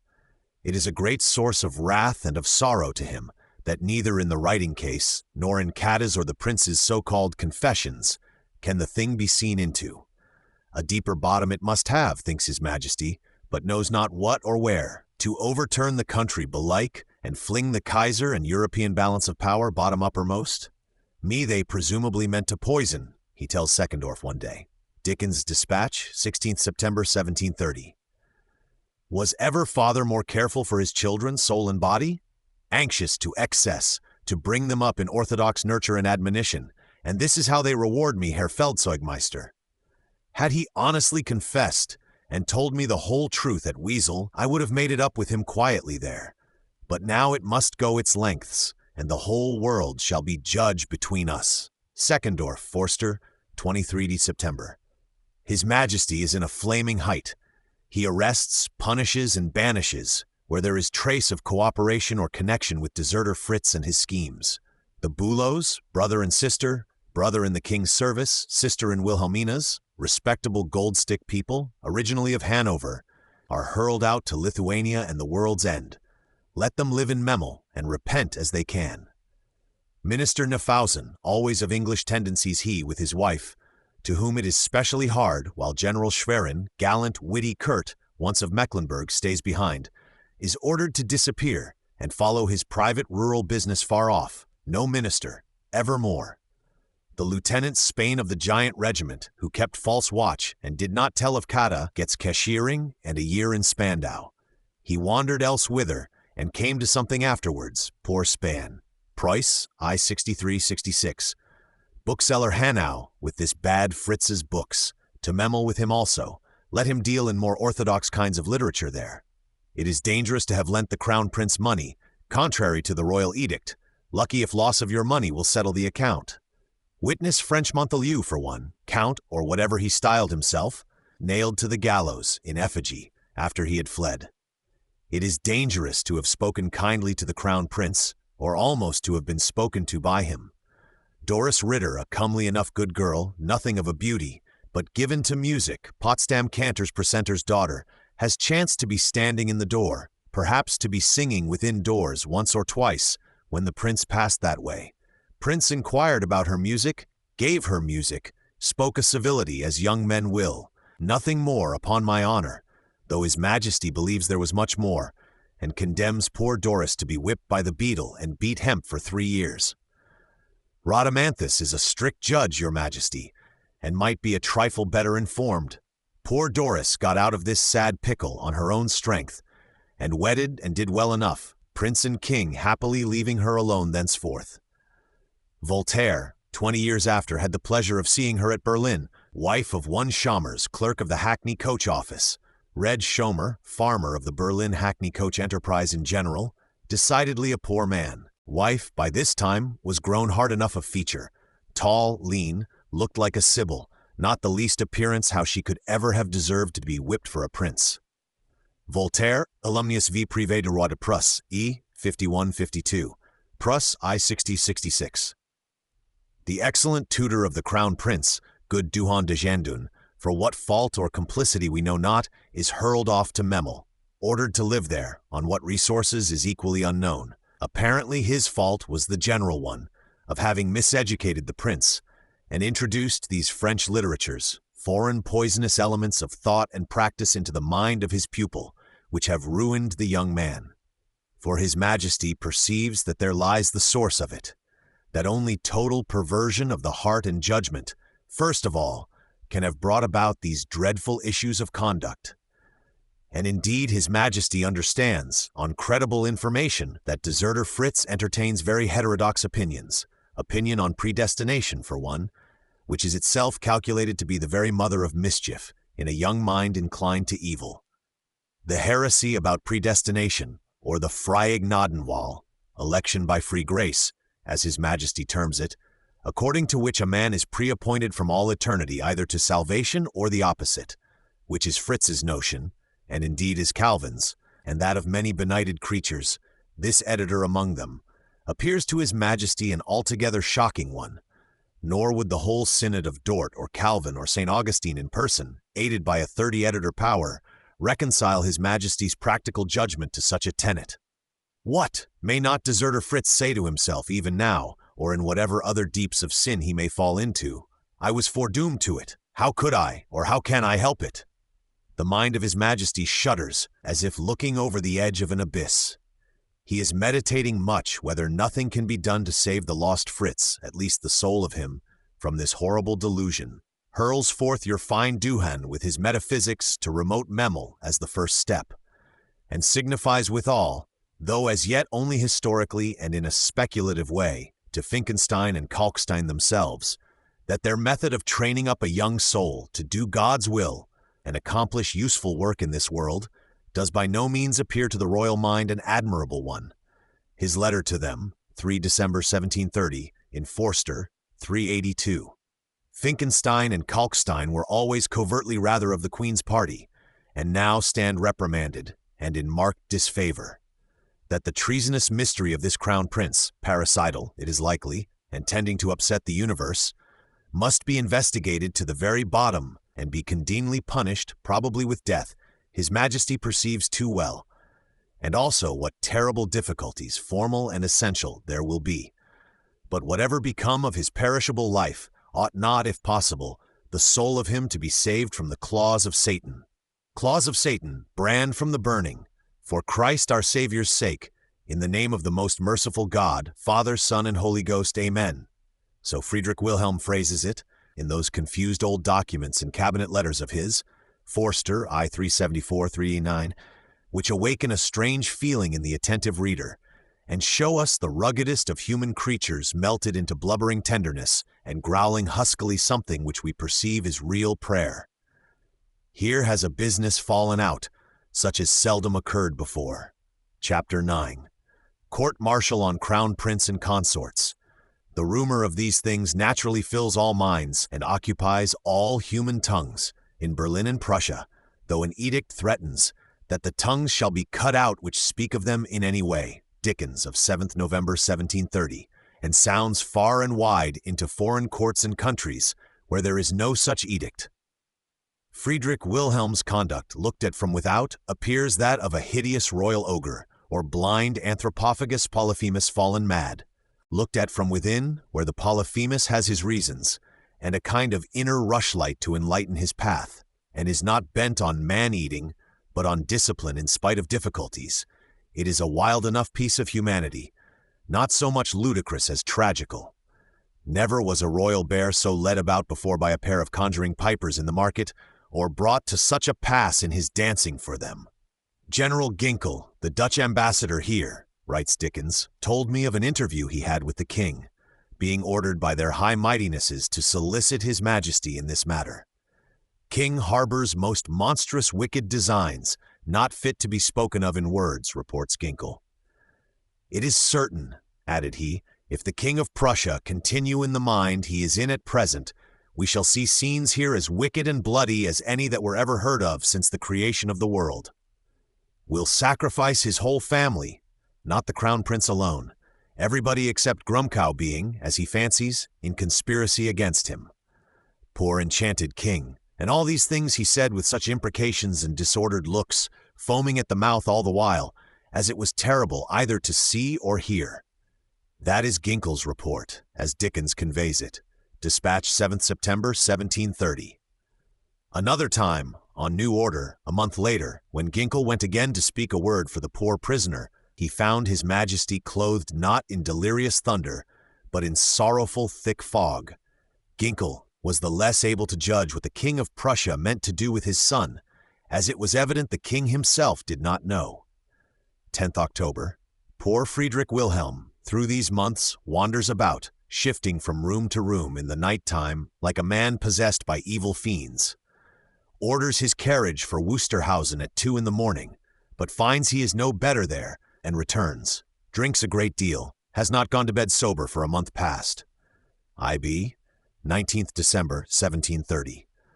One night he comes gliding like a perturbed ghost about midnight with his candle in his hand into the Queen's apartment, says, wildly staring, he thinks there is something haunting him. O Fecin, erring disobedient wife, wilt not thou protect me after all? Whither can I fly when haunted except to thee? Fecin, like a prudent woman, makes no criticism, orders that His Majesty's bed be made up in her apartment till these phenomena cease. IB, 27th February, 1731. A much agitated royal father. The question what is to be done with this unhappy crown prince, a deserter from the army, a rebel against the paternal majesty, and a believer in the doctrine of election by free grace, or that a man's good or ill conduct is foredoomed upon him by decree of God, becomes more intricate the longer one thinks of it. Seckendorf and Grumkow, alarmed at being too victorious, are set against violent high methods, and suggest this and that consideration. Who is it that can legally try, condemn, or summon to his bar a crown prince? He is prince of the empire as well as your majesty's son. Well, he is heir of the sovereign majesty in Prussia too, and colonel in the Potsdam Guards, answers Friedrich Wilhelm. At length, after 6 or 7 weeks of abstruse meditation, it is settled in tobacco parliament and the royal breast, that cat and the crown prince, as deserters from the Prussian army, can and shall be tried by court-martial. To that no power on the earth or out of it can have any objection worth attending to. Let a fair court-martial of our highest military characters be selected and got ready. Let that, as a voice of Rhadamanthus, speak upon the 2 culprits, and tell us what is to be done. By the middle of October, things on Friedrich Wilhelm's side have got so far. Crown Prince in Custrin. Poor Friedrich, meanwhile, has had a grim time of it these 2 months back, left alone in coarse brown prison dress within his 4 bare walls at Custrin, in uninterrupted, unfathomable colloquy with the destinies and the necessities there. The king's stern orders must be fulfilled to the letter. The crown prince is immured in that manner. At Berlin, there are the wildest rumors as to the state he has fallen into, covered with rags and vermin, unshaven, no calm allowed him, lights his own fire, says one testimony, which Captain Dickens thinks worth reporting. For the truth is, no unofficial eye can see the crown prince or know what state he is in. And we find, in spite of the edict, tongues not cut out, kept wagging at a high rate. People of all ranks are unspeakably indignant at certain heights of the business. Margravine Albert said publicly, "A tyrant as bad as Nero." Dickens, 7th November, 2nd December, 1730. How long the crown prince's defiant humor held out, we are not told. By the middle of October, there comes proposal of entire confession from the prince, and though when Papa sends deputies accordingly, there is next to nothing new confessed, and Papa's anger blazes out again, probably we may take this as the turning point on his son's part. With him, of course, that mood of mind could not last. There is no wildest lion but, finding his bars are made of iron, ceases to bite them. The crown prince there, in his horror, indignation, and despair, had a lucid human judgment in him too, loyal to facts and well knowing their inexorable nature. Just sentiments are in this young man, not capable of permanent distortion into spasm by any form of injustice laid on them. It is not long till he begins to discern, athwart this terrible quasi-infernal element, that so the facts are, and that nothing but destruction, and no honor that were not dishonor, will be got by not conforming to the facts. My father may be a tyrant and driven mad against me. Well, let not me at least go mad. Grumkow is busy on the mild side of the business. Of course, Grumkow and all official men. Grumkow cannot but ask himself this question among others. How if the king should suddenly die upon us? Grumkow is out at Custrin, and again out, explaining to the prince what the enormous situation is. How inflexible, inexorable, and of peril incalculable to mother and sister and self and royal house, and that there is one possibility of good issue and only one, that of loyally yielding where one cannot resist. By degrees, some lurid, troublous, but perceptible light gleam breaks athwart the black whirlwind of our indignation and despair, and saner thoughts begin to insinuate themselves. Obey, thou art not the strongest, there are stronger than thou. All men, the highest among them, are called to learn obedience. Moreover, The first sweep of royal fury being passed, His Majesty's stern regulations at Custrin began to relax in fulfillment, to be obeyed only by those immediately responsible, and in letter rather than in spirit even by those.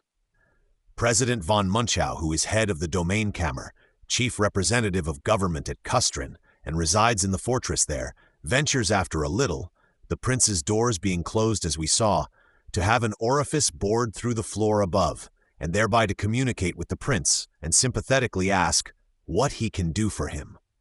Many things, books among others, are, under cunning contrivance, smuggled in by the judicious Munchau, willing to risk himself in such a service. For example, Munchau has a son, a clever boy of 7 years old, who, to the wonder of neighbors, goes into child's petticoats again, and testifies the liveliest desire to be admitted to the prince and bear him company a little. Surely the law of no company does not extend to that of an innocent child? The innocent child has a row of pockets all round the inside of his long gown, and goes laden, miscellaneously, like a ship of the desert, or cockboat not forbidden to cross the line. Then there are stools, one stool at least indispensable to human nature, and the inside of this, once you open it, is a chest of drawers, containing paper, ink, new literature, and much else. No end to Munchau a good will, and his ingenuity is great, right? A Captain Fouquet also, furthered I think by the old Dessauer, whose man he is, comes to Custrin garrison, on duty or as volunteer, by and by. He is an old friend of the prince's, ran off, being the Dessauer's little page to the siege of Stralsund long ago, to be the Dessauer's little soldier there. A ready-witted, hot-tempered, highly estimable man, and his real duty here is to do the prince what service may be possible. He is often with the prince. Their light is extinguished precisely at 7 o'clock. "Very well, Lieutenant," he would say, "you have done your orders to the Crown Prince's light, but His Majesty has no concern with Captain Fouquet's candles," and thereupon would light a pair. Nay, I have heard of lieutenants who punctually blew out the prince's light, as a matter of duty and command, and then kindled it again, as a civility left free to human nature. In short, His Majesty's orders can only be fulfilled to the letter. Commandant Lepel and all officers are willing not to see where they can help seeing. Even in the letter, His Majesty's orders are severe enough. Sentence of court-martial. Meanwhile, the court-martial, selected with intense study, installs itself at Köpenick, and on the 25th of October commences work. This deserter crown prince and his accomplices, especially Kade, his chief accomplice, what is to be done with them? Köpenick lies on the road to Custrin, within a morning's drive of Berlin. There is an ancient palace here, and room for a court-martial. "Que fails ont des Canons?" said the old Prussian raths wandering about in these woods, when Gustavus and his Swedes were at the door. "Que faire?" may the new military gentlemen think to themselves here again, while the brown leaves rustle down upon them, after 100 years. The court consists of a president, Lieutenant General Schulenburg, an elderly Malplaquet gentleman of good experience, one of the many Schulenburgs conspicuous for soldiering, and otherwise, in those times. He is nephew of George Pfeffer's lean mistress, who also was a Schulenburg originally, and conspicuous not for soldiering. Lean mistress, we say, not the fat one, or cataract of tallow, with eyebrows like a cartwheel, and dim coaly discs for eyes, who was George First's half-sister, probably not his mistress at all, and who now, as Countess of Darlington so-called, sits at Isleworth with good fat pensions, and a tame raven come of will, probably the soul of George Thurse in some form. Not this one, we say, but the threadpaper Duchess of Kendal, actual ex-mistress, who tore her hair on the road when apoplexy overtook poor George, and who now attends chapel diligently, poor old anatomy or lean human nail-rod. For the sake of the English reader searching into what is called history, I, with indignation, endeavor to discriminate these two beings once again, that each may be each, till both are happily forgotten to all eternity. It was the latter, lean maypole or nail-rod one, that was aunt of Schulenburg, the elderly Malplaquet gentleman who now presides at Köpenick, and let the reader remember him, for he will turn up repeatedly again. The court consisted farther of 3 major generals, among whom I name only Grumkow, major general by rank, though more of a diplomatist and black artist than a soldier, and Schwerin, Kurt von Schwerin of Mecklenburg, whom Madame Nefausen regrets in her now exile to the country. 3 colonels, Derschau one of them, 3 lieutenant colonels, 3 majors and 3 captains, all of whom shall be nameless here. Lastly come 3 of the auditor or the judge-advocate sort. Milius, the compiler of sad Prussian quartos known to some, Gerber, whose red cloak has frightened us once already, and the auditor of Kata's regiment. A complete court-martial and of symmetrical structure by the rule of 3, of whose proceedings we know mainly the result, nor seek much to know more. This court met on Wednesday, 25th October, 1730, in the little town of Köpenick, and in 6 days had ended, signed, sealed, and dispatched to His Majesty, and got back to Berlin on the Tuesday next. His Majesty, who is now at Wusterhausen in hunting time, finds conclusions to the following effect. Accomplices of the Crown Prince are 2. First, Lieutenant Keith, actual deserter who cannot be caught, to be hanged in effigy, cut in 4 quarters, and nailed to the gallows at Wessel. Good, says His Majesty. Secondly, Lieutenant Kata of the Gendarmes, intended deserter, not actually deserting, and much tempted thereto. All things considered, perpetual fortress arrest to Lieutenant Cat. Not good this. Bad this, thinks Majesty. This provokes from His Majesty an angry rebuke to the 2 lax court-martial. Rebuke which can still be read in growling, unlucid phraseology, but with a Rhadamanthine idea clear enough in it, and with a practical purport only too clear. That Cati was a sworn soldier, of the Gendarmes even, or bodyguard of the Prussian Majesty, and did nevertheless, in the teeth of his oath, worship the rising sun when minded to desert, did plot and colleague with foreign courts in aid of said rising sun, and of an intended high crime against the Prussian Majesty itself on rising sun's part, far from at once revealing the same, as duty ordered Lieutenant Cat to do. That Cata's crime amounts to high treason, criminal status, that the rule is fiat justa et perit mundus, and that, in brief, Cata's doom is and is hereby declared to be death. Death by the gallows and hot pincers is the usual doom of traitors, but His Majesty will say in this case, death by the sword and headsman simply, certain circumstances moving the royal clemency to go so far, no farther, and the court-martial has straightway to apprise Kata of this same, and so doing, shall say that His Majesty is sorry for Kata, but that it is better he die than that justice depart out of the world. Price 44. This is the iron doom of Kata, which no prayer or influence of mortal will avail to alter, lest justice depart out of the world. Kata's father is a general of rank, commandant of Königsberg at this moment. Kata's grandfather by the mother's side, old Field Marshal Wartensleben, is a man in good favor with Friedrich Wilhelm, and of high esteem and mark in his country for half a century past. But all this can effect nothing. Old Wartensleben thinks of the daughter he lost, for happily Kata's mother is dead long since. Old Wartensleben writes to Friedrich Wilhelm. His mournful letter, and Friedrich Wilhelm's mournful but inexorable answer, can be read in the histories, but show only what we already know.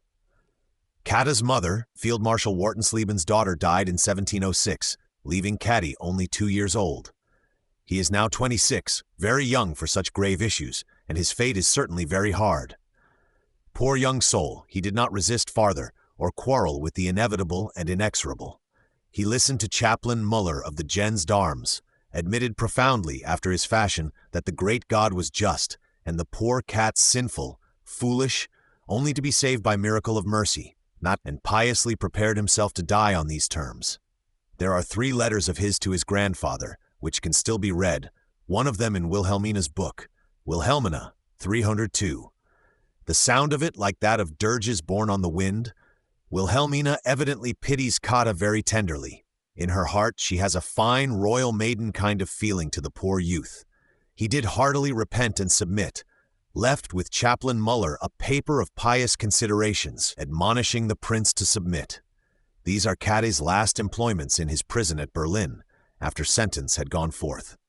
Kati's end, 6th November, 1780.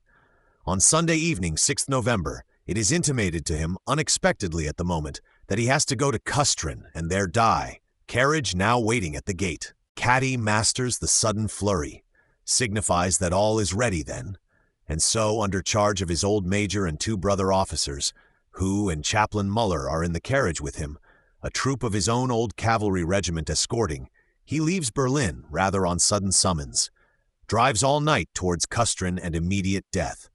Words of sympathy were not wanting, to which Caddy answered cheerily. Grim faces wore a cloud of sorrow for the poor youth that night.